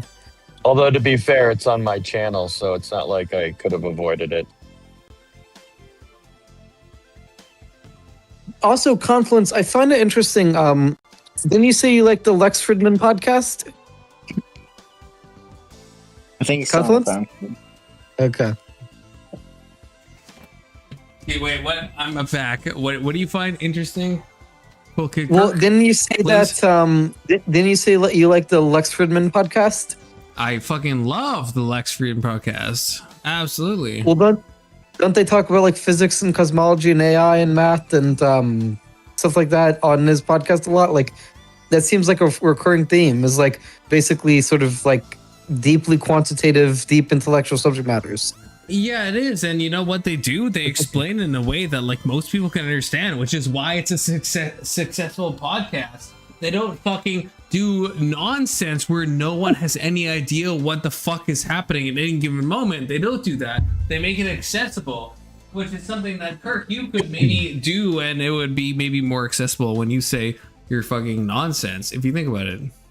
And you must. So what was the answer you were about to say before you went on your phone call about the quid pro quo? Oh yeah, I've watched episode 3. Slow progress. I understand that. Yeah. It's slow progress because they're not long episodes. but I am making progress. Is the point? I'm moving up the ladder, and so I'm fulfilling this, and I like it. I like it. I'm enjoying it right now. I don't know where it's gonna lead, but I'm liking it, and most importantly, I am a vibes-based watcher, which is why Keelan can get absolutely fucked with his hatred of Obsession, because I am vibes-based, and I'm liking the vibes of the Tower of God. Is that what it's called? Tower of God? I think. Yeah, Tower of God. Yeah, I'm liking the vibes. And that's all that fucking matters to me. It's got good vibes. I'm like in it. I'm not trying to do all this like fucking meta gay shit that Keelan was trying to fucking cuck me with. Okay, I'm in the moment, and I think that's a good thing. I'm in the moment, and I'm in the moment with Tower of God, and I'm like, yeah, I'm liking what I'm experiencing right now, and that's all that matters. That's why I'm a fucking existentialist. Okay. And that's why Kirk is retarded, okay? I'm sorry, Kirk. No, it's untoward. I don't know where that just came out of my subconscious. It's a thing, but you know. I thought I've read the only existentialists I've read is Heidegger's phenomenological interpretation of Kant's critique of purism, and like most of it, and then I've read a little like excerpts of Nietzsche. But I'm not that well read in existentialism. But I mean, at least for Heidegger, it's not really like. Can you stop saying slurs on my panel, Kirk, please? That's not a slur. That's his name. What? Wait, maybe I misheard you. What'd you say? I said Heidegger. Martin Heidegger. Oh, okay. Oh, I'm sorry. I heard something completely different. That's on me. That's on me, Kirk. That's on me. I heard something very different. I've read a lot of his writings, and he talks about this idea that Dasein sort of no, okay, has a relationship with time. Fuck what you're saying. Keelan is saying some nonsense. Bro is unironically mad that I understood Obsession more than he did, and still thinks it's a bad movie. Keelan, that's. You're right that I'm unironically mad. You were correct. But no, you said, oh my God, I wish you're not in the Discord. So that's a fucking skill issue, Keelan. That's a fucking skill issue. So you can only talk in chat, which is that's a thing. But no, I'm mad. I'm mad because yeah, I'm allowed to grant people stuff. That's not a diss on me. I'm like, okay, yeah, this is something, and I appreciate this more that yeah, the victim had very little stuff to say, and I appreciate this. I'm not mad that you fucking said that, okay? I'm mad that you think it's a bad movie because it's an objectively good movie with great cinematography, great themes, great ways to think about it. Kirk, have you seen the movie Obsession? That's my question to you, cool kid. Kirk, please, No, have you seen that movie? I haven't, but I had a different point to make. Big Son, have you seen the movie Obsession? I've not yet seen it, but I've been hearing some really good stuff about it. You should see it. Brett, have you seen the movie Obsession?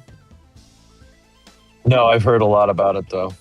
God, all of you should watch the movie so you can fucking cuck Keelan at the same time, in the same way, okay?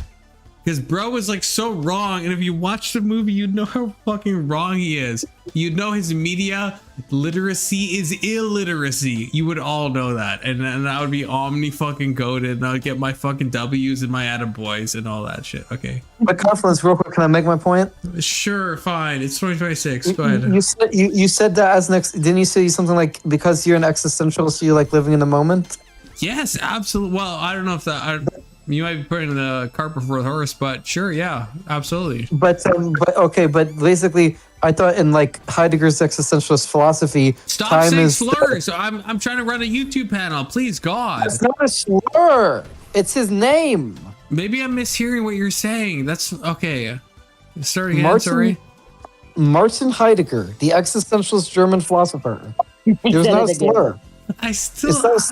I don't know what you think you're saying, Kirk, but okay, just don't say his name again because I feel like there's like I think you're saying a slur. But I'm just not say saying what slur. you're saying without saying his name. No.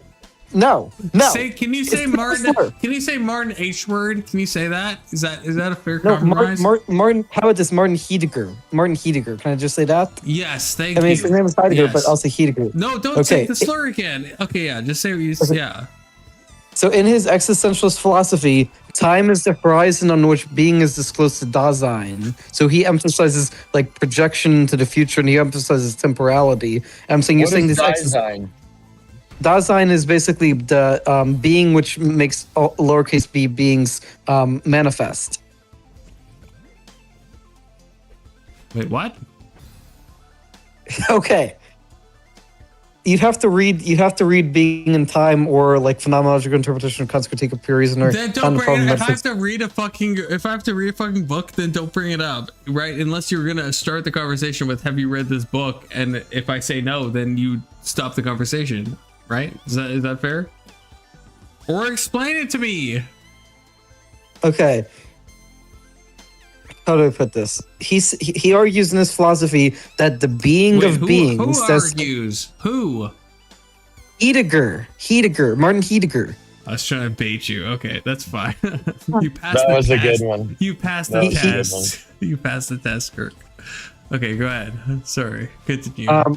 Basically, he argues that the being of beings is not itself a being, but time, which is the horizon of being on which a subject reflects on Dasein, and through doing the existential analytic. Wait, actually, I feel like so. I think Brett asked this. What? I don't know what Dasein means. What does that mean? Dasein is the being of beings. What does that mean? It's the isness. It's the isness. It's the thing that. So speak to me like I'm a Kabbalist, like the Ein Sof or what? No, it's the isness that discloses all the ises. That's not speaking to me like I'm a Kabbalist. That sounds like the Ein Sof or. Is that not the Ein Sof or? Is that Kether? Is it Kether? Let me say it's this. not a. Let me say this. This might help. I don't know if it does or not, but it's the idea of this a godlike being within time. Am I right? That's a fucking demiurge. Demiurge? Speak to me like I'm a fucking Gnostic. It's the horizon in which all beings are disclosed. Okay, so yeah, Kether, then like, okay. Yeah. So Kether, maybe? No, it's not a Kabbalistic concept. I'm saying speak like put it into concepts I can grasp. I'm not saying it is. I'm just saying like make an analogy. Okay, it's the thing that makes the existence of individual things intelligible to a human being. Okay, Kether. Okay, good. Okay. And that is time. And in his philosophy, Martin Heidegger argues that time is basically I feel like you're what allows mispronouncing his name. I'm sorry. Go ahead. I'm sorry. It's what allows the human subject to reflect on this capital B being of Dasein. Does that make sense? Wait, say it again. Say it again. I'm sorry. I'm focused. I'm locked in. In his existentialist philosophy, he says that time is the horizon of being. Time is the thing on which beings are disclosed. I don't know what that means. I don't know what that means. Okay. He's saying that the existence of things would not be intelligible without time. You're talking about Heidegger? Yeah. Esty, I don't want people to join just fucking saying slurs and TOSing my fucking panel like that. That's fucking crazy. That's fucking actually crazy.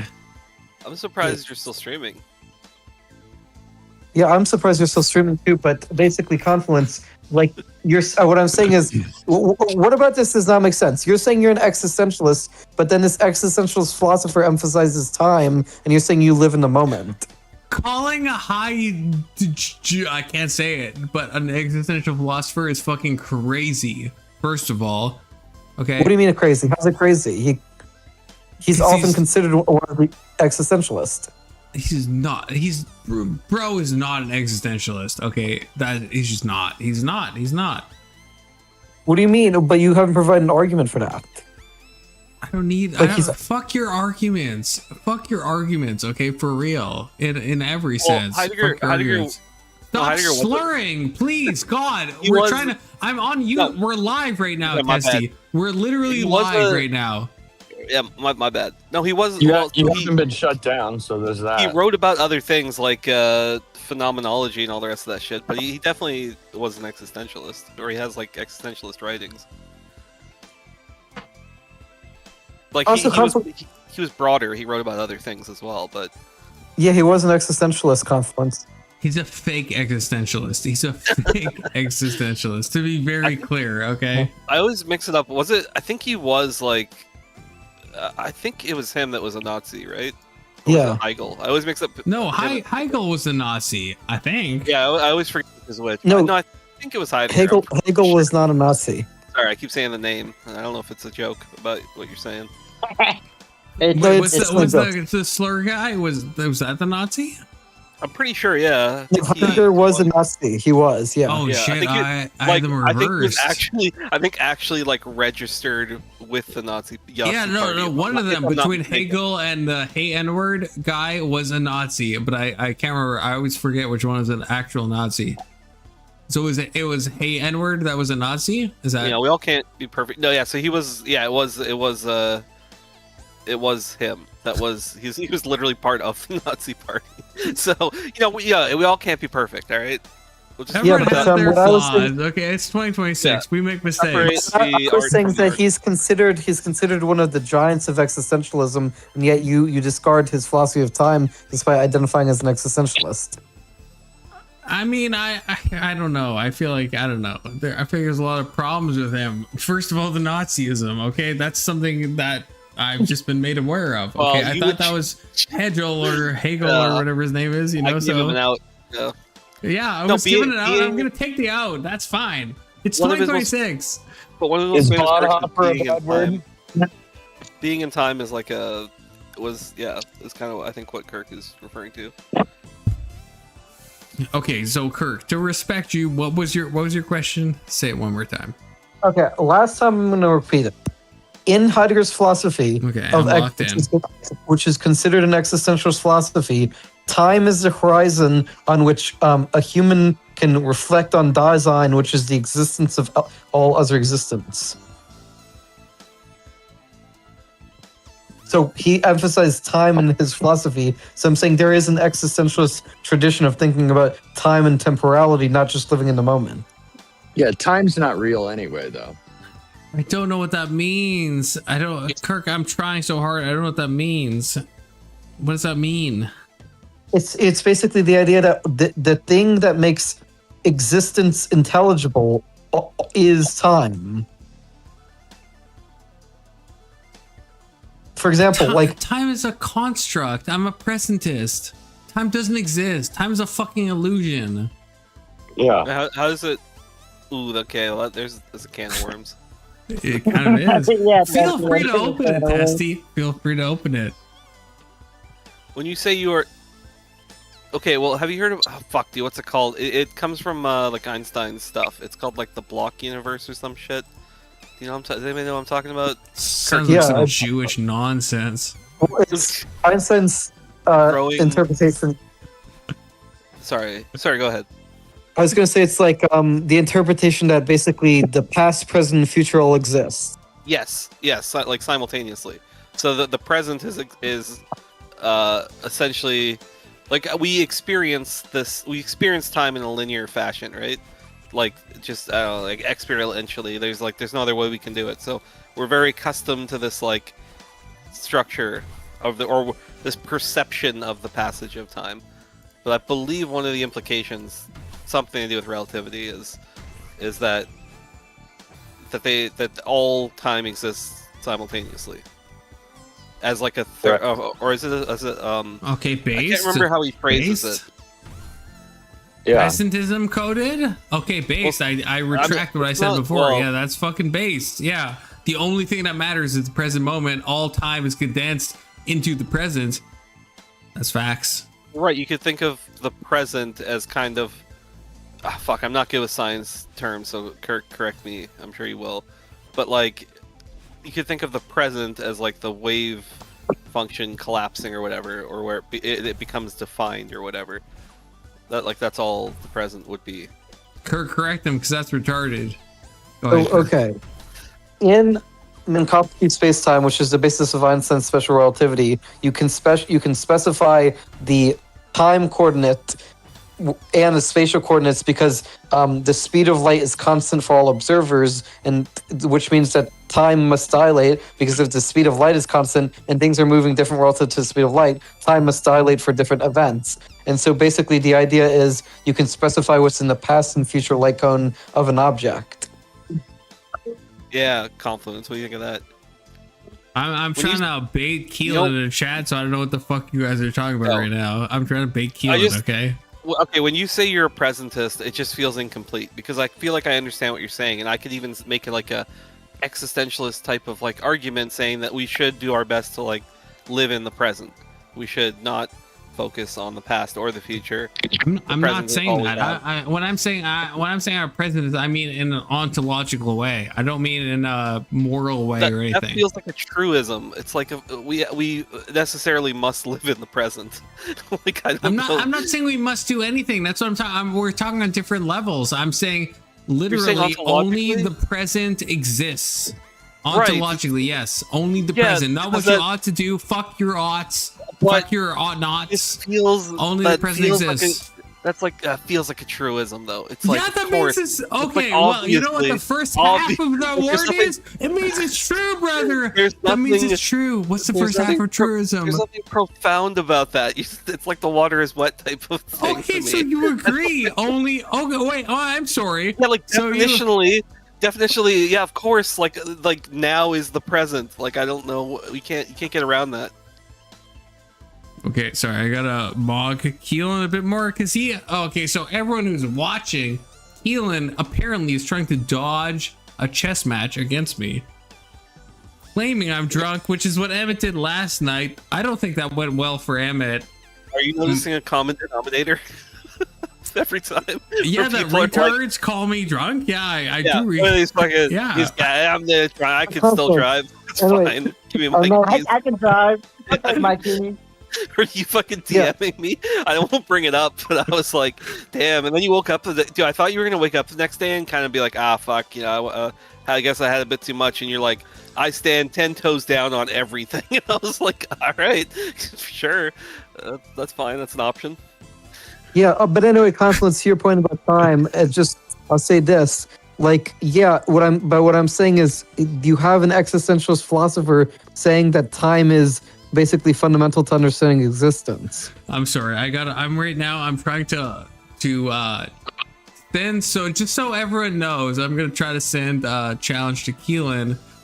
And if he denies me, then all of my chat at least knows that Keelan is a fucking, well, I can't, I was going to say, an F slur, but you know what I mean? I can't say that. Well, I wouldn't anyway. No, I wouldn't say that because it's not 2000. I wouldn't say that anyway.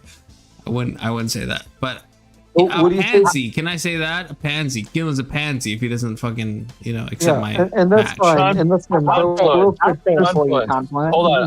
Would you say that the answer to my question is that you agree with existentialist philosophy, but not all existentialists? I mean, that's probably true. Say again. Would you say that the resolution to my question? So I'm locked in right now. It's just you and me, Kirk. In space and time has gone away. It's just you and me, Kirk. Okay, go ahead. Would you say that the resolution to my question is that you agree with some existentialist philosophers, but not all existentialists? Yeah, what the fucking Goyim call existentialists? Yeah, I don't necessarily agree with that, but the true existentialists, Kierkegaard, Nietzsche, Sartre, yeah, I think they're omni fucking goated. You should fucking read them. But if you want to like punt that out into fucking nonsense land, then yeah, I would disagree with that. I think that's a fair. I think it's a fair reading. Can I just ask real quick? Where does the time or this presence? Kierkegaard is the bomb. What is that grounded in? Like, who is this? Just like your own thing, or is there like a philosopher that you take this from, or? No, no, Testy. I will 10 toes down this, and this is why, like Emmett, for all his worth, he uses preferences as a naughty word, but no, like 10 toes down. What I respect in existentialists is my fucking preferences. I read them, and I use the best that I can do to connect with the divine, and I think certain people are omni-cocked and certain people are omni-retarded, and I fucking use that. And so yeah, it's up to fucking me, okay? No, but that's fine. I'm just asking if this like I guess this theory, which feels a little incomplete to me, like or this I guess you're not theory. You would. I'm just asking if this is like what's the theory? Yeah, I'm like it's fine. Just where like what. I guess what the writer is, or where did you get this concept of, or where did you pull these ideas from? I'm sorry, Testy. I'm not so retarded that I need a writer to get my worldview from. I get my worldview from myself and the Elohim. Is that not enough for you? You want more than that? You want me to name a fucking like no? Fuck the philosophers. I get it from myself and Elohim. You're talking about how much you love existentialism, so I was just wondering what existentialist writing do you like resonate with? Nietzsche specifically, Sartre, and Kierkegaard. Okay, there you go. And to some extent Camus, but Camus a bit. Based. Yeah. He wants you to kill yourself. Okay, so that's a thing. Specifically, he does not. I mean, that would be Schopenhauer, the true nihilist. But no, that's not. No, then you Camus misread. never advocates. No, Camus doesn't advocate for taking your own life. You don't need to advocate for something to. That's a fundamental misunderstanding of that is Camus. Absolutely not. That is absolutely not. It's just a different answer to nihilism. It's saying that you live in spite of meaninglessness. No, that is science. That's crazy. That's a crazy reading. The myth of Sisyphus. Yes, the myth of Sisyphus. Happy. Okay, what's the first sentence of that? I don't know. Well, I'm not pop quizzing you. I'm not. I'd have to look up as well. Isn't that what he says? He says, "Imagine Sisyphus happy."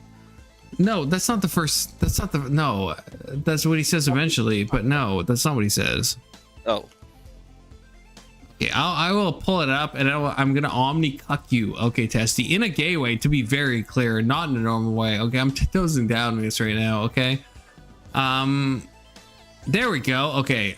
Oh no, I'm not on the StreamYards. Okay, I'll just read it to you guys. You have to trust me that this is real. Okay, there is but one truly serious philosophical problem, and there is. That's me talking, and that is suicide. Judging whether life is or is not worth living amounts to answering the fundamental question of philosophy. All the rest, whether or not the world is three dimensions, whether the mind has 9 or 12 categories, comes afterward. These are games one must first answer, and if it is true, as Nietzsche claims, that a philosopher to deserve our respect must preach by example, you can appreciate the importance of that reply, for if it will precede the definitive act, these are facts the heart can feel, yet they call for careful study before they become clear to the intellect. Yeah, so Testy, that's the first question. Sure, but it's a question, and then his answer for it is not that you should do it, though. The conclusion. No, that's not his answer. But that's what you said. That's how you started the conversation. You're like, he just wants you to kill yourself. He does. He wants you, Testy, to kill yourself. He doesn't want everyone to kill themselves. He's saying it's like a central important question. And he concludes. I understand it's the conclusion, but then he gets to Sisyphus. He's like, he's like, you live as an act of defiance, live in spite of meaninglessness, and you have to imagine Sisyphus happy, which is that even if it is some endless cycle of meaninglessness or whatever. Wait. Do you imagine it's a life-affirming conclusion? I don't understand. Oh, okay, great. No, Tessie, you should kill yourself. Tessie, do you be dead ass right now? Do you imagine Sisyphus happy? Do you imagine that? I mean, my conclusion. I respond with a lot of Nietzsche's writing, but my conclusion is with Camus. Absolutely, I don't like Nietzsche's eternal recurrence doctrine or whatever. I think that's fucking cucked. That's because first of all, it's not cucked, is it? That's what Nietzsche had a bad idea of how the afterlife worked and shit, and he thought everyone would come back again and again, and that's retarded, but that's not the question. That was his answer to nihilism. That was his life affirming. No, it's not. Wait, no. That's his. Yeah. Wait, what do you think the eternal recurrence means? Eternal recurrence is essentially live your life as if it was exactly as it is. Yes, it is to affirm. No, you're wrong. You're actually just wrong. I am absolutely not. So the doctrine of eternal recurrence, are you fucking kidding me? It is that if you were to live your life, you should live it exactly as you lived it. You No. affirm every single thing, and your No. life would be identical No. as it is over and yes, that's exactly what it is. That is. Tessie, you know, I'm telling you, I'm being dead ass with you. You're completely hold on. wrong. You're What the fuck completely, did you you're just say, utterly Tessie? wrong. Okay. You can look Tell this me- up. I- Nietzsche's. I will tell you what it is. You can look it up while I talk. That's fine. Nietzsche felt truly that people would be reincarnated again and again, and that Nietzsche felt deeply that he would believe live. in a literal. Let me speak. It was not a literal reincarnation. Okay, go ahead. It's not okay. It's not literal. Nietzsche thought that how the physics of the universe worked, and you can please fact check me while I'm speaking, because I promise you are wrong. I promise you, Testy. Please, I'm dead ass. I'm dead ass right now. Not.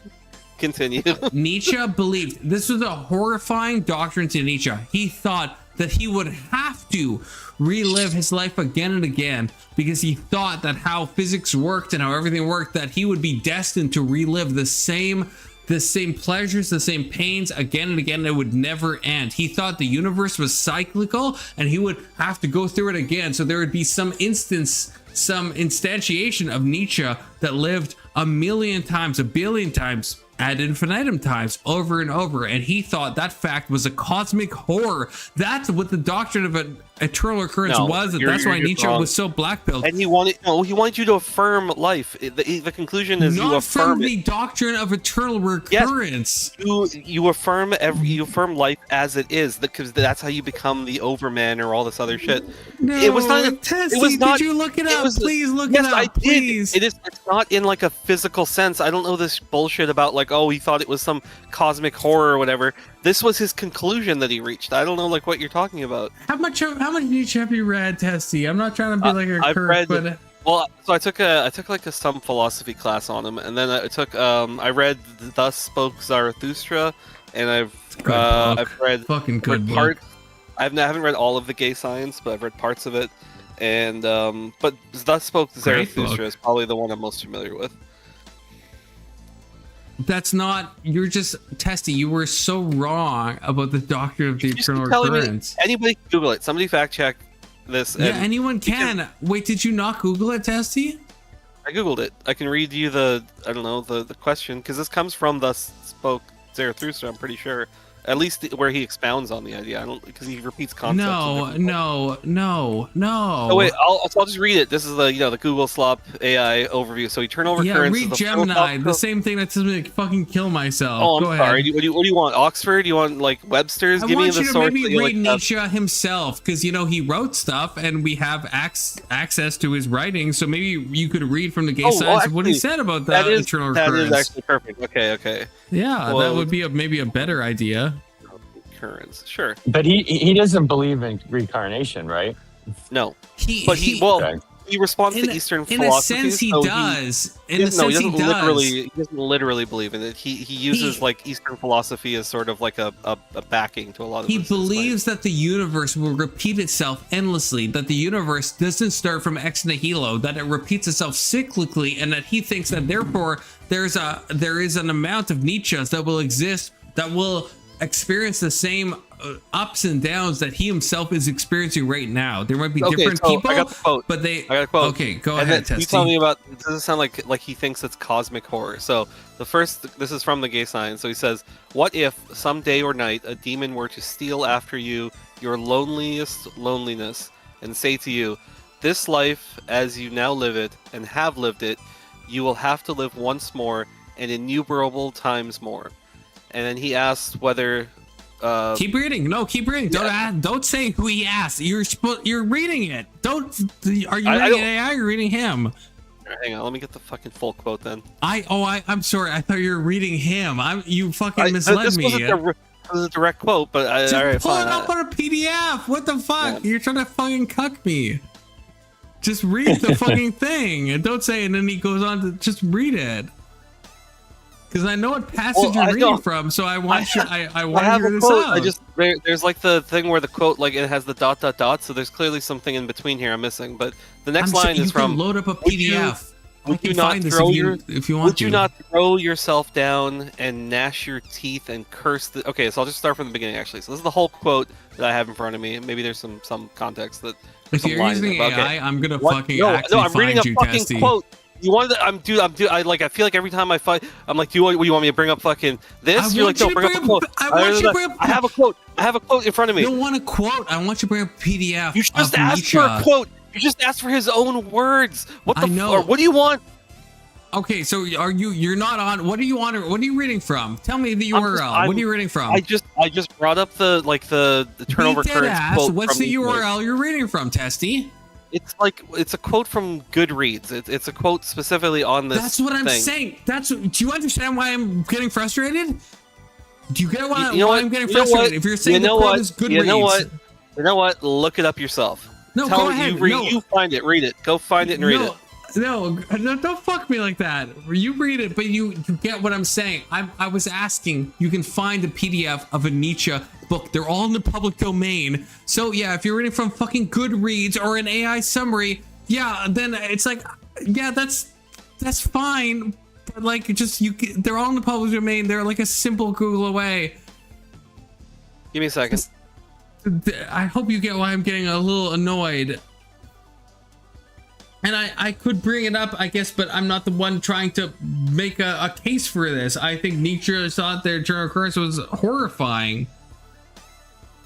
No, so he's speaking from a hypothetical, like, okay, so hang on, I think I have it here. I have it. All right, yeah, I did find it for the. Yeah, okay, I have the full quote. It's called "The Heaviest Burden."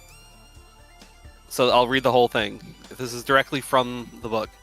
So, what if a demon crept after thee into thy loneliest loneliness, some day or night, and said to thee, "This life, as thou livest it at present, and hast lived it, thou must live it once more, and also innumerable times, and there is nothing new in it.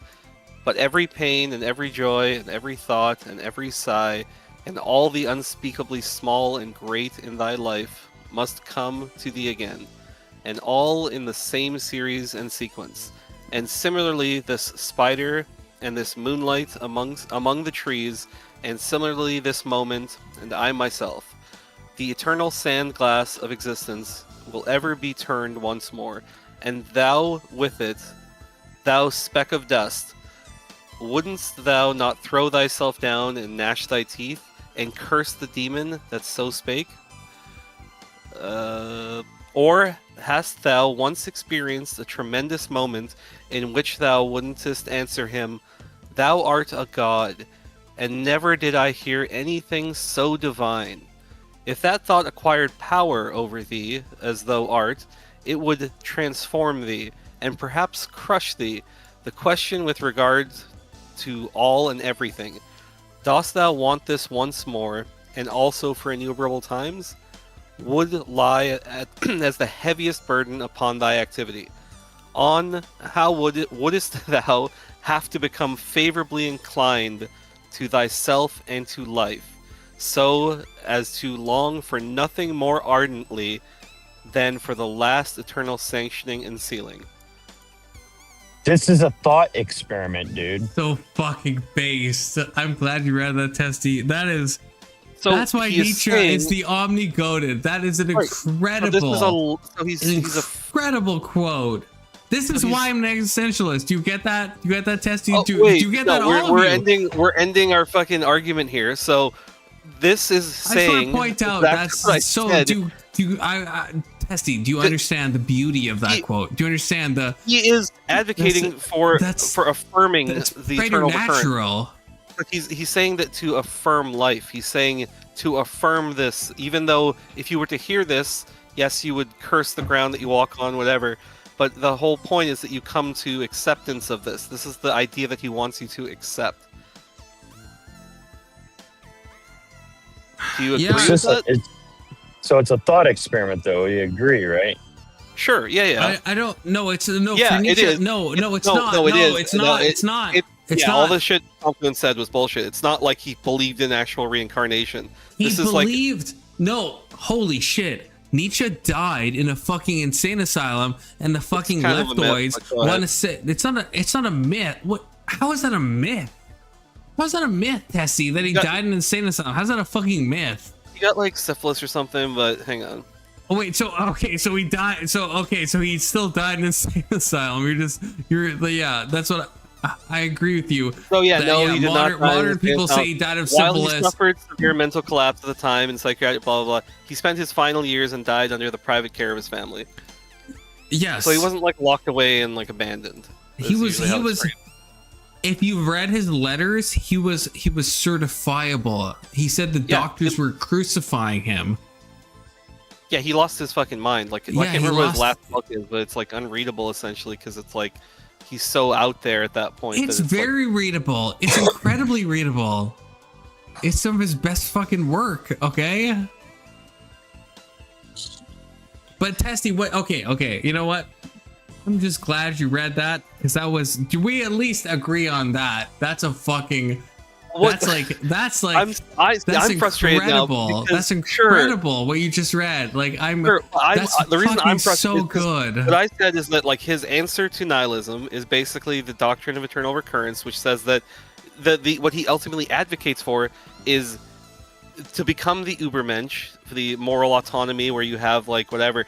This is what he wants. He wants us to affirm life as it is. That is the ultimate. Okay, so that is if you're trying to, I guess, bring me back down to the fucking shit of it all. No, I think he thought the eternal recurrence was awful. I still, that's I think that's undeniable. No, I think even in the quote here he says it's divine. I think is what he refers to it as. It's an incredible misreading of what you're reading, but hang on. It sounds to me like he rejects actual real reincarnation, like in the traditional sense. Yeah, it's not the way Nietzsche saw stuff. Okay, so I used reincarnation. I'm using it in kind of a byword. It's not. Yeah, he doesn't actually believe in like some spiritual stuff, but he believes that.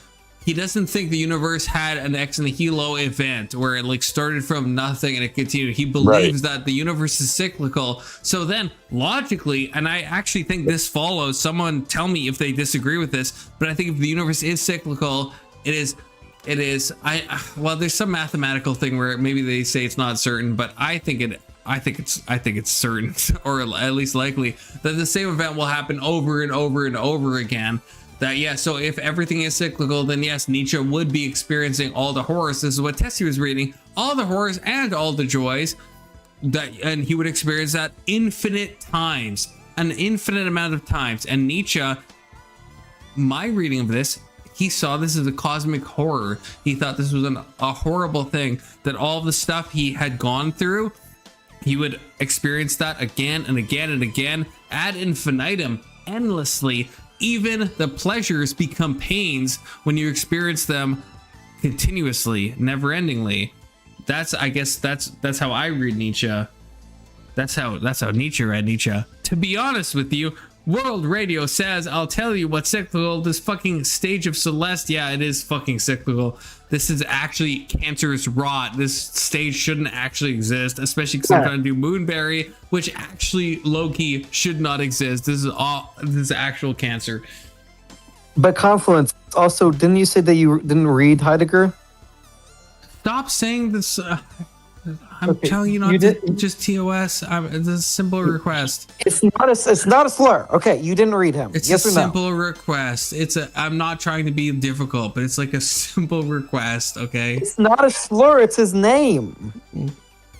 Yeah, and fucking Lovecraft had a name of his cat. It's the name of the cat. You still can't say it though.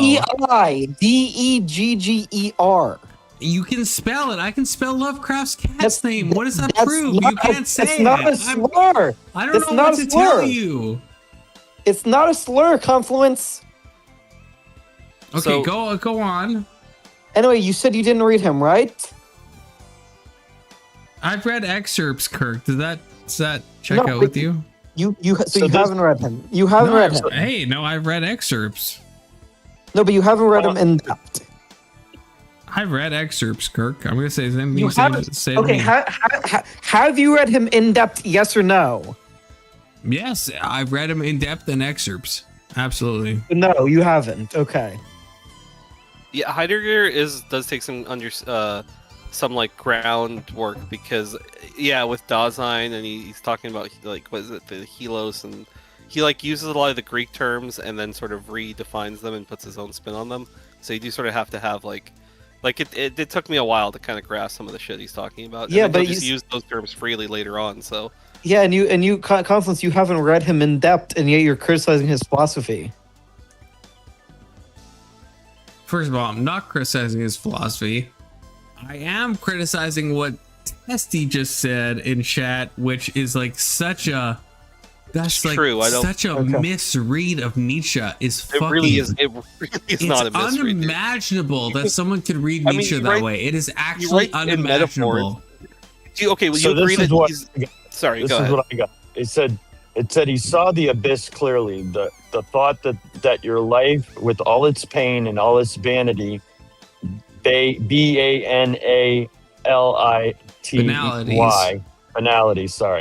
is locked into an infinite loop with no escape or higher purpose is terrifying. Yeah, that's correct. And ultimately he wants, like, yes, it's like staring into the abyss, right? That is like so yes, he did have this like reverence for it, this fear for it, but then what he ultimately advocates for is the embrace of that.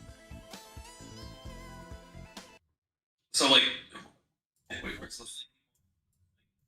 Yeah, it's like staring into the abyss, right? That is like so yes, he did have this like reverence for it, this fear for it. But then exactly what he ultimately advocates for is the embrace of that. Are you confused or something? He did. Am I? Oh wait. Okay. Am I echoing? I'm assuming I am, based on what people are saying. Yeah, he did. Wait, everyone pause for a hot second. Let me see if I can fix this. Oh my god, everything is... Oh fuck, oh I'm echoing like way hard. Okay. God, my headset died. Everything's like omni fucked. Okay, one second. I'm hearing myself back like 3 times over. Oh my god. No, now I can't hear anyone. Well, that doesn't really fix things.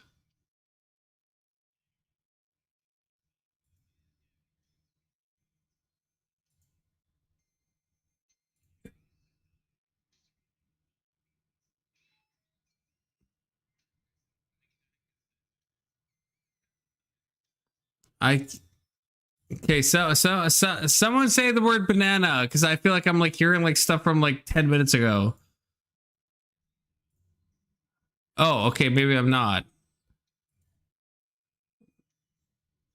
Some reason the Celeste is like blaring in my ear like so fucking loud. Holy shit. I don't know what I fucking changed to.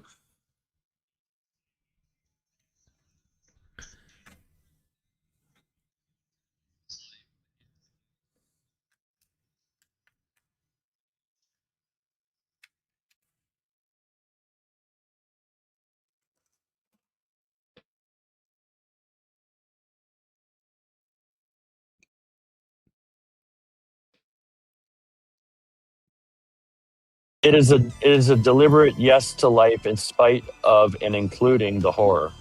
Yes. So with Camus, it was imagine Sisyphus happy, doing this like mundane task for all eternity. With Nietzsche, you would be pushing the stone continually. Like that is the purpose. Like that is, or he want, but like. Or maybe it is Nietzsche that actually says, "Imagine Sisyphus happy." I can't remember. I was fucking mixed up. No, that's Camus. That's Camus. Obviously, it's Camus. Yes. Yeah. I can't This remember is what happens when you're drunk. Keelan, I would actually rip your balls off in chess. In a 10 plus 0, I'll fucking actually rip your balls off in real talk. Real talk, Keelan? I believe Camus references Nietzsche, so sometimes I mix up which one said which. No, okay. Yeah, Camus... Copium so hard, Tessie. Okay, so you're right. Camus is the one who mentions Sisyphus, so... That's okay. Never mind. Yeah. I can't. This No, is well, what happens when you're drunk. but he would say like you embrace the process. You are be pushing the stone for eternity, but with a smile on your face, like kind of like that. It's the life affirming thing. Like it is, which it is a radically difficult concept to sort of think, because you think like, well, we all have regrets. We all have things that we wish we could have changed. So imagine if all the sorrows, all the joys, the good and the bad, you take it holistically and you just affirm all of it as if you had to live every moment identically as you did. Like that is kind of Nietzsche's, I don't know, conclusion. That's crazy, though. I mean, the idea that you would sell the idea that life sucks, and to embrace it, you should live it. It's just weird. It's less so life sucks. It's more your life is perfect as it is. Your life is yeah. But do you think that's how he saw that, though? That it was perfect? That's what he wanted for people. He thought that was like that would be like but I don't your. Think you, I don't think. I just don't think you could sell that. I mean, he tried. Fair enough. This is one of the. I do reject that conclusion ultimately myself. Well, it's not just that. But what else is it? Sorry, I thought you were going to say more. What do you reject, Tessie? What do you reject? I reject I think, oh, sorry, go ahead. He was saying that like life is as good as you can possibly have it. It will never be better than what you make of it now. That's an interpretation, for sure. That's the interpretation, because why else would you choose it? Well, he's also asking you to choose the bad parts of your life, the heartbreak, the suffering. You are also affirming those things as well. So it's almost like he's trying to be a Christian without even trying to be a Christian. You're all so wrong. All of you are so wrong on Nietzsche. All of you. I just want to say that. You're all so wrong. It's crazy. I'm sure I am. Well, no, he rejects. Because he is very. There's the famous quote, like, God is dead and we have killed him. And, like, the whole idea of where it spawns all this, he's saying that sort of imagine, like, a post-religious world, or a world where we no longer need God. Like, how do you defeat nihilism, essentially? How do you defeat purposefulness, or the feeling of meaninglessness and purposelessness and all these things? And so his whole thing is that what he refers to as the Ubermensch, or, like, the Overman. That is like the highest attainment that a person can achieve, which is essentially that you create your own moral structure, like you create a moral autonomy, like you. So Nietzsche read John Lennon. I'm sure. Oh yeah, I'm sure so many. Yeah, Nietzsche was the original Hitler. Well, his works were used by a lot of people. I know. Yeah, I hear you. Okay, sorry. And I was kidding on the timelines, obviously. Yeah. So he like wholesale rejects like Christian thought, and he embraces a lot of like, because even this idea of like this cyclical, like the reincarnation themes and stuff, he embraces a lot of like Eastern philosophy into his writings. So clearly, there's a lot of themes of like. Yeah, sorry. Go ahead. How is the idea of like a cyclical reincarnation somehow less or more plausible than God? Right. Well, that's the question you give every atheist. Well, because I've thought about this. I don't think every atheist buys cyclical. Right, but I think of like that's true too. As like a logical thing, I was like, let's say, because the only way that reincarnation in my head works, like logically, is that you must be able to like become like a tadpole or like an animal or a bird or something, because the population thing doesn't quite make sense to me. Plus, right. if you have to be able to retain your memories. Well, see, this is actually a fundamental. No, you wouldn't retain your memories. Well, but no, hold I'm up. saying you would have to. Yeah, you for would it to be functional. Yeah, to like. So I've thought about that as well. Like, let's just say the concept of a soul, which we would the closest thing. It's like you would need. In my head, yeah, I agree, because like if you're reincarnated but you no longer have any part of your previous consciousness, like it's not really you anymore, right? So like what part of that is you, unless you do have some level of like you can't benefit yourself. You can't your soul would be the thing that's different, right?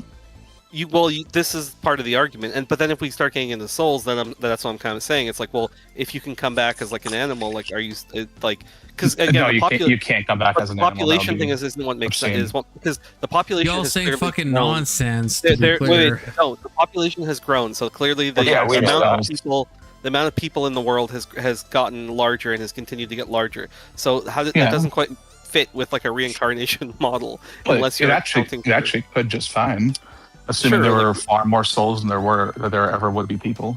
Oh, so it's like you're stamping something in a factory, and you're just like, all right, here's another, like there's this. So there could be they already existed. They're just taking their turns cutting down here. So they are just like chilling in a warehouse. Yeah, but again, the whole thing. No, they're chilling in some like afterlife place until they're ready to come back. Yeah, but either way, if you don't retain your memories, even in a soul idea, you have to have some sort of way to improve the next time. But if you're not learning from your past experiences, it's an impossibility. Well, not necessarily. Not if your soul has anything to do with your behavior, right? Well, in the more traditional ideas of reincarnation, that is kind of true. It's like in the Buddhist tradition or whatever, right? It's like the idea is to reach nirvana, but yes, you're correct. It's like you kind of didn't get it right. Go take another lap and see if you can do better. Like that is sort of the idea. It's like eventually you do want to reach sort of this enlightenment stage. Right, which is illogical. So it's a common theme, at least in a lot of Eastern philosophy. Yeah. But Confluence, you're saying Nietzsche had this idea that the eternal recurrence was this physical recurrence, but like if he had to stand the argument, then why don't cosmologists accept that at all? Like that seems like there's no premise for it. Because why would cosmologists give a fuck what Nietzsche said? Exactly. So I'm saying, but if Nietzsche's not going to make a cosmological argument, then it seems like he's just kind of pulling things out of his ass.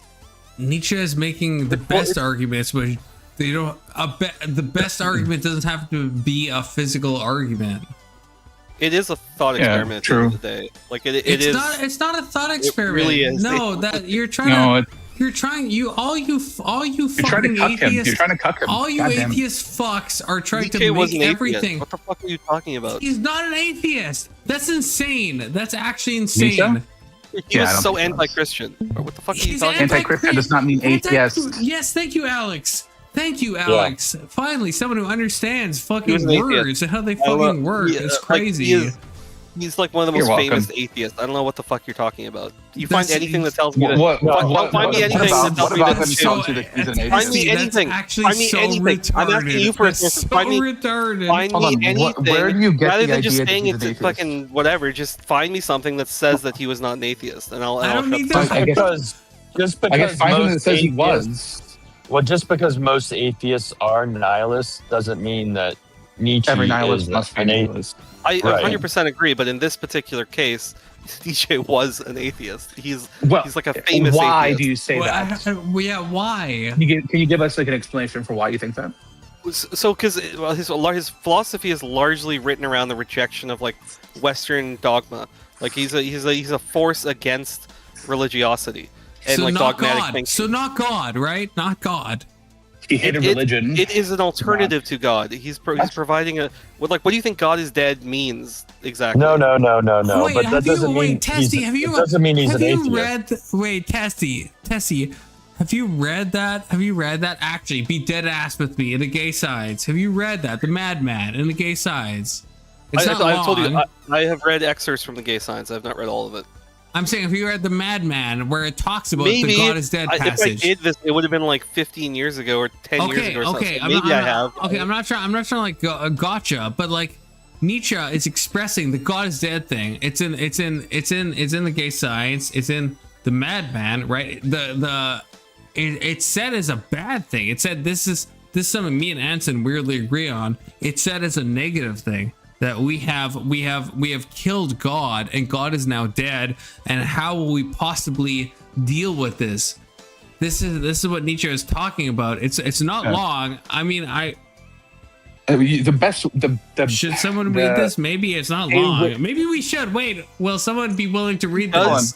Will someone who is willing to read this? The Madman. Maybe look at that is that he realized that society was going away from God, so he figured out he needed to make some moral statement that didn't require him. Right. Let Alex read it. No. Okay. Oh, I'm good busy. to see Rage Page. Alex, will you read it if I send it to you? Will you read it, Alex? Will you read I'm not. it? I'm not even inside right now. I'm on my phone. So. Testy, will you read it for us? It's a fucking great passage. Well, you want me to read the Madman? I'll send it to you. I'll send it to you. No, I have it here. The Parable of the Madman, right?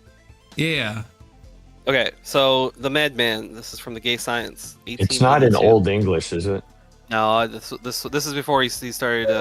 Well, you've read so much shit in metaphor. Is it actually called the Gay Science? Not It in is. German. think. Not in German. In German, it gonna means read it like in the German. joy is science. That's what it means Oh in yeah, German. yeah.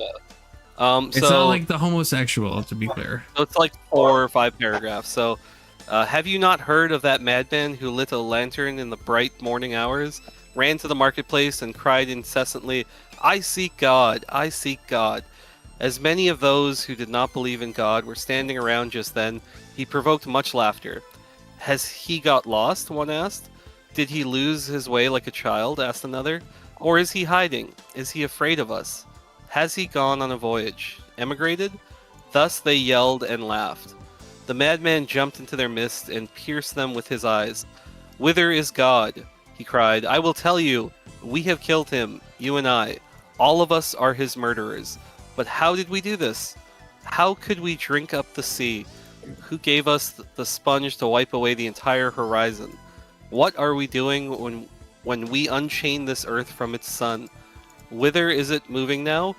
Whither are we moving? Away from all suns? Are we not plunging continually, backwards, sideward, forward, in all directions? Is there still any up or down? Are we not straying as though through an infinite nothing? Do we not feel the breath of empty space? Has it not become colder? Is it not night continually closing in on us? Do we not need to light lanterns in the morning? Do we hear nothing as yet of the noise of the gravediggers who are burying God? Do we smell nothing as yet of the divine decomposition? Gods too decompose. God is dead. God remains dead, and we have killed him. How shall we comfort ourselves, the murderers of all murderers? What was holiest and mightiest of all that the world has yet owned has bled to death under our knives? Who will wipe this blood off us? What water is there for us to clean ourselves? What festivals of atonement, what sacred games shall we have to invent? Is not the greatness of this deed too great for us? Must we ourselves not become gods simply to appear worthy of it? There has never been a greater deed, and whoever is born after us, for the sake of this deed, he will belong to a higher history than all history thereof. Hitherto? I can never say that word. I'm almost through. Here the madman fell silent and looked again at the listeners, and they too were silent and stared at him in astonishment. At last he threw his lantern on the ground, and it broke into pieces and went out. "I have come too early," he said then. "My time is not yet. This tremendous event is still on its way, still wandering. It has not yet reached the ears of men. Lightning and thunder require time. The light of the stars requires time. Deeds, though done, still require time to seed and herd. This deed is still more distant from them than most distant stars, and yet they have done it themselves. It has been related further that on the same day the madman forced his way into several churches and there struck up this Requiem Aeternam Deo, led out and called to account. He is said always to have replied nothing but, 'What after all these churches now, if they are not the tombs and sepulchres of God?'" Sepulchres. Based. So based. Thank you, Tessie. So fucking based. Holy shit. Yeah, it's pretty based. So fucking based. What do you like the most about that Confluence? All of it. All of it. Every fucking No, word. No, It's I mean, incredible. I mean, in a summary. Actual chills. Actual chills. Even though I've read it a million times, actual chills. Incredible. Bro's a prophet. Bro's actually a prophet for real, unironically.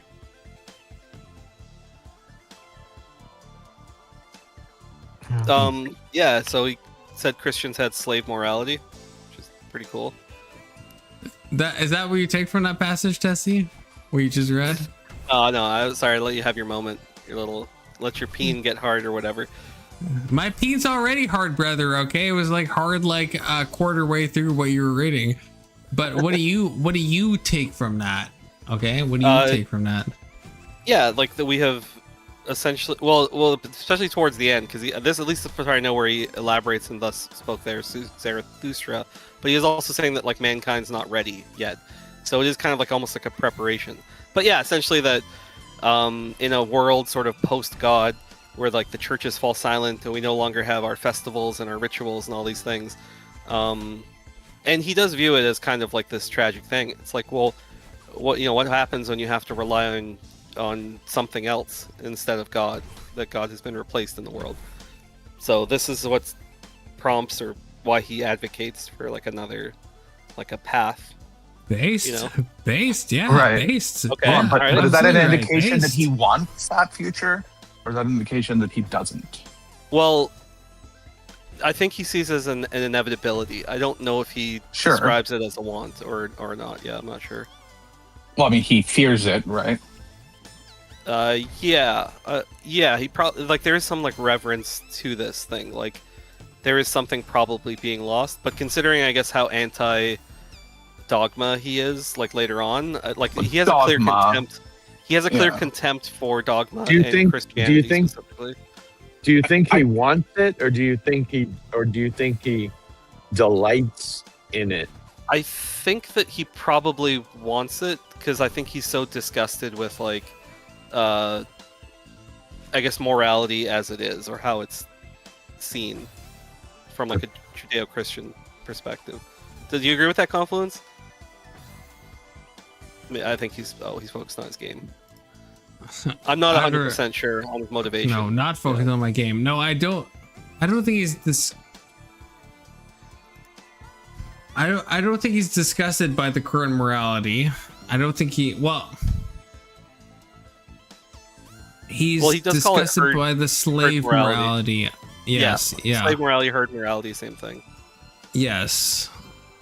So he said that he's basically saying Christianity turns values upside down. They value like being the meek and like glorifying weakness, as he calls it, which is actually one of the ideas that like the Nazis ended up adopting. But this idea of like, that's what's ironic, though. That's what Jesus really did. I mean, he literally turned the might makes right on its head, and it was like a totally different worldview. Right, and Nietzsche. So he says, I think he advocates, or not advocates. Sorry, I believe he says that like Christians basically have they hate life. Like it's an anti-life affirming thing because it's a cult. Like, he thinks. Yeah. Right, and because it devalues like the real world essentially in favor of like what he would consider it, I guess, like the imagined or something. I don't know exactly how he. Well, what is he doing? He's imagining like a motherfucker. Sure, yeah, and like, dude, I don't know how true this is. I could believe it with some of, I guess, what I've read. Like the way that he writes, it really is kind of like poetry, and it's one of the reasons he's so hard to get through sometimes. Is because he writes heavily in metaphor, some books more than others, but also it's all translated from German. And I've heard this said, I don't know if it's my philosophy teacher just like, just glazing the guy, but he said he essentially wrote German in a way that no one thought German could be written before. So like, I don't know. Apparently even in German, it's like not the easiest thing. So then I wonder as well, just like other, texts, like how much of it is like lost in translation. But maybe it's a cultural disconnect. Like as a culture, they can't conceive of the way he's putting things together. So right. I will say, okay, so I have Tessie, so I don't know. I have just talked to a lot of Germans. They could be wrong. But the main contention is the translation from the sister of Nietzsche or whatever the fuck. That's the main thing. Because when at least when I have shown this, because I'm like stupid like this, I've shown like random parts of Nietzsche to German people I know, and they translate it basically the same. I mean, like maybe the words are different, but the meaning is the same as what we're normally given. So I don't think the translation is that off. But one of the conspiracy theories is that his sister, I think it was his sister, that she kind of fucked the transcription up and she like made him to be something he's not. So that's something that I think that is like maybe meaningful. Yeah, I mean that's fair, but Confluence, the criticism I would have of Nietzsche's approach with regards to the eternal recurrence, though, is like he has interesting criticisms of like Christian slave morality, and I agree with that. But when it comes to his philosophy of the eternal recurrence, the argument I would make about him is that he's making an argument that's within the proper domain of physics and cosmology, and using a philosophical argument for that.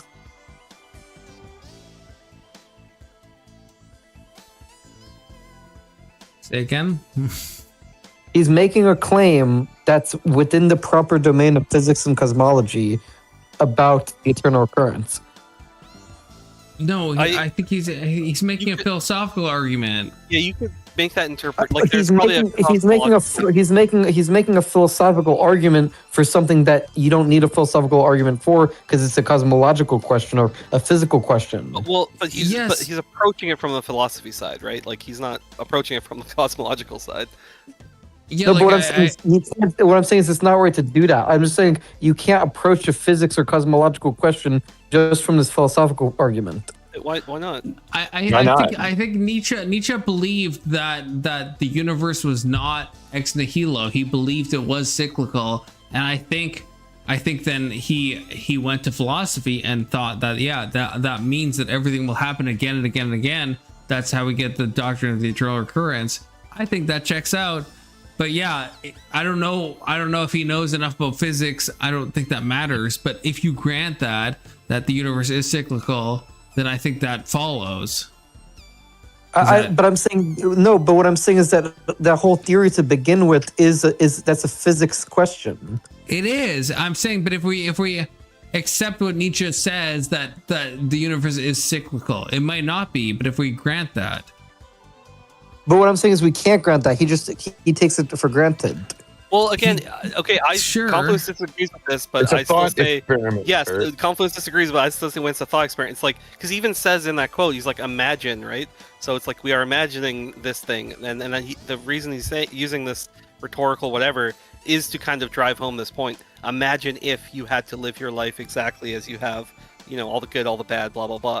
So like I feel like he's there's not even like really a grounding in a cosmological sense. It is him saying like this is the existential horror that he's pointing out, or that's perceived, I guess. What I'm saying I don't know whether he's I mean, I think Confluence is right. He's probably talking about something cosmological. I'm not sure, but so either way, like if he is talking about something cosmological, what I'm saying, Confluence, is that's a speculation he should not make. Well, that's an opinion.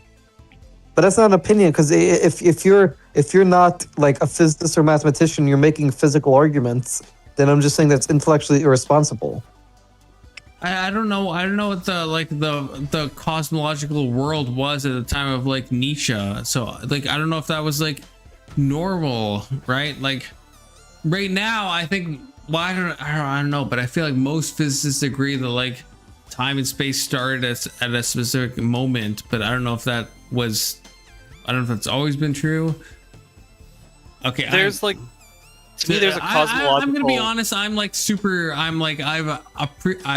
crossed the bounds of like drunkenness right now. So everything I say is like nonsense. Okay, so I'm just gonna be honest with you. So just don't ask me questions. Well, you can ask me questions, but just understand that they're gonna be like stupid. I'm gonna be dead ass. Okay, I've crossed the threshold. Nothing I say is gonna make rational sense. Is that valid? Is that valid? Okay.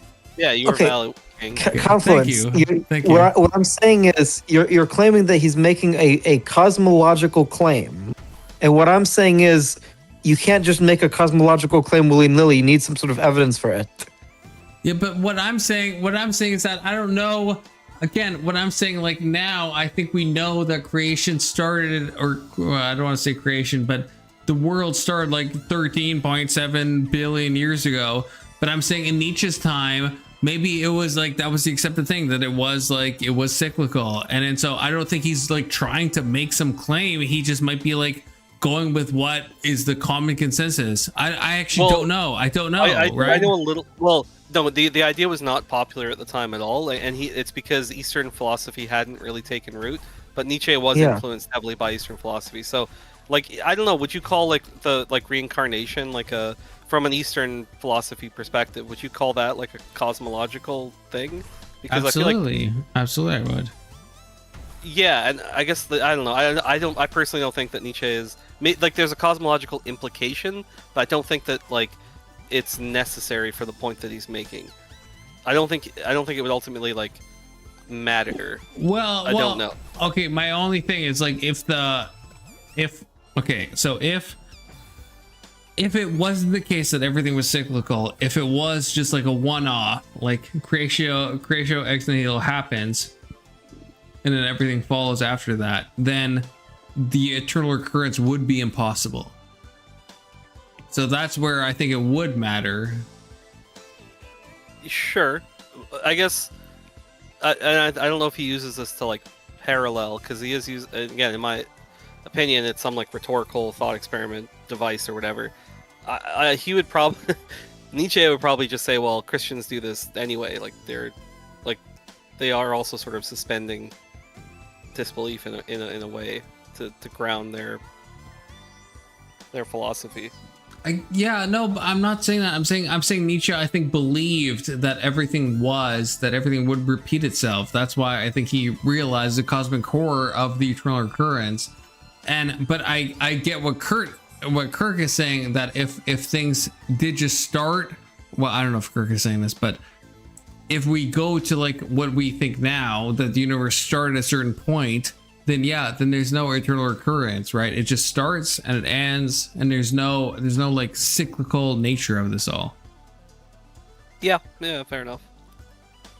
I mean, we could discuss the cosmological side of it if you want, but I want to. I'm so drunk though, so this. Well, we could dumb it down. Like, what do you want to talk about, Confluence? Anything. I just dumb it down. Damn.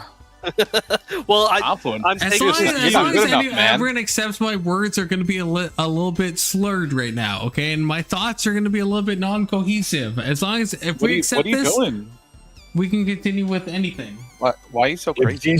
If Jesus can give you grace, we can give you grace. Amen. Hold on, are you trying to say you're Jesus? Are you good as Jesus? I was. Oh. I'm God, if you think about it. Okay, we're all God. Maryland coded, but it's true though. That is also very Nietzsche coded. That's why I love Nietzsche. That's why I love fucking Nietzsche. Because he's fucking right on so many fucking things. He actually was. He's a fucking prophet, unironically. I prefer Machiavelli, but like I'd already lost my sort of faith. Alex? That's fucking so stupid. We could talk about Machiavelli, sure. No, I want to talk about you lost your faith, Testy. That's what I want. Well, no, I'm saying because I had lost my faith, and Nietzsche for me was like such a beautiful thing as like somebody who like was kind of searching for answers and stuff. Like I think that it's valuable to people who like to secular people. So I think that's. But when you told me once we had a conversation and you were like it reinforced your Christian faith, and I was like, man, considering like he had words for Christianity, I was like, I'm amazed anyone could read Nietzsche and have like an affirmation of Christianity. Like that was such a confusing thing for me. That's how I came away from it. I mean, reading him, it strikes me as a very sad proposition to live life, and it just grounds me. Yeah. It grounds me further in my belief structure because of that. I mean, that's fair. Not as a cope either. No, I understand what you're saying. That makes sense, because I think that it was one of those things where I had like a shift in thinking where it was like it is a very cold and it can be a very like cold thing to try to accept. Like he doesn't mince his words. He's not trying to say that like there's no like it's not like an optimistic prospect of what he's like discussing. So I can understand that just being like I mean, for lack of a better term, this is why a lot of people think Nietzsche himself was a nihilist, even though he's firmly an existentialist, but like, But I can relate to that. I mean, ultimately, being a Calvinist, I mean, that I am, you know, people look at the view as being very, like, not willing to accept the loss of autonomy or free will as they look at it. You know, it's like... I actually, so as far as, I only know a lot of, well, not only, but I've learned a lot of religious stuff just from hanging out in Confluence space. I really like the Calvinist view. I think it was on the Trinity. I think you guys nailed that one. Like, it makes way more sense to me from the Calvinist perspective. I can't remember exactly what it is, but sorry, I kind of derailed what your point was, though. No, that was it. What do you have against Calvinist Confluence? What's your problem? Well, I'm glad you asked, Tessie. I was a Calvinist. I was a fucking hyper Calvinist. Wait, you were? Yeah, absolutely. Yeah. I don't remember if you told me that. Yeah, I was. And in fact, I still think if you're using a proper, systematic approach to theology, you would end up being a Calvinist. I still believe that. I've just kind of been maybe a bit heretical in the sense that I don't read the scripture in that way. But if you're trying to read the New Testament in the correct way and you're trying to parse all the verses, you would have to end up with 5-point Calvinism. I disagree with that because I don't read the New Testament in that way. But yeah, I was that way, and I don't read the New Testament that way anymore. But yeah, I was for a bad amount of time. Why don't you read it that way anymore? What changed? Because that's a if it's a can of worms, you don't gotta get into it. It's fine. It's a bit of a can of worms, yeah. I can tell you what I've experienced talking to people and what they've told me. I think, this is what I've always told people. Like, as Christians, you end up in a church that you desire to be in and that you're attracted to. And I think God works in all those arenas depending on your heart orientation, and you know, whether or not you're all in on the mystic or you're all in on, you know, so like there's so many different facets of Christianity that people may be attracted to because of poetry or because of the arts or because of the mushy Jesus instead of the old anything to do with a judgmental Jesus. So like you're attracted to what you want to be attracted to. Now, I wouldn't go as far as to say that I wouldn't say you're necessarily following a wrong Jesus, quote unquote. You know, I wouldn't go that far. I think that there's just people that they're gonna be at different levels with their understanding of it, and they're going to be drawn to a particular tradition that's going to affirm them, I think, emotionally. Unfortunately, because ultimately, I don't think you should be choosing this based off of your emotions. But I understand why it would be. So, because I mean, when I talk to a lot of Christians, it's something that I can't, not necessarily that I would want to contradict, but it's like I've hit this wall with Confluence, and I think most people at a certain point, because at a certain point, it comes down to the experiential, which I think is doesn't that come from like a fundamentally emotional sort of place? Because, you know, like I've had this discussion, but like, I guess this idea of like when you found or your faith was confirmed to the point where it was like, I don't know, a belief that you could say that you held. Like, was it not some experiential thing that sort of leads you down that path? I think initially, if I was honest about it, it would be my upbringing first and foremost, because I wouldn't be exposed to it to the level that I was exposed to it, right? But then, because I believe in Calvinism, I believe like my heart literally was changed. And I didn't even want it to be changed. I didn't desire it to be changed. I liked partying. I liked doing things my way. And because I liked that so much, it's inconceivable to me as to why I would choose him at all, because of how much I enjoyed that life.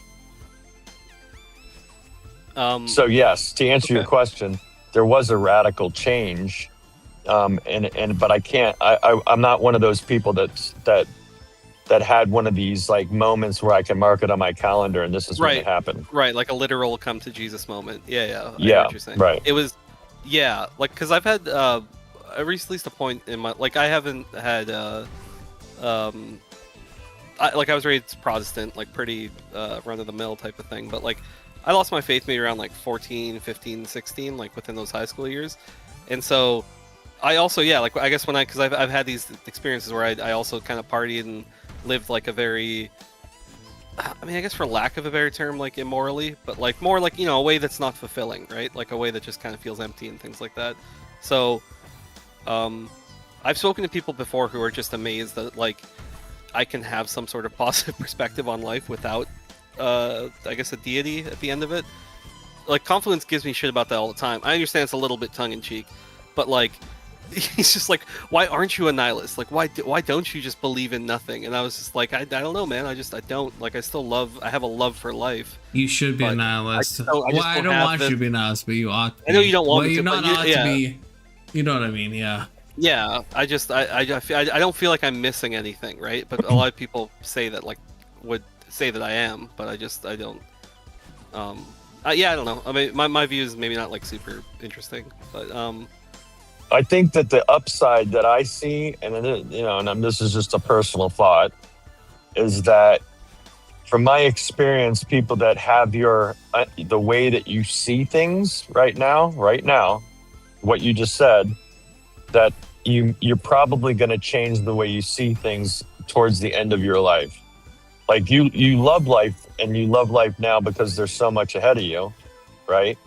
But as you get to the latter stages of your life, I think that you might have a different realization onto the value of it may have for you, and understanding why you love life for maybe a selfish reason, but then realizing that reason isn't enough for you to value life.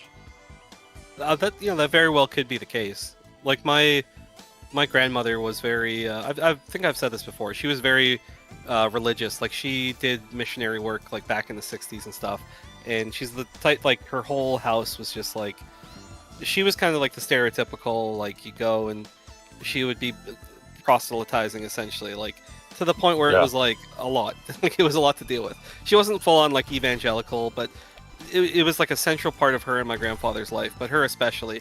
And, she had an accident, and then essentially ended up in a facility, and so like the last couple of years of her life were pretty difficult. But that was one thing that gave her so much comfort. Like she was just ready to go because my grandfather had passed maybe like 10 years before, and it was like, it wasn't just that, but it was just like she had put so much stock into this. Like her faith was just unshakable at this point, and so that was one thing that it gave her a lot of strength. Like there was never any moments of fear or anything. She was just like, if this is what it is, then this is what it is, kind of thing. So like having that level of acceptance of your own mortality, I've always thought that was kind of one of the central benefits of religion, is that and I have framed it as a negative because I do think it's like we all fear mortality, and I think that a lot of these, like it sounds nice to be like, well, you'll go and see all of your loved ones and be happy and perfect bliss and all of eternity. Like that sounds great. Like I wish I could have faith in that idea. But to me, it seems like sorry, go ahead. Did you follow the guy? What's the cartoonist that just died recently? What was his name? It wasn't the Dilbert guy, was it? Yeah. Oh, what's his name? Yeah. Wait, did he die? Dilbert? Yeah, he dead? He had cancer for like years. Yeah, he didn't have I'm pretty sure. I think he was sick. Yeah, and he would literally, he basically decided he was going to live podcast all the way to the end. Oh, okay, I didn't know that. Yeah, and so like you can find his channel and watch his videos. And a lot of Christians were trying to, he was encouraging the dialogue, and he was, open to listening. And a lot of Christians were like close friends of his that were really reaching him. And I think he wanted that moment, like he used Pascal's wager as his big. Yeah. So basically, what he was doing was, I think he ultimately wanted to do the note in the jacket thing when he died type thing, but he ultimately didn't, because at the very end, now whether he really believed what he was saying, at the very end he said, I'm letting you guys know that are my closest friends that have been so loving to me and all this stuff. I finally have decided that I'm going to accept Jesus. I'm going to accept it. I'm gonna say that I believe it, and now whether he really did or not, I don't know. I don't know his heart, but like he had this, like, at the end of time moment where he made a declaration publicly on his podcast, and then like the next day or two, his wife came on the podcast and said that he died. Yeah, right. And I guess from like obviously it's just, I say an experiential thing, but I guess more just imagining, like, when you reach a certain threshold where you have less life ahead of you and more of it behind you, because I sometimes think of this, like, if I guess just because I'm old enough, like I'm 37 going on 38, but like I've suffered enough like losses in life and been to enough like funerals, and sorry if this is a little bit downer for anybody. No, but, like, it's not foreign to you. Right, and so I sometimes think about this, and even have seen loved ones like in pain and things like that, and I imagine myself in like, what if I were in this bed kind of thing, right?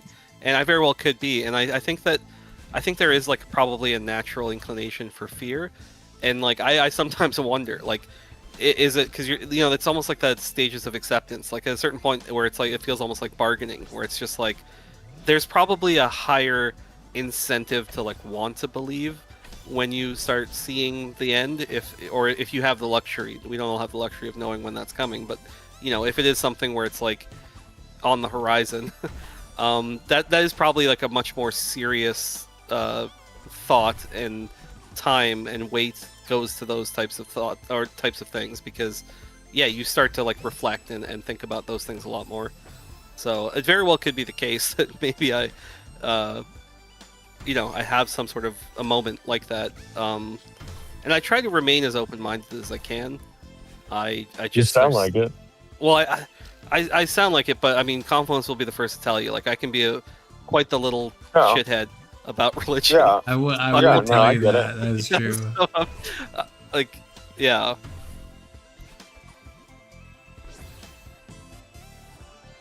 But enough about me. What do other people think about death? Oh, Jesus Christ! I would say you can Testy. See, you're so like almost correct, because like fuck religion. You can actually fuck religion. You don't have to give a shit about that. Oh, you just mean like that? find God, find God, like fuck religion, find God. 10 toes down. You're always trying to save my soul, and I'm just like, I appreciate it, but I am trying to save your soul. Find God. That's the real soul savior. Wait, fuck religion, find God. What would that look like when you say fuck religion, find God? Like, because sure, explain that to me. I don't quite understand. He means, if am I understanding you correctly, Confluence, you're basically saying don't let religious institutions get in the way of you in a relationship with the Almighty. Yes, find whatever you have to do. I don't give a fuck what you blaspheme, Testy. I actually don't care. Find the divine. Find that. Whatever you think that is, find that. That's the fucking purpose. That's the meaning. If you want to fuck everything, fuck everything else. Find that thing. What about like there was a guy that was talking about, and I think actually it might be John Vervaeke, but basically it was the idea that we all have a religion regardless of what we think. And our religion is what we see as the highest and how we get there. So if for you, let's say it is money, I'm just making it up, right? And it's business, and it's it's success, right? Like that would be a religion. Or if you're into politics obsessively, this is what you see as the highest thing in your life. This is the most important thing in your life. And how do I achieve that, or the greatness in that, or the best understanding of that? So like the idea is at some point, your quote unquote religion may be something that is greater than you and that you genuinely want some type of relationship with that. Okay, I mean that is a more interesting way to think about it. I'll meditate on that. I think that is an interesting idea. Yeah, this is what I was in a debate, which I think was like kind of a catastrophic debate on everyone's end. With IJ, it was like a 2-hour debate on Grid's channel. It was a planned debate. We did this, and the prompt was you should worship what you think is the highest. I'm pretty sure that was right. That was my prompt. And yeah, I guess that's what I'm saying.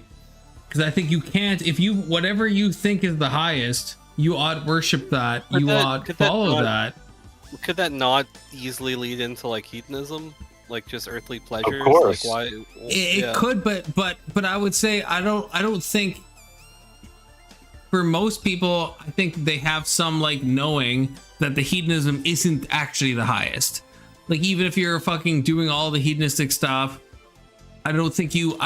even the most like ardent hedonists, I don't think they think that's actually the highest. If they do, then fucking yeah, go fucking kill yourself with hers and blow. Well, but most people don't think that, right? Like even you Testy, you hate God and stuff, and that's fine, that's cool and stuff. No, I don't hate God. I just don't. No, I'm being a bit, but yeah, you know what I mean. Like there is some highest, and you don't think it's Christianity. There's some highest thing, and I'm saying worship that, whatever that is. I fucking stand that. Fucking do that. I don't give a fuck. Ultimately, 10 toes down. I don't give a fuck if it's like within my religion or not. Fucking go after what you know in your heart of hearts is the highest. Go after that, and that's my prescription for everyone. IJ disagreed with me, of course. That's why we had a debate on it.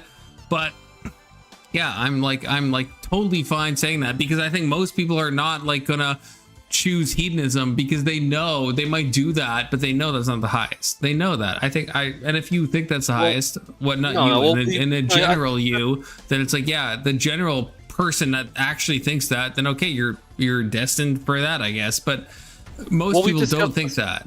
I agree. We've discussed this before, of this idea, the Platonic idea, or not. It's not a Platonic form, but it's like the idea of higher and lower pleasures, right? Because I think even Plato talks about this. Where, like, I use the example, it's like you could like, I don't know, play video games and jerk off all day and like get some level of pleasure, but then you can also get pleasure from like helping an old woman cross the street, right? And one is like, clearly you get pleasure from both things, but one is like a greater pleasure or like a higher order pleasure. So yeah, right. I get, yeah, I understand what you're saying. I think that I guess, yeah, I have to think of it more. Let me ask you something, Tessie. So where you stand right now, what do you see as being the highest? So I've brought this up before, and because I've argued with people who are a little bit more hardline, specifically like people who are Orthodox, but when, because I guess I'm just going to be called Sam Harris because I go into like human flourishing or like. Sorry, one second. Tessie is hitting his vape right now. Give him a second. I need some water, to be honest. I'll get some after this. But yeah, like I think that, and it actually is inspired from the Nietzschean perspective. But rather than putting emphasis on afterlife, try and make this life as good as possible for not just myself, but for everyone, friends, family, and by extension, like the world. Like try and do as good as your big argument against Christianity is because of all the negative attributes Christianity has created in a lot of senses. There's some of, like, I can make some of those arguments. I'm not like a militant atheist, but I would say more, if I just had to like in the most simplistic terms, I think that central idea of that not like I have no. If you have no interest or concern of an afterlife, your only option is to focus on this life. And I think that a lot of religious people, and because I guess from going to church, right? It's like, I remember these images of just, because I went to like a Presbyterian church, but like it was my grandmother's church, so it was all filled with like fucking 70 plus people, like 70 years old plus. So I just saw a sea of people essentially waiting to die. Like they were so affirmed in their faith and they had believed these things for so long, and for me it just felt like wrong, but like that's what it feels like more broadly. And what things are centralized around is this. It is kind of this obsession with like the afterlife and like the next life, and so here's what's what's crazy. Of the now. The lady I was trying to get on Confluence's channel that I emailed, although to be fair, she's in London and it's like probably 3 or 4 in the morning, so she's But the lady I was trying to get on, she sees Christianity in the same way that she thinks that she wants to use it utilitarianly, like as a utility for good things in society. And the issue is, and she claims to be agnostic. The issue is that what she doesn't understand, she frames Christianity as all we're focused on is getting to heaven. And I'll admit that a lot of Christians kind of bill it that way or sell it that way, but that's not how I see my relationship with God. I see my relationship with him as, because he has changed my heart and I actually do love him the way that I do, and I've had this relationship with him in my life, that it's made me want to love the Imago Dei. It made me want to love other people because they were made in the image of God. So this like walking the grandmother across the road, it's so much more. So my theology says that my sole purpose is to love God and glorify him. It isn't to get to heaven. So, is that something I believe? Of course it is, but that's not what sends me down the path of wanting to follow him. Does that make sense? It does. I mean, you understand what I'm saying. I'm not saying you. Yeah. You, no, I understand what you're saying, and I think this is one of the reasons, again, that I never fell into like militant atheism, is because I have seen believers. I have, like, my mom still has her faith. Like, I have seen it do a lot of good in people's lives, and so even from like a utility perspective, or regardless, like I think that it can bring value and fulfillment to people's lives, and they find purpose in this, and I think that can be like a powerful and a great thing. So I don't want to like break people of their God. Of course, that's not like an interest that I have. But like, and to kind of what you're saying, I think that, yeah, there's that saying that like a couple bad apples spoil the bunch, where it's like, yeah, I think that maybe the manifestation, or how I see it most of the time, is like the people who I would consider, like, I guess, for lack of a better term, like good Christians, or people who I think are just good people who happen to be Christian.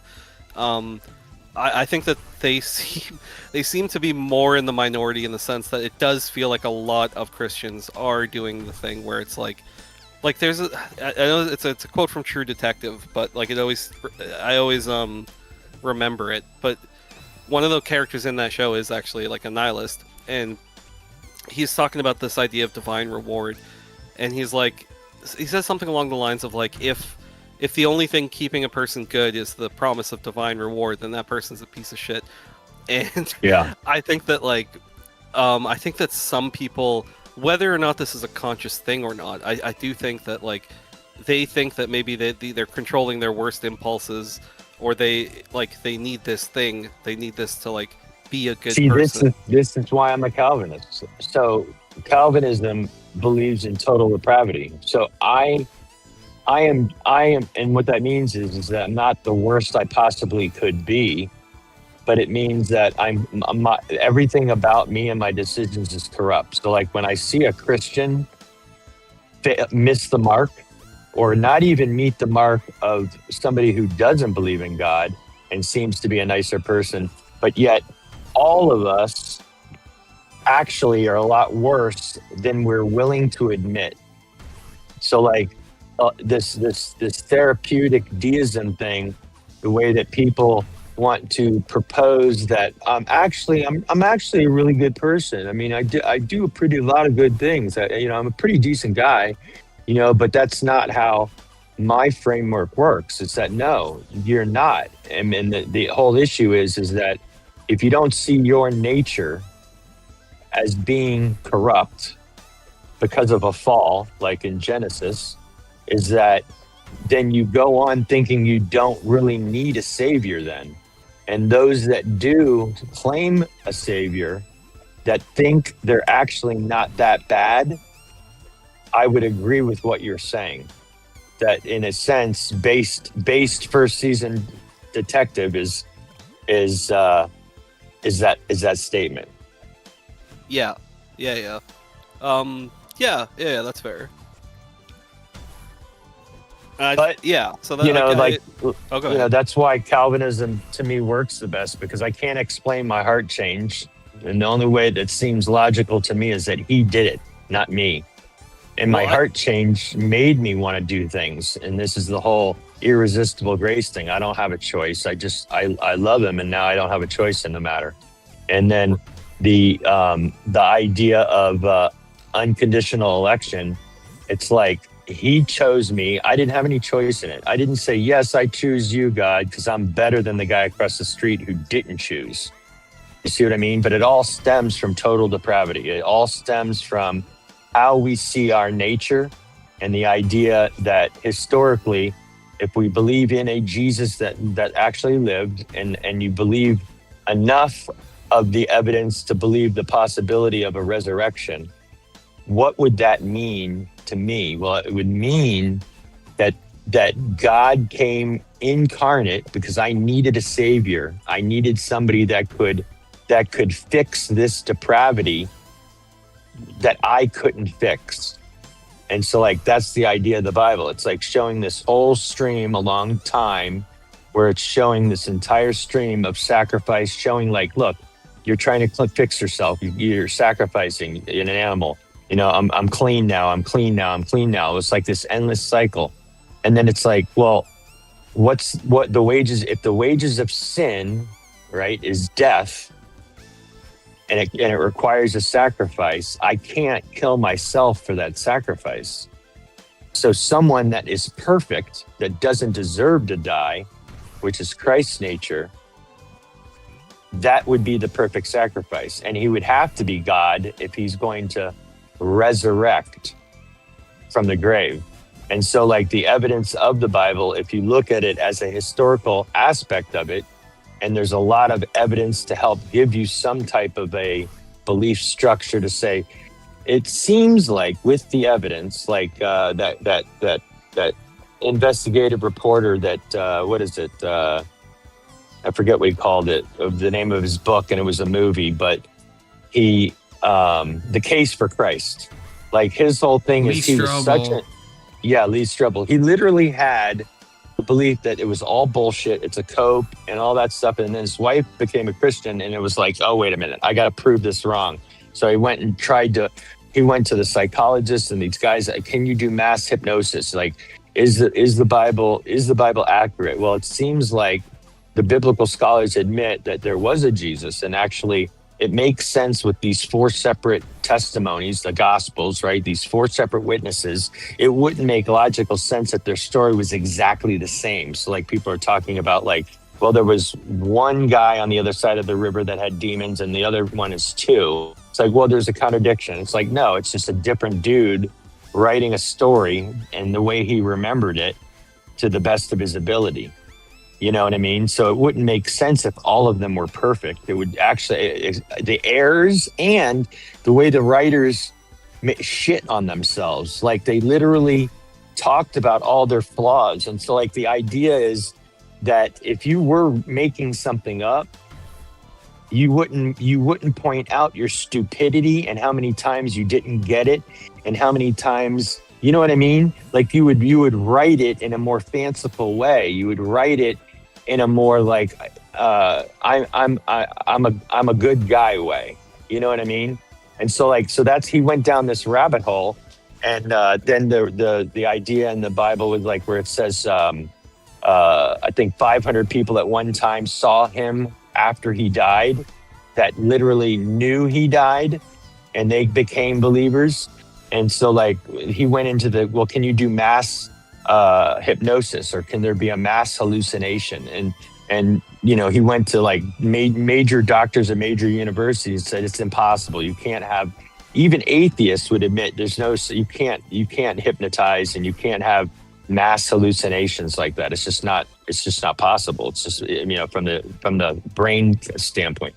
So he goes through all these different ways of trying to prove it. And then he realizes he literally it's requiring more of his faith to be an atheist than it does to be a believer. And that was his moment that, okay, this idea of faith, it isn't about complete, absolute, I know for certainty.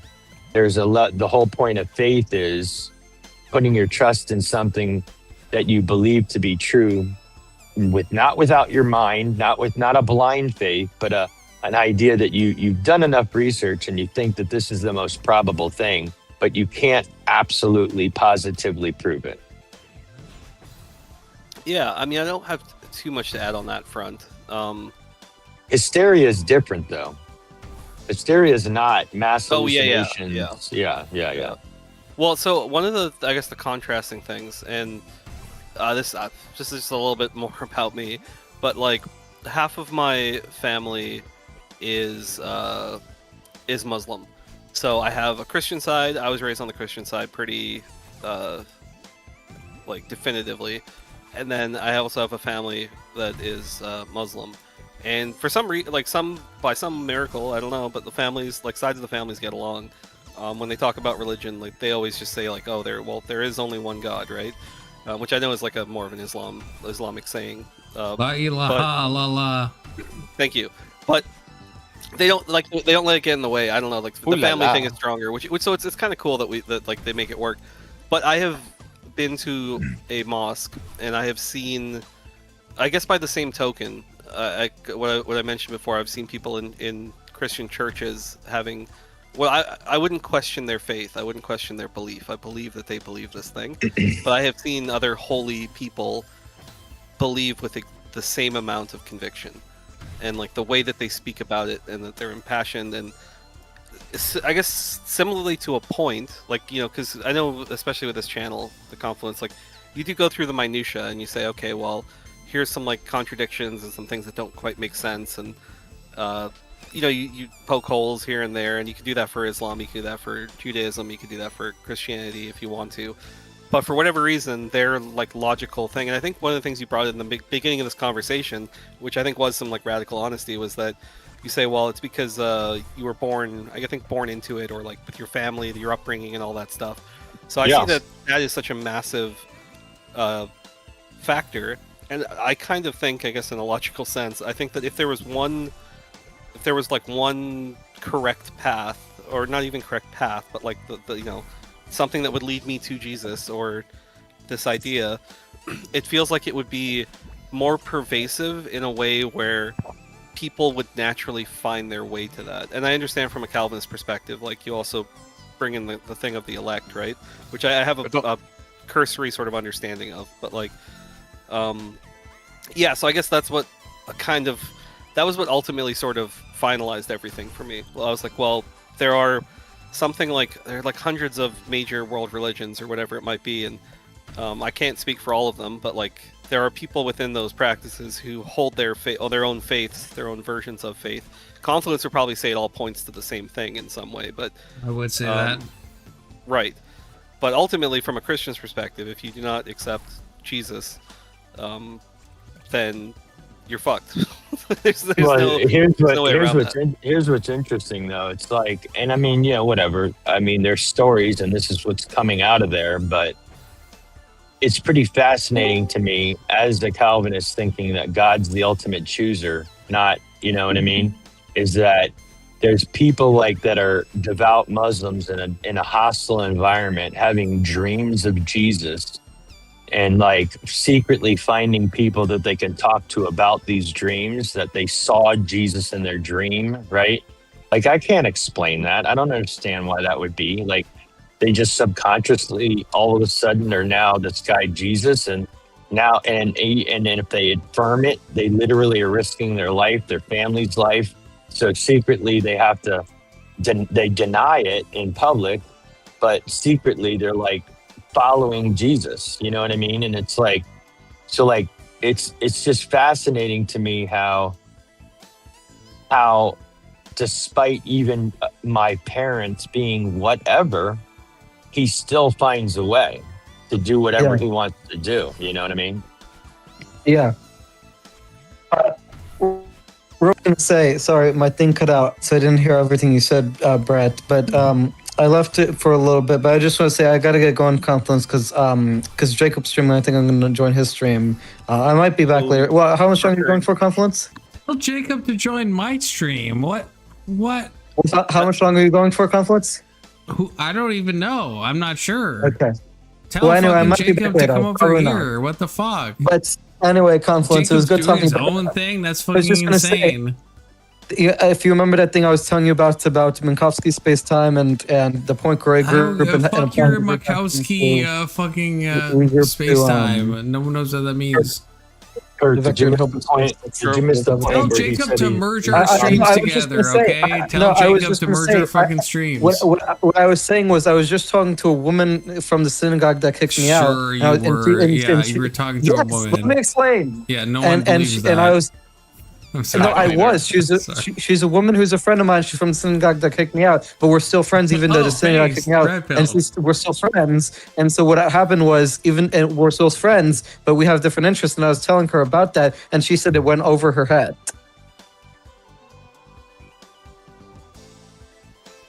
Okay. I think it's funny that you came here to be like, I'm gonna go watch Jacob or go hang out with Jacob. Yeah, what the fuck? Actually, I do think that is also funny. I did just open up Jacob's stream now, and I might do the same now that I think about it. Everyone tell Jacob. Jacob is fine. It's weird because I'm on OBS. If Jacob was on StreamYard, we would merge streams. I don't know if Jacob can do this on OBS. I don't know if I can do this on OBS, but everyone tell Jacob to fucking just merge my stream, okay? But God bless you, Kirk. I actually have to go to sleep too, but I gotta wake up early, man. I got a possible job on the line that I gotta hook up. If I can get it, it'll be good. Best of luck. Yeah, it was nice. I hope you get it. Yeah, thanks, guys. I appreciate a compliment for having me on again, man. Anytime. Yeah, hopefully we'll Anytime, see you Brett. again. Yeah. Nice to meet you guys. Yeah, you too, man. Take it easy. You too. Don't be easy. Just take it easy. I like Brett because he reminds me of Confluence. He's of a similar temperament. Well, no, he actually has a better temperament. But like he is. How dare you? Yeah, he's. Well, you are fine with your temperament until you get a little one too many in you, and then you start like getting a little. I get a little ornery. A little wild, yeah. Yeah, it's fine. That's why we love you. By design, okay. You got to. But Brett is the best among us for sure. Dude, you know what though? Like if I were to entertain Christianity, the more I read about Calvinism, like the more that seems like I mean, I'm sure there's some fucking crazy shit. They probably I don't want to speak too soon. But like the way they treat the Trinity makes way more sense in my head. Like at least it's logical. Tessie, you'll never be able to enter Christianity, unironically. Oh, so you're saying that the gates of heaven are shut to me forever? No, it's just no. It's not. It's actually just never gonna happen. This is so don't take this with any grain of salt. Tell me. Yeah. Okay, so this is don't like none of this is what I'm normally saying, but it's never going to happen, and you just have to go be. You have to go beyond this. You have to go beyond this. You can't. You will never be accepting of a dogma, and you won't be, and that's fine. True. But you know what's so funny is that I have a clip from a streamer. I'm sure I have it on my computer. It's this chick streamer I used to mod for, and it's one of the funniest things. And I said something crazy in chat, and she just turns to the camera and she's like, "Testy, you will never get into heaven." I was just like, that's what that reminded me of. I was like. Yeah, what's the common denominator? No, I'm just kidding. But no, no, for real. You're saying seek alternate paths to like scam my way into heaven.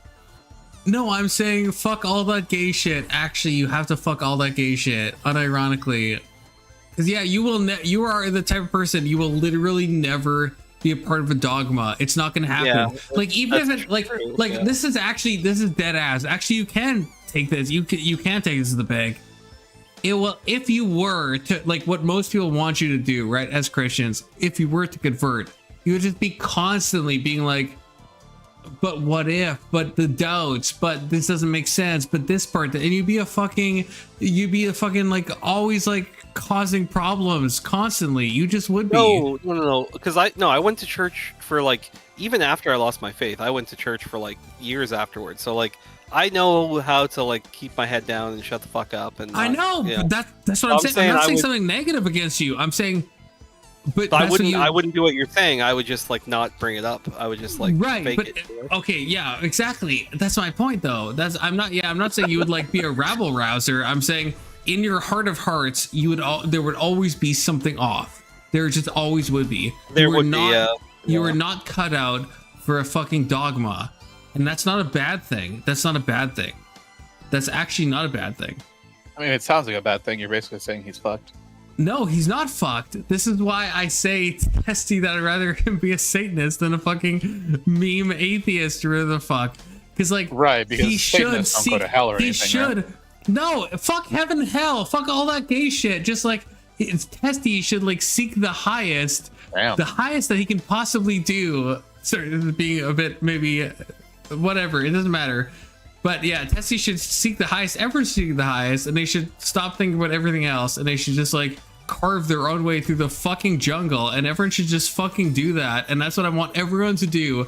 That's 10 toes down. That's facts. That's boots on the ground. Everyone should fucking do that. Fuck your dogma. Fuck all your gay shit. Who gives a fuck? Carve your own way and fucking get her done, okay? Dude, unironically, and don't be a fucking atheist, fucking cuck loser, okay? This is very Nietzsche coded, because I feel like I've brought this up before. Like, I do believe in like some level of moral autonomy. Like, I think that that's awesome. I think I'm agreeing with half of what you're saying, but you'd probably disagree with the other half. Yeah, probably. But like, no, I think you know what? I appreciate that confidence. Thank you. That actually does resonate with me, like unironically. Okay, based red belt. Damn, confluence. Alex, look, you're Alex. You're a fucking lost cause because you don't even tell anyone where your fucking religion is, so no one fucking knows. You could be an atheist. You could be a fucking Noahide. No one knows. Okay, so you know what? I don't even know. I don't even know. I'm 99% positive I am not a Noahide. Whatever the hell fuck that is. Well, okay. There's a non-zero chance you're a Noahide, is what I'm hearing. Well, you know what? I thought about this for a second, and Alex, I've never once made fun of you for like the Yugoslavia thing, because I think that's kind of gross, to be honest. But it's kind of it's fun sometimes. It is fun sometimes because I fucking love the Serbs. I fucking love the Serbs. It's fun. It's more the way like the Anson does it, where he's like, you're like a non-American or whatever the fuck he does. But outside, I don't care. Yeah, I know you don't care, but I'm just saying like I don't.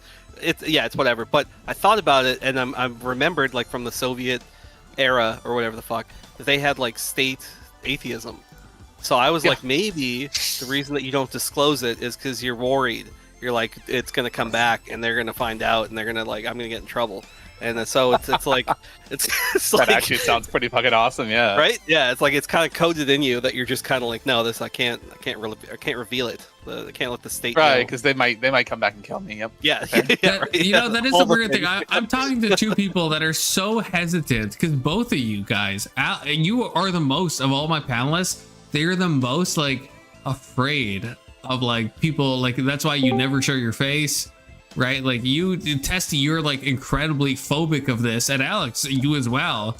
Well, and so I don't know what the commonality is between that, but you guys are both like hyper fixated on that, so like one of the, to a weird way. I never told you this, but one of the people, Stardust, who I guess people know that I've modded for her. Back in the day when I first entered the space, she's talked with like Nick Fuentes and stuff. So like I used to hang out in like some crazy far right-wing spaces where they would just like dox chatters and shit for fun. And so I just got very paranoid very early about the crazy people that are out on the internet. And so I got into this habit. I mean, I've shared some personal details here in VC, but like in a Discord, like there are no personal details about myself. I scrubbed any sort of. But picture. what are you got testing? paranoid. What are you afraid of happening? Well, so it's literally it's not me. Like I don't give ultimately I kind of don't give a fuck if it was just me. But there are people in my life that I'm like I cannot like it's more of an abundance of caution for the people around me, and that will change Really? at some point. Yeah, I can't quite get into it, but like there are things where it's just like I don't want anything to happen to somebody around me just because, or like when I say something, you know, like I'm not expecting somebody to fucking come to my door and whatever, but like, you know, like any sort of even like a harassment emails or trying to contact people, like that, yeah, I don't know, it's just it like I have seen into the abyss. I have seen the dark underbelly of the internet, and how you don't understand how actually genuinely insane some people are. Like I had people that would like they would make multiple accounts specifically just to like send death threats to me just because I mod for this other person who they also despised. And Testy, like can I ask you, it's not like ultra personal, it's something it's happened in a chat, but it might be a weird question. Can I ask you this? I mean, I may or may not answer, but you can ask it, sure. Okay, yeah, you're of course free not to answer, but so when I was judging for horrors, you and Mel got into it, and she was like saying some like weird stuff about like that she knew who you were in the past and stuff, and there was just some like weird fucking comments, and I didn't like them. But like I'm curious, was Mel like what was she, I don't know what she was talking about, and to be honest, I don't give a fuck. Like it doesn't matter what your answer is to this. But I'm just totally, honestly curious. Mel and I have never been friends, but I have known about Mel for like probably 5, I guess, however long I've been around, maybe 5 years, 6 years. I don't even know what it is at this point. But like Mel was one of the kind of like very far lefty Twitch people. And they did stream for a while. I don't even remember like most of their streaming stuff, but they were like a known entity sort of in the space, and they had like extremely lefty politics, lefty takes, and all the rest of it. And then they just sort of disappeared, as far as I remember, like for years.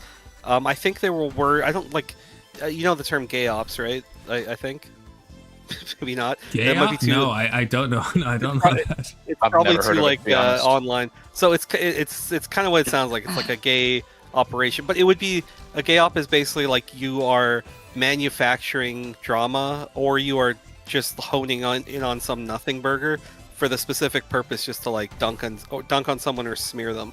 So it's kind of like the colloquial type of thing is like you pretend to be it's like you catfish someone, you pretend to be a chick and you'll DM somebody and try to get them to like send you some sexual messages or whatever, and then you'll just release it and be like, just to make fun of them. You're like, look at this fucking idiot. So it's kind of like a manufactured bullshit, like you're trying to fuck with somebody, and you'll just take whatever you can get. Sure. But so something had happened with Mel. I don't know the validity of it. Like I don't know if it was a gay op or if there was some, just like it was lefty infighting type of shit. And so they just kind of disappeared. I don't know the exact reason. Maybe it was just something came up in their personal life, whatever it is. But anyway, I noticed this like somewhat of a pattern, because I'm in a lot of I just have always been around a lot of different communities, and like I'm kind of everywhere. And Mel is sort of the same, where they'll just pop up in those random places, and I'm just like, somehow they just found out about this place. I guess maybe the same way I did. So we would just kind of constantly run into each other, and yeah, I mean, you have experienced why people don't get along with Mel. Like, there's a certain point where they would, like, crash out. Like, she's accused some streamers of just, like, being straight up transphobic or something. And, like, I think that she's, like, threatened to, like, report people's channels before when she's been really upset. And she seems better now. Like, better relative, I'm saying. Like, not as unhinged. Like, some of the shit that I remember. You sure about that? Yeah, 100%. So I was also kind of also taking a low blow, because I was like, why don't you find another community to like crawl into to like barely be tolerated before you fucking spurg out and leave again? Just because I've seen that pattern at least a couple of times, and I was assumed that would also happen with your space. I was never expecting to like see Mel come back. So But I also didn't want to poison the well, so I never brought this up. I was just kind of like, you know, it's like with I can't remember who else, but like it's kind of like I don't like to poison the well. Usually I'm just like, I know some stuff about this person, but like people are gonna find out pretty fucking quick. I don't even need to say anything. And for what it's worth now, like I don't mind Mel. I still wouldn't like. They're not like my favorite person in the world, but I don't have any like personal issues with them or like any ill will or like harbor any sort of like animosity or anything like that. So I just lost my temper. I'm actually kind of asking in the opposite direction, because Mel was saying some stuff about like, oh, we know who you are, Testy, and all this stuff. Like, I know. So that's what I'm curious about. What you think Mel would say on that? So if I had to guess, so because they were like a Twitch lefty, and people just knew that. So Stardust is like a liberal but she's not like a perfect liberal. Like she's very. She's kind of like me in a way, where it's like lefty or like left coded, but also just doesn't really give a fuck about like identity politics or like a bunch of this other bullshit that like people do. So, but because she used to run in like you know the kill stream, or you know like the fuck is his name? The guy who runs the kill stream. You know who I'm talking about, right? I've heard of it. It's been Ralph. Ralph something. What's his name? Don't remember. Ethan Ralph. So the Ralpha mail or whatever. Okay, so this is like the Nick Fuentes sphere, like Cozy TV, which is Nick Fuentes' streaming platform, and this guy, what's his name? Ethan Ralph. He's like known as this like far right kind of guy. There's tons of like lore on the other side of the internet for like the Groypers and like these far right entities these are like the legit like Yahtzees and like race realists and like the people on that side of the aisle. Like they were a lot more segmented before. I think they've crossed over a little bit into more regular spaces. But long story short, because I used to moderate for like years and stuff, a lot of those people would come around, and so I feel like a little bit of like guilt by association, where it's like, oh, this person you moderate for is a disgusting person, because there was this mantra amongst lefties that you like never speak to people on the right. You know, it's like, and liberals are essentially just right wingers, right? To a lot of far left people. So I think it was some of that where it was just kind of like, you're just a chud type of thing. Like that's how I interpreted it, but I don't know if that's what she meant. I can't think of like a specific event where I like. Yeah, believe it or not, there are spaces. It was kind of like she was like kind of vague posting in a way, and I was just, again, I'm just honestly curious. But yeah, she was kind of vague posting about something, and I was just like, I don't know what that is. This is a weird thing to say. And the Tessie lore kind of runs deep, is what I've learned. So you know. Yeah, well, I was like, this isn't. I don't really even bring it up or talk about it ever if you're asking, but it's a weird thing to say. But there are certain spaces that I am actually like despised in, and that people just it's like, yeah, there are certain there are certain. Yeah, I know, it's amazing, right? There are certain communities where it's just like I am just like, yeah, Jason, like the Jew stalker and the Cumans. Is that what we're talking about? No way. Sure, yeah, no way. Yeah, people in those types of spheres definitely do not like me. There's also some far right communities that they probably don't remember me at this point because that shit was years ago. But there were definitely some of those communities that definitely did not like me. So yeah, but I've just always been me. So World Radio says totally ruined the song "What the Fox Say," and it's not. Oh God, Oh, thank you. Yeah, Mel did kind of ruin that song low key, and also Keelan. Yes, I agree with you. That I feel like my brain chip did get updated. I was thinking that same thing. Because I am getting farther. Although my PB was like fucking 2 hours ago, so I'm still fucking retarded right now. But Testy, you have some like deep internet lore, and you're kind of like reticent to like share all of the, I guess, deep internet lore, and it comes out in like little sound bites and like Mal saying stuff. And I think I'm just not accustomed to like talking about myself. But like, I guess if you have questions, like, I don't feel like I'm that insightful. I just have happened to been around and like moderated for a couple people here and there. Like I'm a nobody. Steve, if you remove me from your fucking Twitter bio, I will fucking find you in real life. If you fucking took me out of your Twitter bio, I swear to God. Did you do that? I will check right now. I did, but unironically, I removed everyone from my Twitter bio because you little shit. You took me out of your Twitter bio. I have an explanation. I have an explanation. So I'm all looking this up right now. I swear to God, I will told find you, Testy. I told you I did remove it. So I removed everybody. I removed everybody I mod for, and the reason being is you because little all this. Cock. You're an actual little fucking cock. I could. Oh, you know what? I could put you back, but you don't. You're gonna. Once I explain why I did it, you're probably not gonna want me to. I'll try to hold on, but I think you're a little cockboy right now. But go ahead, give your fucking dog water explanation. Go ahead, I'll listen.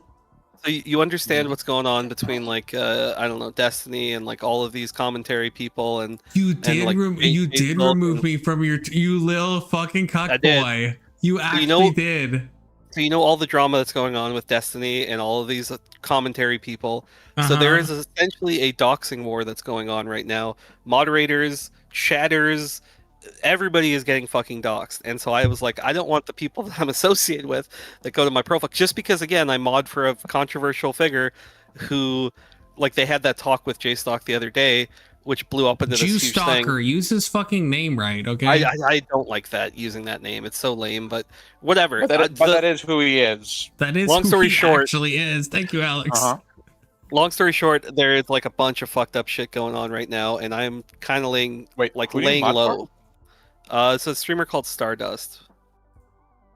She goes by Stardust IRL. I know Stardust. Yeah, I've seen her before. Yeah, and people, people have opinions. It's totally fine. I don't have an opinion. I don't really care. Right. But because I don't. There's just this crazy fucking like the new normal in those, and I'm so like over it as well. I might just like. I've heard it. I've heard the shit people are saying. Tons of people are getting doxxed. Oh my God. People's families, employers are being contacted. Kind of like the shit that I was telling you. It's not a big deal as long as you don't like publicly say every detail about them in the same stream, right? Yeah, but like that's what they're saying. And like even names, right? So it's like people are just using people's real names now because they've kind of been put out there. So then it's just like, but as I said, even moderators, chatters, people who are just like tangentially involved or not involved. It's just everyone. It's just the new norm. So I was like, I don't want all the people I moderate for. Somebody's gonna go to my Twitter profile and like see these people, including Confluence, all right? And just for some reason, on the off chance that they decide to like fuck with somebody just because they're associated with me, I was like, I'm just gonna remove everyone's information. So it's for your own good, Confluence. You think I'm a fucking brand risk? I did it. And that's you think I'm a brand risk? That's what you think. That's fine. I didn't say that. I didn't say that. It's because I love you and I don't want anything to happen to you. I believe that. And I have to say, I don't know. I'm pressing X so fucking hard right now. I'm fucking mashing the X key. Oh, hold on. Are you aware of like how bad it really is right now? Are you asking Confluence? Yeah. Oh, I don't think he does. You're not, are you? Look, I'm like I don't know. I'm like 20 maybe. 2022 coded, so like people are mostly normal, and sometimes people go outside the bounds of like what's acceptable. No, so right now, every person is being pretty much every person that's a part of any community is getting like pushed out and what'd you call it? Doxed, yes. Yeah. Like there's no rules anymore. This is like the fucking Thunderdome at this point. It really is. If you've spoken to a specific streamer before, they're willing to dox you. It doesn't even matter. You either have to outright like deny them completely, or just go ahead and wait for that dox to happen. Yeah, and so my strategy has been basically radio silence. I have not discussed any of that drama publicly. I've just taken a back seat. I still keep up on all the drama. Who's the main? But be dead everyone. Ass. Be dead ass. Everyone. Who is the main one? Jew Stalker. Is it Jew Stalker? Is the Jew Stalkers, the Cubans, the anti-DGG, or it has to come from some direction. It always has to. Hardcore, beyond a doubt. Yes, it's well. So yes, that sphere has done it, and like Huey farms and all this stuff, but Destiny has also doxed like 6 people. He's like, he is also creating the new normal because he's just like, I don't think these people should be anonymous. So like, to be fair, these are the same people that have been doxing literally everyone else. Yeah, well, this is. I don't know what to tell you. Like, if you sit there and you dox like 30 people, I don't think anybody give a shit that you get doxed to. Okay, especially if you're one of those people who calls the fucking who calls SWAT teams on others. Like, that's no. Yeah, for sure. Like, I kind of agree, but I'm at a point where I'm just like, everyone in this is a dog shit human being. I think they're all fucking repulsive. No. There are multiple people who have, like, allegations of, like, either some sexual impropriety or, like, some other fucked up thing that they did. And the so allegations don't matter. This is all just bullshit left and right anyways. Look, here's the problem, okay? This is the one thing I think Destiny was actually right about. When one side pushes the envelope way too far, if you just sit in the middle, they're not coming back to you. They're not suffering consequences for the shit they do. They get to enjoy and lull and laugh while everyone else gets fucking swatted and shit, and they get to be the guys in the background hanging out. Now, the moment one of them gets doxxed, all of a sudden, oh, woe is me. How can we possibly dox people? Like, this is insane. I don't even do doxing. It's just everyone I know that does doxing. Like, these communities have harbored these people as well, but here's the good thing: it is all starting to like be exposed and starting to come out. But I am of the thinking, because I think Destiny's a piece of shit as well. Like, I'm like, you know, that there's a quote in Training Day where he's talking about crime or whatever, and he's just like, you can't just let the criminals run wild. He's like, why not? And he's like, that's just street justice. And he's like, yeah, let the animals wipe each other out, God willing. That's not how that works either. That's my perspective. I do not give a fuck about either side. I don't give a fuck if somebody gets what Destiny said, which is probably true, is somebody is probably going to either die or end up getting shot or stabbed, and that might create the chilling effect for people to like pump the brakes. But until that happens, I am just like, I don't give a fuck about any of these people. I think they're all fucking scumbags. Yeah. I don't know if that's legal, Testy. I don't know if you can legally not choose a side.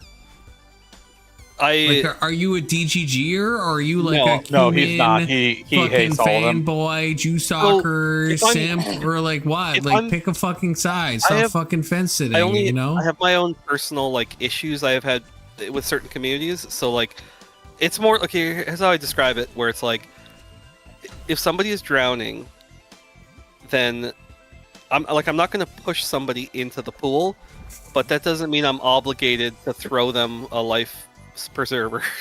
So it's more like, if something bad happens to them, I'm going to point and laugh for sure. Like, I'll be like, ha, fuck you. But I in no way am trying to contribute to any of the like of that stuff. I'm just a fly on the wall as far as anyone is concerned. But if you want me to like choose a side, I do. It's hard very much. Yeah, it's so hard to say. Like, Destiny is a legitimate like piece of shit human being, and the starting point is always just like, the lawsuit is bullshit, and then he has his own fucking personal army behind him, and then you have all these other fucking antisocial fucking weirdo freaks who do harbor some of the worst people who are doing doxing or harassing and all this shit, and they will get like a slap on the wrist, or it's just permitted, and then they make up infinite excuses for their own shitty behavior. So like, I don't know if I can give you an honest answer. I think that legitimately they're fucking scumbags. I hope they all leave the internet. In Minecraft, yeah. Yes. Well, I almost stepped over that, but I've paid some attention to this, and I can't be mad at Destiny for responding. I just can't. You know what? I agree with the first thing you said, where it's like the half measure thing probably was not going to work. There's no middle ground at a certain point if people are actively, because that is one thing I guess I'll give credit on that side. Yeah, people were actively like fucking with his real life like court cases and trying to and they were writing shit for the lawyers. Yeah, like, so like you want to, so it's like you don't get an excuse because you wanted to be part of the story. Now you're part of the story. So welcome to the story, pal. Yeah, exactly. So like, I 100% agree on that front. I think like, for me at least, the line is kind of that stuff where it crosses into like real life. I think if you're just online and you're shit talking somebody, like, more power to you. You know, you can criticize somebody. You could watch there could be a streamer and like all they do is they cover Confluence's VODs. And all they do is they just go over every VOD that Confluence has online, and they just shit talk you every time. Every time you stream, you know that they're gonna have That a is stream what they do. about that Where's stream. my A loggers? And- What the fuck? Dude, they're parasitic. They only exist off of the fucking teat of this drama, and so, well, some To of them, the bigger the drama grows, the more they can exist. Like, Do I, if I get big enough, do I get a KF? oh my That's god! Oh my question. god! These guys are the what do they call those photographers that like catch like the worst moments of people's lives and shit? What do you call those? Paparazzi. These guys are the paparazzi of the internet. Yeah. Yeah, they really are, dude. And they're the scum-sucking bottom dwellers that just deserve to get, yeah, and the thing is, there's no such, because it's quote unquote like commentary, so there's no level of like journalism or integrity. It's just like you just get to say whatever the fuck you want, and it's just like, my god, dude, I've seen fucking lawyers present some of the worst fucking opinions I've ever heard in my life. This kind of shit has made me just realize that there's no good lawyers on the internet at all. Yeah, they're all. Yeah, I used to think that like being a lawyer meant some like level of intelligence. Now I'm just I can't. I've written every lawyer off. They're just useless. Yeah, it's I agree with you, and it's funny as well because a lot of them so you guys know who Nick Rekieta is? I've watched so many hours of Nick Rekieta. Yeah, and then then he abuses kids and stuff, and the meth stuff, and the gun charges. But I still look. People make mistakes. They make mistakes. We still stand Nick Rekieta. Oh, I have a video I have to send you later. It's the funniest thing. But so yeah, he was like he's one of the like more right wing internet lawyers, but like. He blew up with the Johnny Depp / Amber Heard thing, and like he was one of those like before that with fucking Rittenhouse. That's where I knew him from. Way before the fucking maybe that's where he got most. Well, I knew that he like at least went to the next level with the. But yeah, maybe it was Rittenhouse. That's fine. And before all this like shit had happened, like some of the shit that he like his story was like pretty fucked. I don't know if he ended up serving jail time or if he currently is. I can't remember, but. He's free now. I know that. He's free now. Yeah, it's a whole thing. But like that, because I wouldn't say that he spawned it, but I felt like he was certainly one of the bigger names in like the lawyer tube space. But it's funny now, even watching people cover like Ethan Klein's lawsuits or these other lawsuits, and then they'll do like they have to do it almost for the camera, where it's like they are so definitive and they're sounding like these legal authorities, and it's like, why not? You're a lawyer. And then something will change in the case, and they just look like complete fucking idiots because they went 10 toes down being like, this is definitely the case. This is definitely how things are going to go. And so, yeah, eventually I was like, dude, this is just like Miss Cleo reading the tea leaves shit. Like kind of what Alex said. Like, I just don't have any faith in any of these fucking people because they get shit wrong so often. It's like if every doctor on the internet was like talking like RFK. Like, yeah, okay, they're all fucking like we're all fuck guys. Yeah, just drink this pomegranate juice and like you can be like like they're all just like these health guru types where it's just like they're just full of shit. Yeah, that would be rough. Weird, all of us agreement because I've similarly been blackpilled on all lawyers on the YouTube sphere. They know nothing. They literally know nothing. There's I agree. Yeah.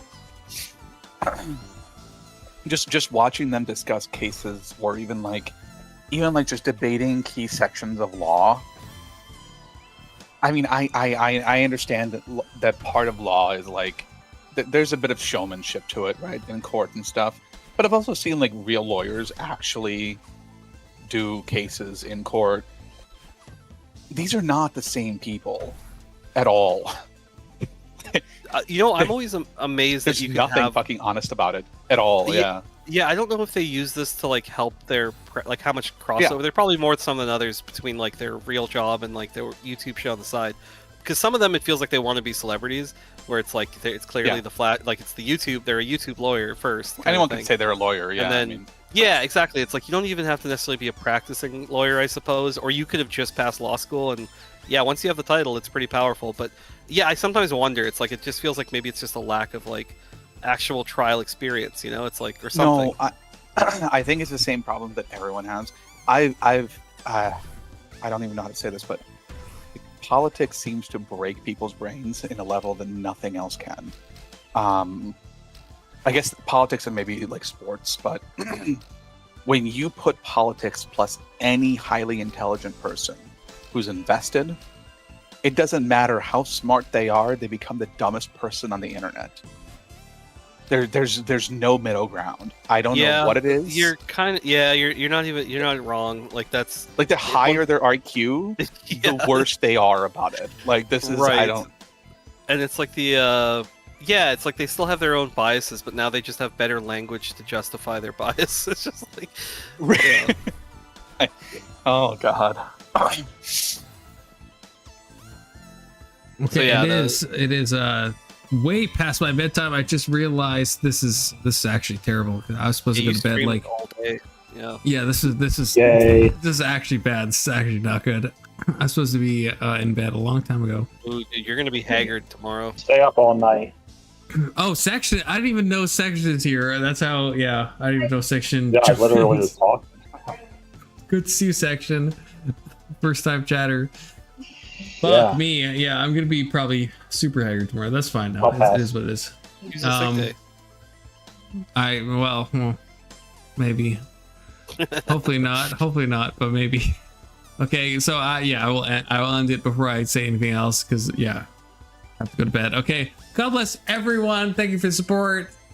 I didn't think the day stream would run into the night stream, but here we are. It's somehow almost 11 p.m. I don't know how that happened, but it's what it is. Thank you, Testy. Thank you, Section 230. Thank you, Alex. Thank you, the chat. Peace and love, everyone. God bless.